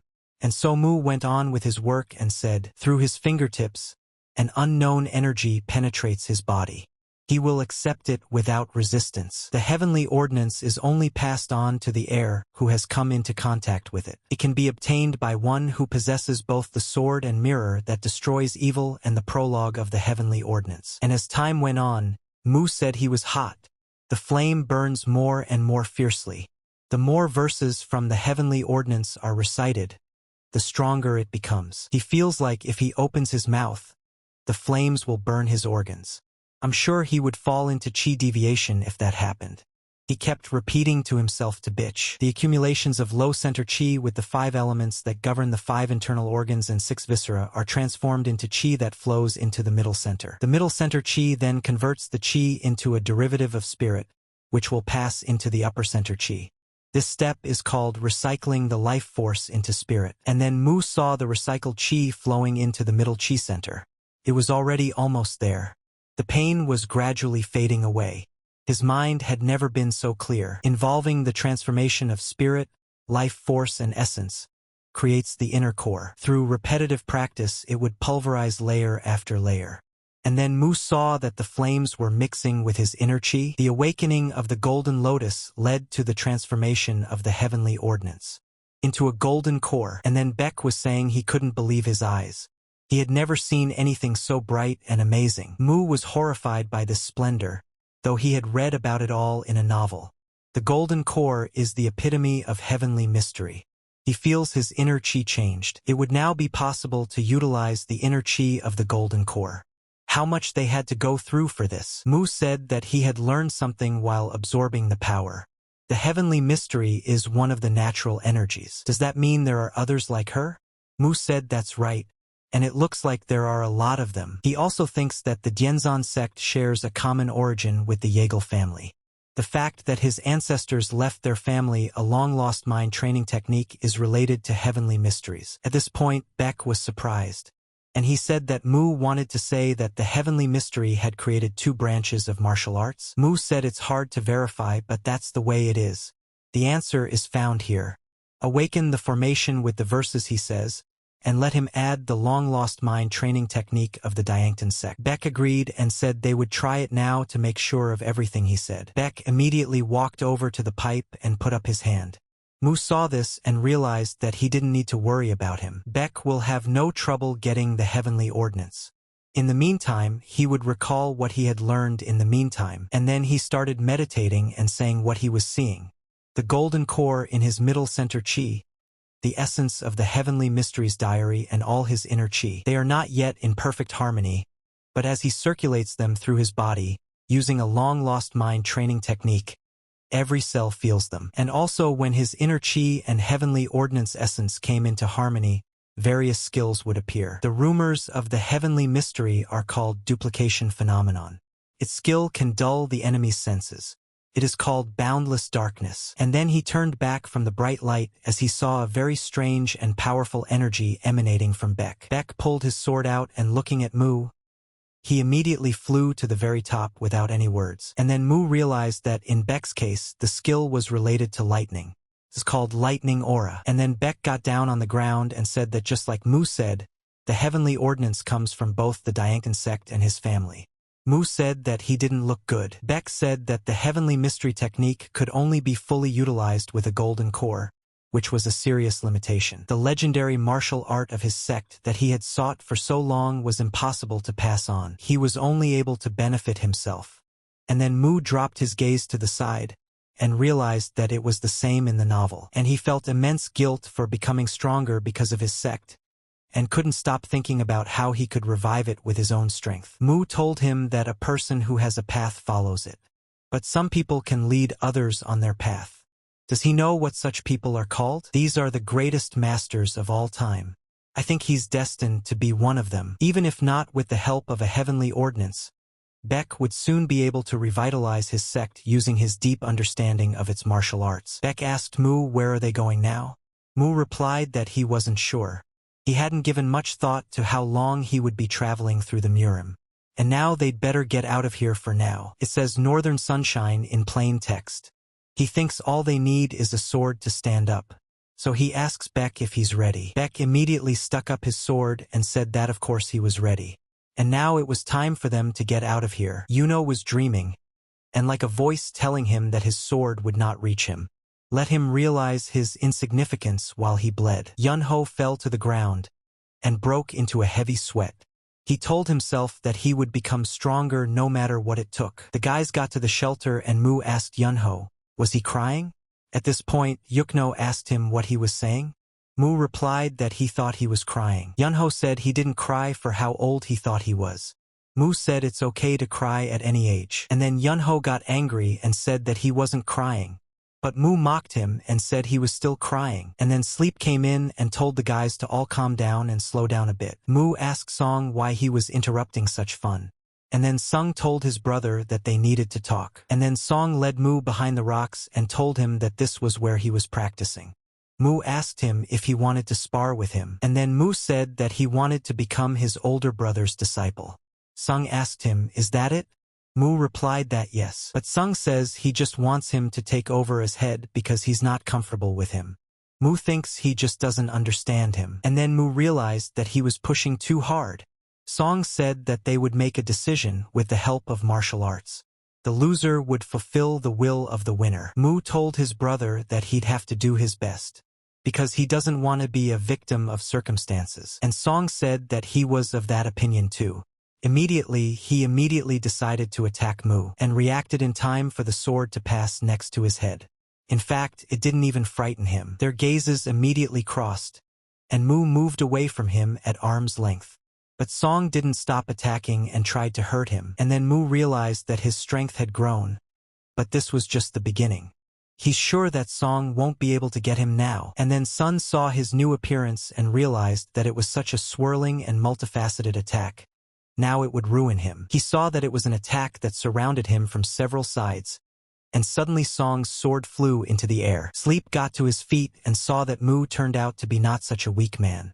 His eyes spoke for themselves. So Sung accepted it and said that he had lost. He realized that he was no match for Mu. And then Sung started spitting blood. Mu was worried about him and ran to him. Sung said he was fine, he was just a little overtired. Sung said that it was a really great martial art. When did he have time to grow so much? Moreover, this martial art was similar to a legend his father had told him long ago. Mu asked what was the legend. Song replied that the second-generation head of the Idai family, with every swing of his sword, Unmu's greatness could be felt. And then Mu realized that it was a legend, a pretty good excuse. Sung said that however recreating such an Unmu suited the future head of the family. And then Mu told his brother that he had to keep his promise. And then Song recognized that he had actually lost. And then Mu asked his brother if he could tell him about the sword technique he had just shown him. And then Du came in and said that he would teach his nephew himself. And here no one expected such a turn of events, that Du himself came and expressed his desire to help his nephew. Baek was tending to Yunho at this time, and set out a bowl for him to eat. Yunho thanked him and said he was feeling better. And then Yuno said, "But what was that even?" Baek said he did his best. "Don't blame yourself too much." Yunho said that he had one request. And then Baek said at once that he was listening to him fully attentively. Yunho said he wants to improve his skills so he doesn't fall again. Baek tells him that he understands him, but let him be prepared. It's never going to be an easy path. And then Du attacked and saw that Mu didn't dodge. Did he realize he wasn't meant to be killed at all? And then Mu said no. And Uncle was wrong in that respect. Mu wondered why Uncle was doing this to him. And then Du made an attack and asked Mu why his tongue was so long. And then Mu immediately decided to defend himself. Du made the attack again. But again he didn't dodge and stood still. Du told him to do the right thing, unless he wanted to smell the incense. And then Mu agreed and said that he would do his best. Du said that even if it was a family legend, if it fell into his hands, it would only be paper. And then he drew his sword and said that he would prove Mu. And immediately he let out a long stream of fire. Mu thought it didn't matter how much his uncle insulted him, but he can't stand it when his efforts are ignored. He immediately pulled out his sword and tied it with his powers. He didn't wait for a miracle, and immediately unleashed an attack right into the fire. His uncle was surprised, not expecting such a turn of events. Faced with two strong attacks, an explosion eventually occurred. Sleep stood back and took cover from such dust. Raising his head, he was surprised. Du stood behind him and held a sword in his hand. The weakened Mu asked him, is he trying to kill him? Du looked down at him and said he was ignorant because he said if he didn't do it right. Du replied that not at all. The little things catch the eye, but as he gets older, he gets crankier. Mu couldn't get up from his helplessness, and immediately collapsed to the ground. Du stood behind him and wondered. Sun checked his pulse and felt that the vital points were intact. He didn't think his father would be so merciful. Du said he wasn't. After all, Mu was dodging all the time. His father's martial arts were close to the peak. However, he didn't consider the possibility of dodging. Son asked Du if this child had reached his father's level. Du replied that it wouldn't. But if you look at the rate of growth, he will catch up with him in a short time. Sung said that it seemed his father also recognized his abilities. And then Du looked at his hand and realized he was having fun. Of course, it fascinates him. And so Mu decided that he wanted to get to this star. But in front of him stood a funnel covered in a dark color. Mu immediately got to his feet and went through that black hole with all his speed. But he didn't expect that he would fall into the vortex. Once in another dimension, he wondered where he was. But he only saw waves of water appearing in front of him. But out from behind the waves came a huge toad, who was ready to devour everything in front of him. The toad immediately opened its mouth and tried to swallow the guy. Mu was immediately frightened and opened his eyes. Yunho didn't stand idly by either, and woke up screaming as well. Mu asked him, was he scared? Yunho asked him what the hell was he dreaming about. Mu immediately said that he was dreaming about a toad. Yunho asked what other toad. Mu said that a huge toad had eaten him. Yunho told him that he was not a child. Let him go to sleep further. And then Mu realized what he wanted, but he was having this dream. Mu went outside and thought of a dream only available to those who touched the gate. The day he received the diary inscription, he had expected it. It was written in the stone, let the man swallow then. Then he will see the island. That was the point. If he lets the toad swallow the gate, the location of the hidden island will be revealed. He needs to absorb his portion. Part has the location of the toad, so far it doesn't matter much. The location of this place is Shaolin Temple, that is the inner land of the Murim. Mu decided to wait for that incident and the development of the hero novel. Wonho is the problem now. They are strong enough not to worry about the blood demon cult. And now it's his concern. He'll get forgiveness from Jae-gal. He even has Hong Cheon's diary. He needs martial arts. Now he understood everything through sparring. But to go beyond the peak limit, one must learn. Just then sleep came and asked him what he was thinking so intensely about. Mu told his brother that he just couldn't sleep, so he was thinking about different things. Sung said it was obvious that he must have been thinking about the fight with his father. Mu replied that it was right and he was thinking about it too. Sung said that he also understood many things as well as Mu. He learned from Mu and he learned from his father. Is this really true of Mu Young? And then Mu replied that it was correct. Song said that his father told him to teach Mu how to handle the sword. And then Mu asked with surprise, what? Du wrote a letter for the morning, and immediately hitched it to a carrier pigeon and sent it to the recipient. Heading to his office, he thought about the attack on his nephew. He wondered if the reason was simple revenge. A good reason would be fraternal revenge. Still, you have to be sure. Whether it's a personal grudge or something more serious. Depending on the outcome, the actions will change too. All the goods they trade have a high price. Is there such a group only in Shandong province? He slammed his fist on the table and said he had to sort it all out himself. And then Mu called Beck in for tea. He told his brother that he thought he should stay here for a while and concentrate on training. Beck asked, is this going to take a while? Mu replied that was right, and he also thought the same thing. Beck said he was sorry. It would have been nice if they went together. Mu said he'll still catch up with them when he gets stronger. And Beck has to improve too. Beck said his brother was right. Everyone worried about him. And then Mu held out a bag of money and told him to take this. Beck told him to let it go, he didn't need it. Mu said it wasn't that he wanted to go against his brother's stubbornness. Just let him think of it as an investment in his brother's future. Beck said he didn't want to stay in debt. Mu laughed and said it's not a debt. Beck said that he once asked Mu why he was so kind to him. Today he wants to ask him that again. And have a second cup of tea with my brother. It's a special moment for them. And then Mu laughed and said he was embarrassed. And then Beck thought about it and remembered how he had said goodbye to Sensei. His teacher had told him that he was their future, so let him say nothing and accept it. And then BJK apologized for not being able to help them anymore. And then Mu apologized too, just like him. Beck couldn't help himself, and immediately his tears spilled into his teacup. Mu asked him what had happened to him, and then Beck replied that he was just getting it again. And he decided to thank his brother for helping him. Mu told him not to make it sound like they wouldn't see each other again. And then Baek told his brother that he was right. Here came Baek Ri's departure, and it had been 5 days since he left. In the meantime, Mu had been practicing constantly. In every spare moment, he also studied hard to develop his head too. And before going to bed, he would talk to Yuno Myung so he wouldn't be bored. But he was always angry because he was being bullied by him. And then Sung told him that today was the day he had been waiting for. And then Mu said that he couldn't wait for it. Mu realized that his older brother trained with him every day, trying to teach him sword techniques. And he was ready for what lay ahead. His brother would have a unique 7-stroke sword style. This technique would become his main legacy in the future. Now he is also on his way to the top. Sung told his brother that he was in a good mood. But it would be foolish to forget what was beneath his feet, looking only into the distance. Mu said it was crazy, but hearing the story of the next sword method, he had an anticipation. Sung said that Mu has a thirst for knowledge, and he understands him perfectly. Mu asked his brother, had he seen Uncle lately? Song replied that his father had gone to find out about the assassin who had attacked Mu. And then Mu thought that if Uncle had already made his move, the blood demon cult might show up sooner. And if that happens, all the events he knows will unfold simultaneously. And then Sung asked his brother. Mu was surprised at such a question and said that everything was fine. Sung laughed and said that his brother was as usual, and now it was time for them to begin.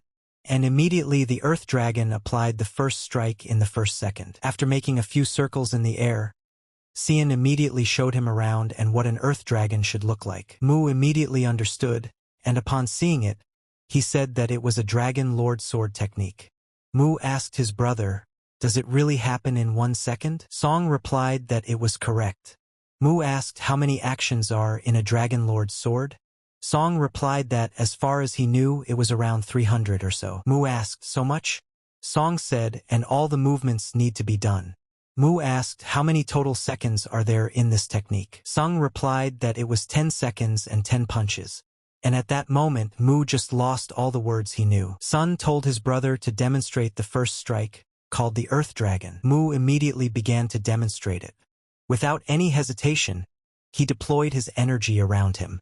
Immediately, Song told him to make a mountain dragon strike, and the third was followed by a water dragon, which Mu also handled by pulling out his mighty sword. Sun saw that he was doing well, and immediately ordered the fourth strike, the wind dragon, to demonstrate. Song said that a fifth strike would follow, the thunder dragon. And so all 10 strikes Mu demonstrated on his technique. Mu stopped at the last level and remembered what he had been told. If he found an absolutely perfect dragon, let him take care of it. Let him find him, and if he doesn't, then he'll have to forget about him. At that moment, he would understand. And so Song told him to make the 10th strike. Immediately, Mu made an unrivaled dragon, and then Song saw it and was overjoyed, for he had finally made it.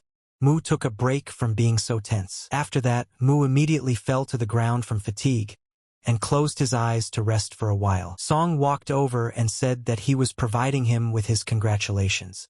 Finally, without taking a break, he had finally mastered the skills of wielding the Dragon Emperor sword. Mu said it was all thanks to his brother. Song looked at him and said that his brother was just flattering him. After coming to his senses, Song asked Mu was he going to go now? Mu replied that he had arranged to meet with the guys. Song squatted down and began to survey the beauty of nature. He told Mu that because of this, sooner or later, his name would conquer the martial arts world. Here came the 4th day. After leaving, the whole time he was on his way to Sichuan, every time night fell, he would help this guy with his training. And it seems like right now would be a good time to give him some good advice. And then Mu suggested to Yunho that they should work on his skills. Yunho asked him how would they do that. The thing is, Mu saying to deal with it doesn't mean it will work on its own. Mu tells him that he's finally reached his peak, so just let him do as he says. Yunho looked at him strangely and said he was such a show-off. Mu said to take advantage of it then. Yunho asked him if there was any reason why he was doing this. Immediately Mu answered that there was. Yunho heard this and said that they should do it then. And then he did not rest, and immediately attacked Mu. And then Mu just stood still and saw that his sword skills were weak. He immediately grabbed the sword with his bare fingers. Mu looked at him and said that Yunho had attacked him too directly, that he had seen it coming. Mu told Yunho that he was currently not combining his sword wielding with his body movements, and Yunho must move with his body. Yunho said it was such a smooth move. Immediately, Mu moved away from him. Mu told him not to focus only on the movement of the conch of his sword, and to use the flexibility of the sword. Yunho asked him, then what? Mu answered him that he would figure it out himself later, and immediately attacked the guy. They clashed swords and Mu asked him if he wasn't going to do it properly. It was then that Yunho realized that it smelled fried. Mu didn't play with him for long, and immediately used one of the techniques. But the technique was so strong that Yunho injured his arm. Mu asked him, was he scared? Yunho raised his sword and replied that no way in hell. Anyway, that's what he wants. So the next morning they came to the guest house and Mu asked him, is he okay? Yunho replied that he was fine. Let his brother not worry about him. Mu realized that either way they had done a good job finding this place. For the evening, Yunho asked his brother when they would be practicing today. Mu told him to just wait for his command. He had everything planned out. He had prepared something special just for him. Mu searched for this item for a very long time, and finally said he found it. A vicious couple. They're very cunning. That's the bastard who runs the Stella guest house, while at the same time practicing the dark arts to extort property from their victims and even using them as scapegoats. However, today would be an unlucky day for them. He immediately went to wake up his brother Yunho. They headed after them and Yunho asked Mu, was this the hideout of those thugs he had previously called a vicious couple? Mu replied to him that that was correct, and they were using the dark arts. Thus this training would be life-threatening. Yunho, because of all the anger on his face, said proudly that he had made his decision. And don't take a step back. Just then, Yunho stopped and told his brother that before they started, he needed to take a quick pee. Mu shouted to his friend and asked him if he knew that an enemy might appear. Immediately he sighed, and then Mu turned around and saw the enemy in front of him, ready to kill him. He was right this time. Now this guy is one of the members of a vicious couple. Has he thought about the debauchery? For a thug who is said to be violent, his face looks pretty kind. The man immediately at this moment pulled out his axes from behind his back. Mu saw a very rude guy. Why did he suddenly attack with his axes out of nowhere? Seeing all those blows, Mu just dodged them.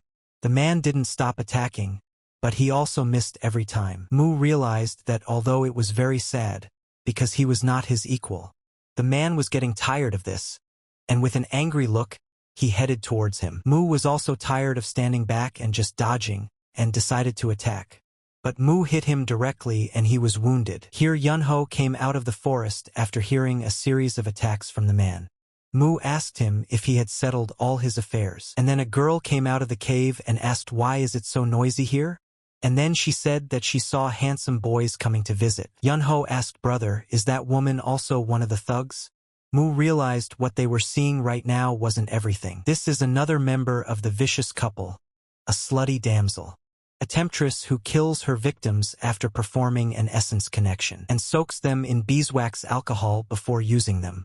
And then Mu pulled out a badge and said he was a Jagal knight. Just now he was throwing his axes at him without even knowing who he was. And then the girl was surprised and said that his husband had his usual good manners. So he thought there must be a huge misunderstanding here. The girl said that, however, since he had been seriously injured as a child, he was unable to speak. So please let him accept the apology on his behalf. Mu said then they will do this. Let them release the victims they have now. Let them surrender and confess everything they have done so far. Mu asked them what they thought. If he heard them say no, then the authorities would know about it. The girl lost her temper and said they were scum. Hypocrites. How dare he speak nonsense? Because of them scumbags, they need to hide in these mountainous areas.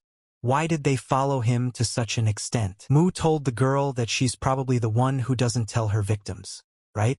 It's all the authorities' fault that they guys are dying? She must be saying something like that. She should have said he uses them to replenish his inner strength. He means pooling energy. The girl was very angry with him and gagged him.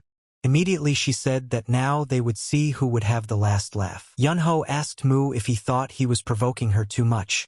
Mu told him to make sure he takes good care of that guy, and he will take care of this woman. The girl ordered her husband to kill those scumbags and tear them to pieces. Yunho saw that the man was starting to attack them. He didn't stand still and immediately jumped right behind him. Yunho said that a mere guard dares to behave impertinently in front of him. At this moment, The girl attacked Mu and told him to die. She used the atta of a deafening echo. Mu just stood still and in a moment used his attack in return. The girl was surprised by such strength and couldn't believe it. She flew back a few meters from him. Mu looked at his hand and thought, "Is this the power of ice?" So he decided to test it out. Although it wasn't the best technique, the essence of this technique was based on the combination of Taekwondo and divine dragon power. The girl jumped into the air and used a majority hand attack. Mu realized that it was important to understand the basic principle of this technique. The girl faced this attack and screamed at the guy to die. After all, he was told to die. Mu saw that this was the way with external means. A fourfold attack on the body and mind. And so the girl realized she was weak and received an attack on her body. She fell to the ground and told the guy he was a piece of shit. And then Mu jumped out with his fists and told her to take that too. The girl couldn't withstand such force from the guy and started spitting blood towards the end, and immediately fell to the ground. And then Mu looked up at the sky and he wondered, how is this guy doing? After all, he was worried about him. Yunho was still fighting at this time. His strength was mightier than the man, and he was just defending himself from his attacks. But Yunho saw something, for his hand was wounded. And this time, the man immediately released his axe right at him. Mu immediately saw this and shouted at him to wake up. But at this, Mu came up and released his sword into the axe to keep it from hitting him. Mu told him to keep calm. Had he forgotten everything he had taught him? And then Yunho went through his thoughts once more. He clutched his sword hard and realized that he had to pull himself together and overpower the man. And then Yunho's magic was so visible that energy covered him, and he said that he would give up. That energy made even the man scared. But not all was lost yet. He immediately headed to attack the guy. Yunho jumped up as well and launched his attack. Yunho saw that the man's sword-wielding technique was the worst for him. But with a secret technique with no shadow if the opponent is strong. Yunho unleashed a multi-sword attack that the man had no option to dodge. He understood that when the first of the 5 gates opened, the flower seeds that had been scattered by the wind would find the source of the earth. And so Yunho reached his sword to the target, and immediately thrust it into the man's body and said that and spilled blood. Yunho said that was enough, he didn't have the strength to stand up. Mu held out his hand and said he knew, and offered to take something. Mu said that it was a 2nd-grade jade pill and a 3rd-grade essence. One of them is designed for quick recovery. The other is a spiritual pill that increases his inner strength. They're very valuable. And then Yunho gobbled them up without thinking. Mu said that he thought Yunho would refuse because it was too much. Yunho said that he's a lifelong guard anyway. Instead of being owed his life, you just have to do your job well. And then Mu realized that it looked like he had surpassed the 1st rank with this and had reached the threshold of the peak. But this is just the beginning, so Mu suggested he go inside. Then Yunho said that this must be their hiding place. Mu replied that it looked like it. Mu thought they must have been preparing the ingredients for the liquid wax. Just then, someone shouted for the guy to spare him, so the guy in the cage yelled out if there was anyone in the cave, and asked the guys to save his life. The guys immediately broke the chains and let the guy out. The boy bowed and thanked the boys for saving him. Mu said that was enough, now let him go back to his family. The boy said he would. Shouldn't he at least know the names of his benefactor? And here they laughed and remained silent. Yunho decided to stand out and showed his hand and said that he was a son from the great Yeagle clan. The boy said that Mu was a descendant of the Yeagle clan, which had a great reputation in the martial arts world. It's not even surprising that he has such a noble look. Mu said that the guy is very kind. The boy said that when he went out, he would be sure to tell about the heroic deeds of the son of the Yeagle clan. The guy said for them to remember him too. His name is Bangwook, a descendant of the Chongram clan. He'll repay this favor one day. Mu saw that this guy has a very long tongue. He hopes it won't prevent him from becoming Lord Sagaju. Yunho asked him, didn't he succeed? Mu asked what he had succeeded in. Yunho replied that he had given his name so that his fame would spread throughout the county. And then Mu said that he would become the Lord of Sagaju in no time. Yunho said that was right. He knew Mu would be happy. Mu pulled out his sword and put it down. When Yunho saw this, he was startled and asked. Mu smiled and said that Yunho is very guessing. Does he sense the intention to kill? Yunho replied that it was very good. Mu told him that he was a quick thinker, and offered him a little fight, and out of fright Yunho pressed himself against the wall and began to receive. Once indoors, Yunho said that no matter how much he washes it, it doesn't seem to come off. Mu said that it was the same for him, and then Mu saw that Yunho's aura had definitely changed. He drank one of the 200 alcoholic drinks that were preserved in the cave, and it wasn't enough. He also helped him internalize it, guiding, of course, he had to change. Yunho said that he feels like everyone is looking at them. Mu said it must be because of the smell of slag coming from their bodies during. Yunho told his brother to eat quickly and get out of here. Mu immediately agreed with him, but then they didn't have time to run away, and some guy sat down with his drink at the table and immediately greeted his friends. Mu immediately saw the rough hands that were trained. He was a martial arts master. The guy asked the guys where they came from. Mu asked him rudely what did he mean by that question. The guy said that even though he looks flashy, they can tell their people apart by their scent. Yunho asked bro, does he want to keep listening to this nonsense? Mu said that he thought he would listen for a while eating, and then guy said they were still lying. Just like his master said, he really came secretly, and then the guy smiled and asked Mu, now did he recognize him? They're from the same family. Yunho asked him who he was. The guy replied that he wasn't someone who came out of the justice system. He's the one who uses odor concealers. Mu realized that it was an information group called Shadow of Discovery. Mu told the guy that looking at the aura, it seems like he is a pretty powerful person. The guy said his master's name is Sung Hyun. He's the 8th teacher, Lee. Mu asked him his name again. Lee asked him, did he only now recognize him? Mu now realizes that this man is the key figure in this story. It looks like he's going to be the hero lord and Baek Ri's ally. But that's in the future. He didn't expect to meet him so soon. He looked down and said this is not a good situation. Immediately he saw that there were people below who were following him. Lee said he was chasing Poonsan. It's a group that worships a monster. They call it Poonsan, the wind beast. Yunho asked, do they worship such a thing? Are they crazy? Lee said he agreed with him too. Mu asked him why they were after him. Lee said that recently there had been rumors of people disappearing around. He found out they were behind it. And these guys, they're basically trading with Palbijek. Mu realized that they were wanted by the government and the fighting world. They are heartless creatures who would kill even a newborn baby for money. Everything around them becomes strange. The leader of the Palbijek will be Enko's last opponent. Yunho said, what do you get, a guy asking them for help? Lee asked, aren't they blood brothers? And then Mu got to thinking, and it seems to him that they have an unexpected counterpart that they didn't even know they had. And then Mu realized that they had to deal with them first. Yunho stood up and asked him, shouldn't the go trip be urgent? Mu said it's on the way, so why not? Let him take care of the second floor. He should be able to do that, right? Yunho took up his sword and told his brother not to worry about it. Immediately, he headed towards the enemies. And then Mu decided to show up unexpectedly and jumped at them from the second floor. The enemies saw this, but they were slow. Mu immediately punched one of them and said that his inner strength was an endless movement of will. He immediately released smoke everywhere. The enemies asked what was that? The guy said that a fog had suddenly appeared. Mu immediately appeared behind the guy, and at the appropriate moment, he immediately punched him so that he wouldn't even snarl anymore. The other guy saw that a hat had fallen in front of him and his friend was already dead. Mu did not hide anymore and stood in front of him. The guy immediately drew his sword and decided to attack him first. And then Mu used the caution wiggle technique. Mu blew them all away in a few minutes that even the waiter was scared. After all, the first floor was destroyed. Mu looked at the second floor and heard the noise and realized that Yunho was not done yet. Just then, 2 enemies fell through the window. One of the enemies lowered his sword and told the boys that he was asking them to spare him. Yunho wouldn't talk to him and cut his head out right away. Mu told Lee after the battle to have something to drink. Yunho said that he couldn't refuse to drink even if he was being punished. And then Lee took the jug and agreed. Lee said as he expected it.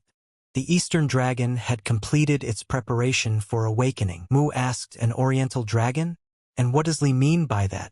Lee said, Mu was able to become so strong in such a short time.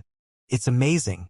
Did he really think that he wouldn't recognize him? Although the reputation of a Grandmaster is still weak, they know all the late-stage masters who will probably shake up the mill martial arts soon. Mu figured as much.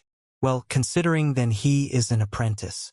It would be surprising if he didn't recognize a famous martial arts master by sight. Yunho asked Lee what he was planning to do now. Is he going to go back? Lee replied that he can't do that. The sect is still causing trouble. Lee said that they need to catch them as soon as possible. They are all righteous martial artists who are fighting for cooperation. Mu realized that he was going to go this route anyway, just to practice. It would also be a good idea to leave him in debt for the future. Mu replied to him that it would be a little awkward to just leave. So let them do it after all. Mu suggested to him that they should be friends from now on, because being friends means helping each other. Lee said the age difference would be too big. Wouldn't it be better to call each other brothers? Yunho told him that he was younger than he looked. Is he already in his 40s? Lee said that's not it at all. He's 18. He means he's young. And then the boys did not expect such a turn of events. They decided that it was time to go on their way. But there was also a bird with them, and Lee asked Mu, is the spirit bird his pet? He heard that the spirit of the white jade sea dragon doesn't follow anyone. Well, that's strange. Lee said that someone from the Sharp Peak sect is on friendly terms with the spirit bird.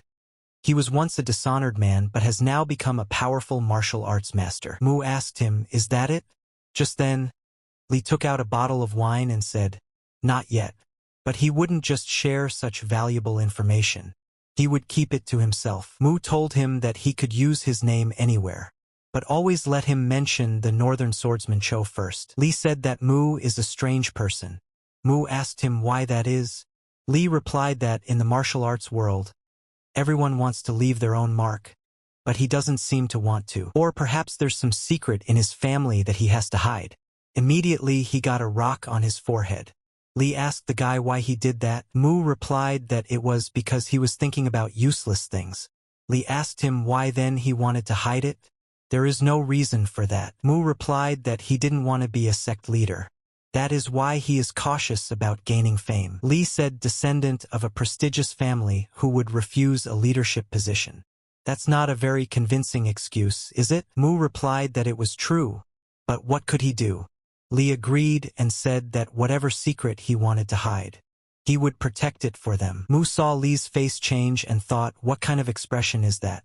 Yunho said that now he understood why he was hit earlier. If Mu thought so, he should have said so. There was no need to hit him so hard. Mu could see that this brat was becoming more and more shallow. The hero he knew wasn't like that. Didn't he realize what was going on? Even the bodyguard should have noticed it by now. There are unique and strange people in this world, like grains of sand. Turns out the master was right. Yunho asked Mu, is his training finished? Mu said his brother must be tired of standing guard. Yunho said that he wasn't really guarding anything. He was just standing there because he couldn't sleep. Mu saw that his brother was being very modest, and this time he would be standing guard, so he should practice. According to Lee Hyung, they will soon enter the territory of the Peng Sen sect. Yunho asked Mu if he could ask him something. Mu told his brother to ask anything. Yunho said that when he fought with that guy, he emphasized his strengths and gained new knowledge, didn't he? But then he realized something. Should he fight by focusing only on his strengths? Was it impossible to compensate for his weakness? Mu said it's possible, but let him think about it from the other side. Strength is weakness, and weakness is strength. Compensating for weaknesses is true strength. Mu asked, it bothers him that his sword technique is weak, right? To hide his weak sword technique, he strengthened his sword aura. But it was difficult to approach the powerful axe without getting hit. But how did he manage to win this fight? Yunho thought about it and drew his sword. He said that a blossoming flower must have a fragrance. And so he raised his sword and said that one day the fragrance would spread in the air like the colors that paint the world. Mu realized that once Yunho was ready to answer his question, his skill would reach its peak. And then Lee told the brothers that they needed to know about Magong Mok first. It's an ancient tree worshipped by the Peng Sen sect. It is said to be a manifestation of the spirit that appeared in the living water. The Peng Sen sect lives in a village centered around this tree, and they call this place Shinji. Mu asked him, is that it? Lee immediately replied, yes. And then they saw the very tree he had just been told about. And it was Shinji. Lee said that it was possible to remove the iron rings. It looked like it was going to be a tough battle. He asked Mu, was he wearing something like that? Mu said for him to try it next time. Lee asked if he should. Mu replied that even if he told him to stay here, Lee said he's grown up a little, hasn't he? Mu told him to do what he wanted to do. Mu realized that this was the end of the preparations. He told the boys that it was time for them to move out. Passing through the forest, they came to a village that had been destroyed. There was not even the slightest scream or sound. Mu noticed a few people watching them. They were sitting by the cliff, just watching them. And then Mu said that the Poon sect was sending their best wishes to them. Immediately, a company of soldiers came out in front of them. Lee said there were more of them than he thought. Should they change the plan now? Just then, Mu saw Yunho running and said it was too late. The warriors raised their swords and told themselves that they were going to kill them. Yunho released his energy and applied it to his sword. Yunho was fearless in this regard, and with his long sword, he cut down everyone in his path. When the warriors saw this, they were frightened and realized that they were powerless against them. And then Lee too joined the fight and slaughtered them all. Lee released his energy as well and attacked them with a crushing jade divine palm. Lee sighed for a few moments and immediately behind him, a few warriors went and decided to attack. Lee had anticipated all of this and immediately used a heart-destroying finger attack and pointed it straight at them. His beams of energy simply cut the guys to death, leaving them no chance of life. The warrior who attacked Mu said that they were beings with the power of immortality, and he can see the fear in his eyes. Mu simply pulled out his sword and fired it straight at him. The warrior had no choice but to just die honorably. Mu asked him if he thought anyone was afraid of him, and in farewell he told them to get rid of their unnecessary worries. Mu asked the boys, was that it? And then on his way to the shelter, he saw one of the warriors walking slowly towards the tree. An old man who was not eager to meet them appeared in front of the tree. Mu thought it was the leader of the Zhongbu Shinong sect. The leader asked his warrior why he was lying down. The warrior said he only needed a drop of essence to end this pain, to return to immortality. The leader got angry and told him to go away now, and immediately stepped on his head and crushed it, and that would end his pain. The leader told the boys that they were brats and were interfering with his grand plan. Mu asked him what grand plan? Probably involves his poison. Through this Maganmok, said leader. The story from the hero is that if they bury the corpse of a giant spider named Inmenju, that tree will grow by feeding on its nutrients, and that tree is the Maganmok tree. The leader asked Mu, does he know about Maganmoka? Mu replied that he had heard of it. A tree that feeds on blood. It is also said that if a tree feeds on human blood, it grows fast. The poison that is derived from its roots is the perfect elixir for poison cultivators. The leader replied that the lad was cunning, but he was too late. Most of the horses had already been overtaken by him. He would take care of the others after he destroyed them. Mu didn't say anything and just stared at his face. Suddenly, the sect leader showed his full power. The sect leader started laughing loudly. He said that the two clans practicing poison are accumulating a taboo on it. Do they know about the poisoner? Mu said that when they reached the level of the first poison, they would be able to hold 100 poisons in their hands and control them. And when they reach the level of the second poison, they will be able to spew out 1,000 poisons with one breath. When they reach the level of 1,000 poisons, they won't be able to hold anything in their hands. Everything they touch will be destroyed. The leader said that when that happens, the whole world will be at his feet. He seems to know very little. Could it be that he had reached the level of 1,000 poisons? Mu immediately replied that no. If he was at the level of 1,000 poisons, they would already be dead. And then Mu said dragon. Yunho immediately replied that he knows. Mu said that he didn't ask him to fight him. Yunho asked why is that? Yunho thought of something and asked the master. Mu replied yes, the opponent he was going to fight. Black Crane Sword, Ju Huan. The guy who ran away came back on his own. The leader said what he thought, he saved him the trouble. Cho said that he didn't want to interfere. And then Yunho immediately realized that he would fight him and stepped forward. Cho said that it looked like he had no choice, and suggested that Yunho go have some fun. They immediately stood in the middle and began to fight, and use all their best attacks on themselves. Mu believed that Yunho would take care of Ju Huan. The leader said that the two of them would hardly be enough. Mu asked who said it was just the two of them, and then Lee told Mu that he would help him. Mu told him he was not his opponent. Let him step back. Lee started to become indignant, but Mu told him in a gruff voice to step back. Immediately, he drew his sword. The leader said it was very good to have so much courage. It was worth the wait. He immediately jumped on Mu with his paws to attack him immediately with venom. But in a moment, he was surprised at what Mu had in store for him. The leader asked Mu why he couldn't touch him. He is destined to become a great master of poisons. Mu stood behind him and waited for the right moment. The leader sensed it and didn't expect this. Mu immediately realized that he had been spotted and slashed his back with his sword.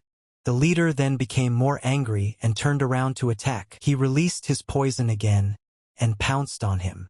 Mu was much faster than him, so he attacked again with his sword. The leader said he spread an invisible, odorless poison throughout this area.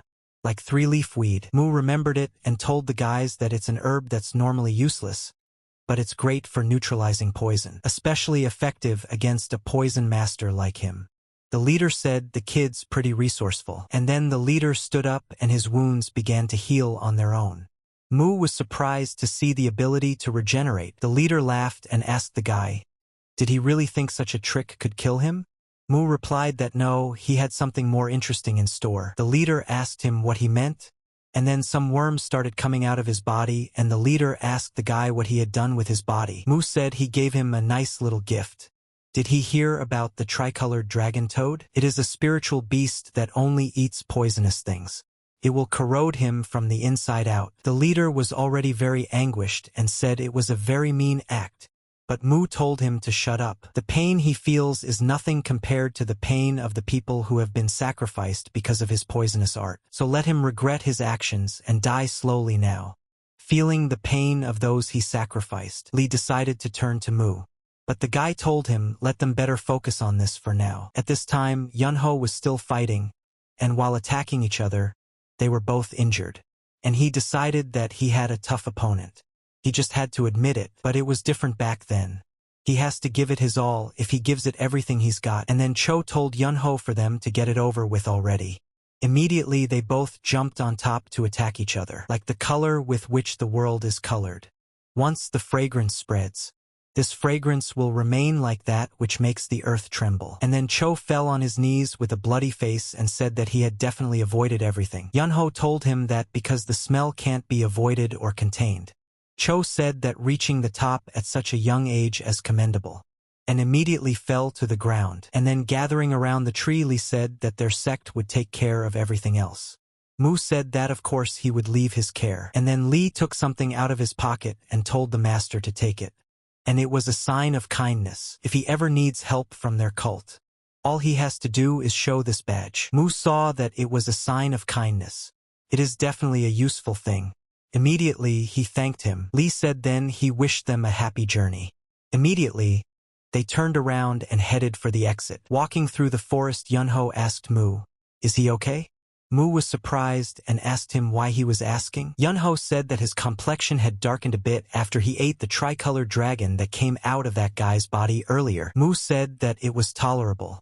It was a bit difficult because the earth dragon had absorbed much more poison and internal chi than he had expected. But the roots of the tree he ate beforehand seemed to do a very good job of neutralizing the poison. Yunho said that he felt nauseous after eating the tree roots they gave him earlier, young master. Mu said that because of this, he has reached a state of 100% resistance to poisons. And how could he recover his inner chi by eating this tricolored dragon? Mu replied that the three-colored dragon had absorbed not only the poisonous chi of the cult leader, but also his inner chi. This amount is more than enough to replenish lost internal chi, helping you perform mind-body unity training. To be precise, the amount of internal chi contained in his golden core had increased by 15%. On top of that, it neutralized all the poison. Mu said that he thought he had reached the stability state of 1,000 poisons, although it's progressing faster than he expected. Not only did he acquire a sword, but Yunho had also reached the top, so it wasn't bad at all. Mu suggested to his brother that they go out to eat. Yunho asked, why is it always on him to prepare the food? Mu said that he wanted rabbit meat. Yunho asked him where would he get him that meat. In the hero's journey, the Diensong sect has two different bases.